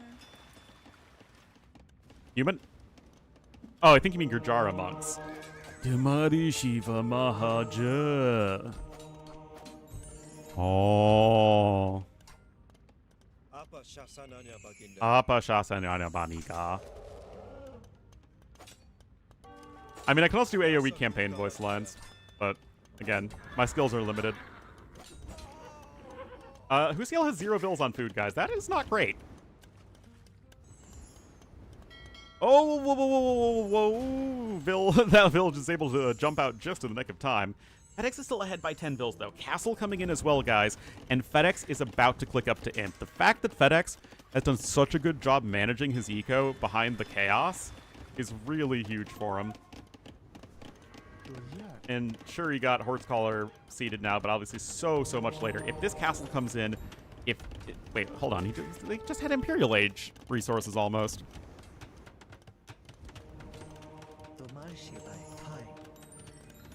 Okay, I still think the castle's probably coming in. Gonna try and add in some more fishing ships, but I worry for Whocl that he's simply a little too far behind in economy. He's gonna get with his own castle here, but Fedex is already prepped with the Imperial Age timing. I guess he needs the castle to actually click up. Awk. It'll get there in a second.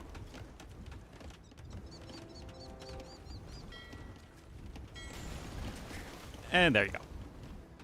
Yeah, with Malay timing especially, is going to be pretty rough. Of course, monks are terrible versus Karambits as well. 4 relics is nice for Whocl. Last one, oh, actually just got sniped by Fedex. But yeah, Fedex is looking like he wants to bring this to a game number 3.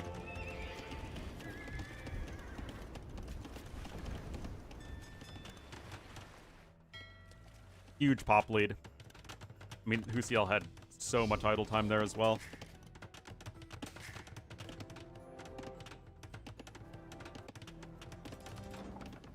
I'm not sure if Whocl can unleash the wrath of his Bengali unique unit.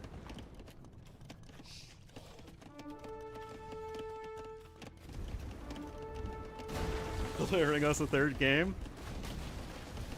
No overnight shipping fees or anything. Anyway, this honestly might just be an Imp GG. Now, you don't have heavy demo ship as actually either of these civs. There's this really weird trend of naval civs not having heavy demo ship. Like, a lot of the best naval civs don't have heavy demo ship. Malay don't.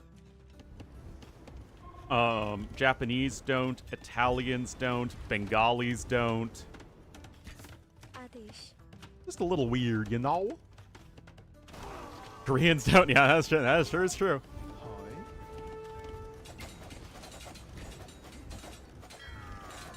Unbalanced, just a tad.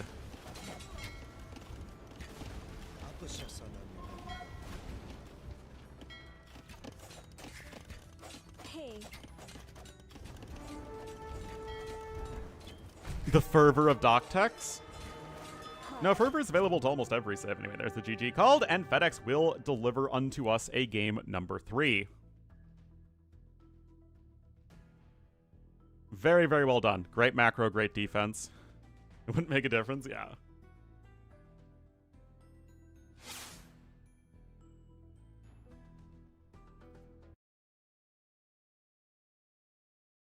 Yeah, FedEx is a solid all-around player.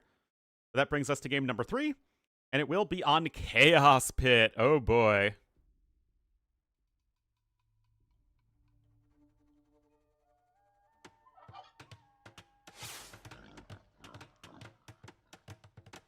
Why is this?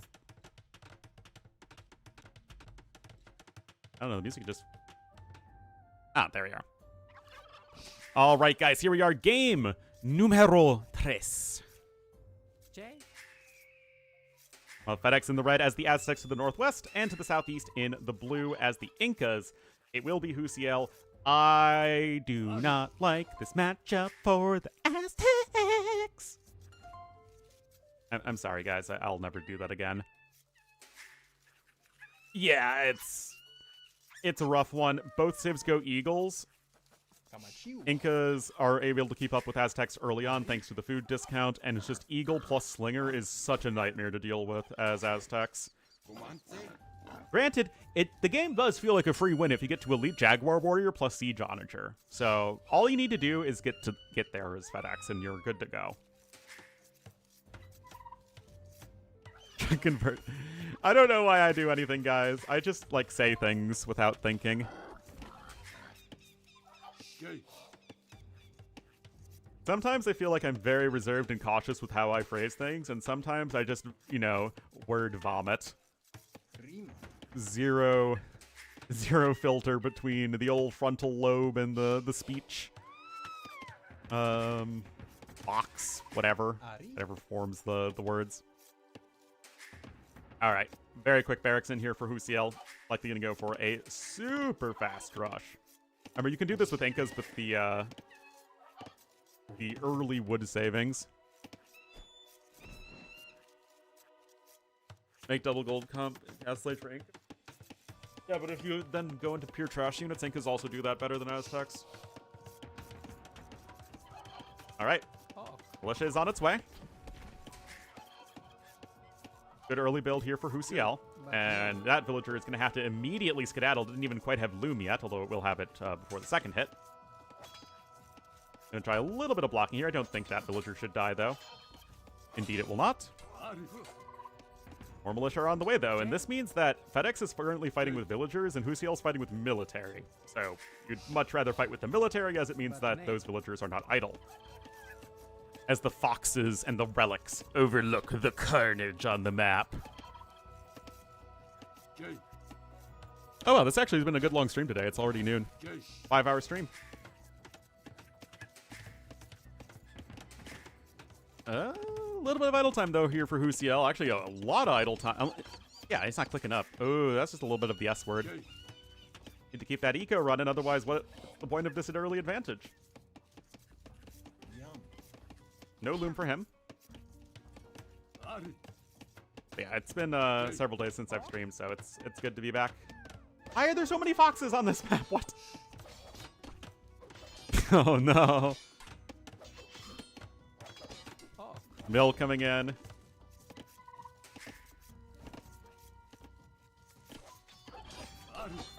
And obviously this isn't really that big of a deal. It's still a big investment here from Whocl. I don't want to do that.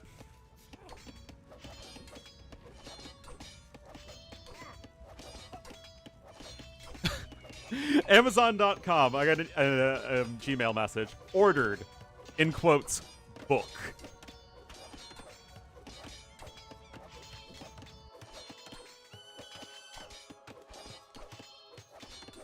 Expected Saturday, October 4th.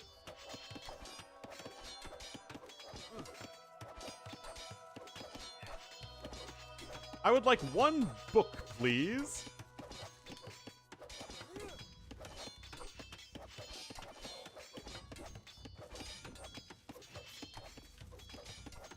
Quotes, eggs, absolutely. Your finest book. Alright, quick balls coming in there on the foragers. Still no feudal age yet. Villagers are actually just taking from the foxes right there, I guess, just to get a little bit of extra gold. And yet, both players still should reach the feudal age without too much hassle. Res collected are still basically even.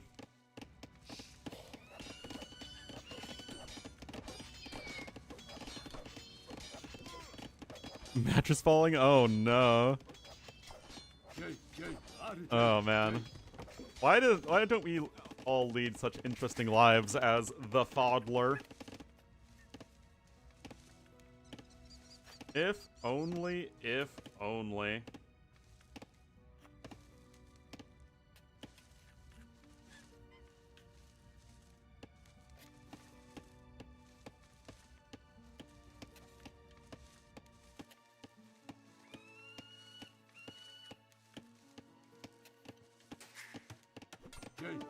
All right, so 2 bills here. But nay. That is incredibly inefficient. Oh my goodness, if you can wall this up from Whocl, guys, this is honestly kind of a disaster.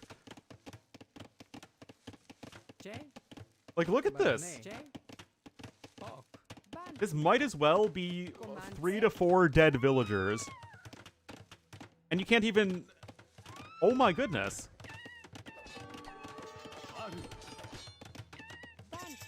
I mean, this isn't even a Vil pathfinding issue. This is just like they're stuck.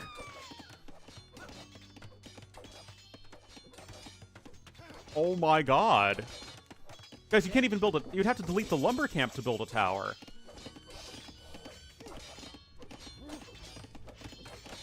Okay, the tower's gonna be built over there. But Whocl has Vils on stone. Honestly, guys, this could be it. All you need is enough stone for that second tower. Okay, I guess he can't afford the Men-at-Arms upgrade. Archery is only at 97%.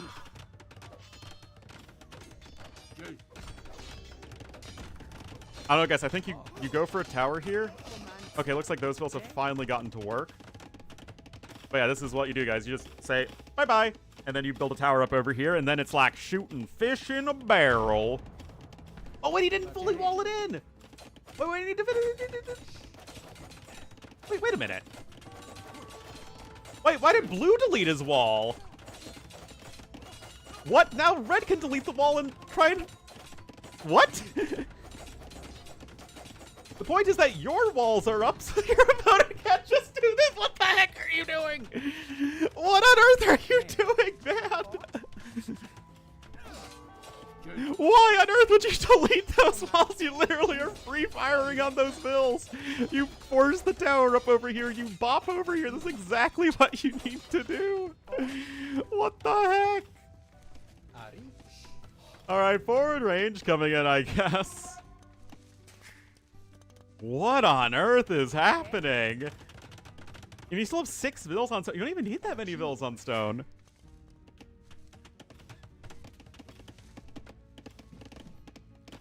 That is... Like, it was literally the perfect way to win the game because your opponent couldn't punch out. The tower goes in, it just starts attacking the villagers, and then your opponent's stuck.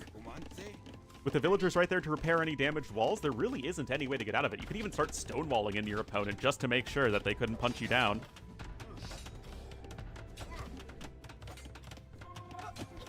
It would have been a boring way to win. Oh, yeah. Like, those would be good quick walls, right? Actually just trapping your opponent.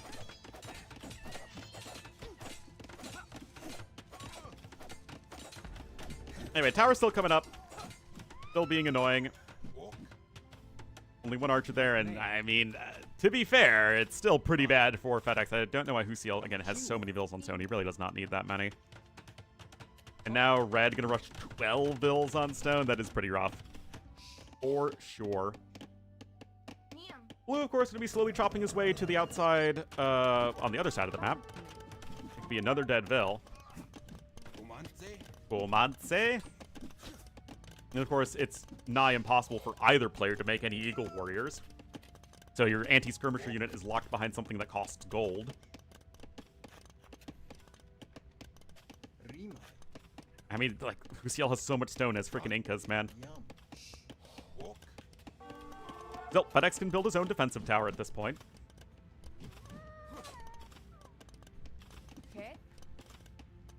He's got 400 stone, man. Why isn't he gathering his other resources?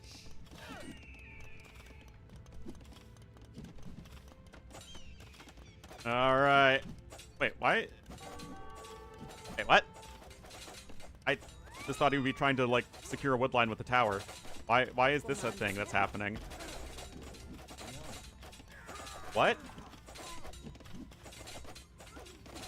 I mean... Huh?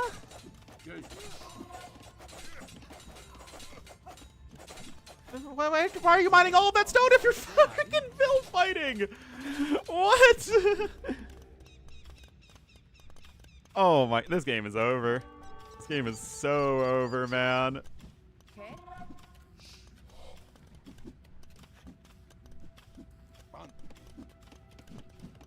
Alright, 1,000 more resources for Whocl. He's 11 villagers ahead. I mean, he can do basically anything at this point, so long as it isn't, like, deleting his entire eco, and then Fedex is going to tap out as Whocl gets the win. What on earth was that game?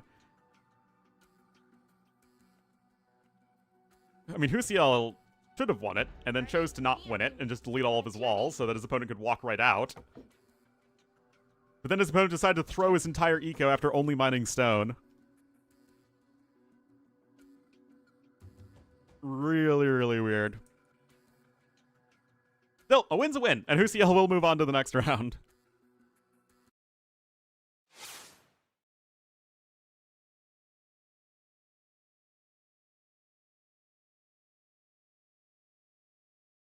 Anyway, guys, that is going to be it for me today. Thank you so much to everyone who's watching. There might be some hyper random tomorrow. There might be some other stuff that's happening. There's gonna be this for sure. So I'll do that. But thank you guys so much for watching. It's good to be back to streaming. Bye, guys.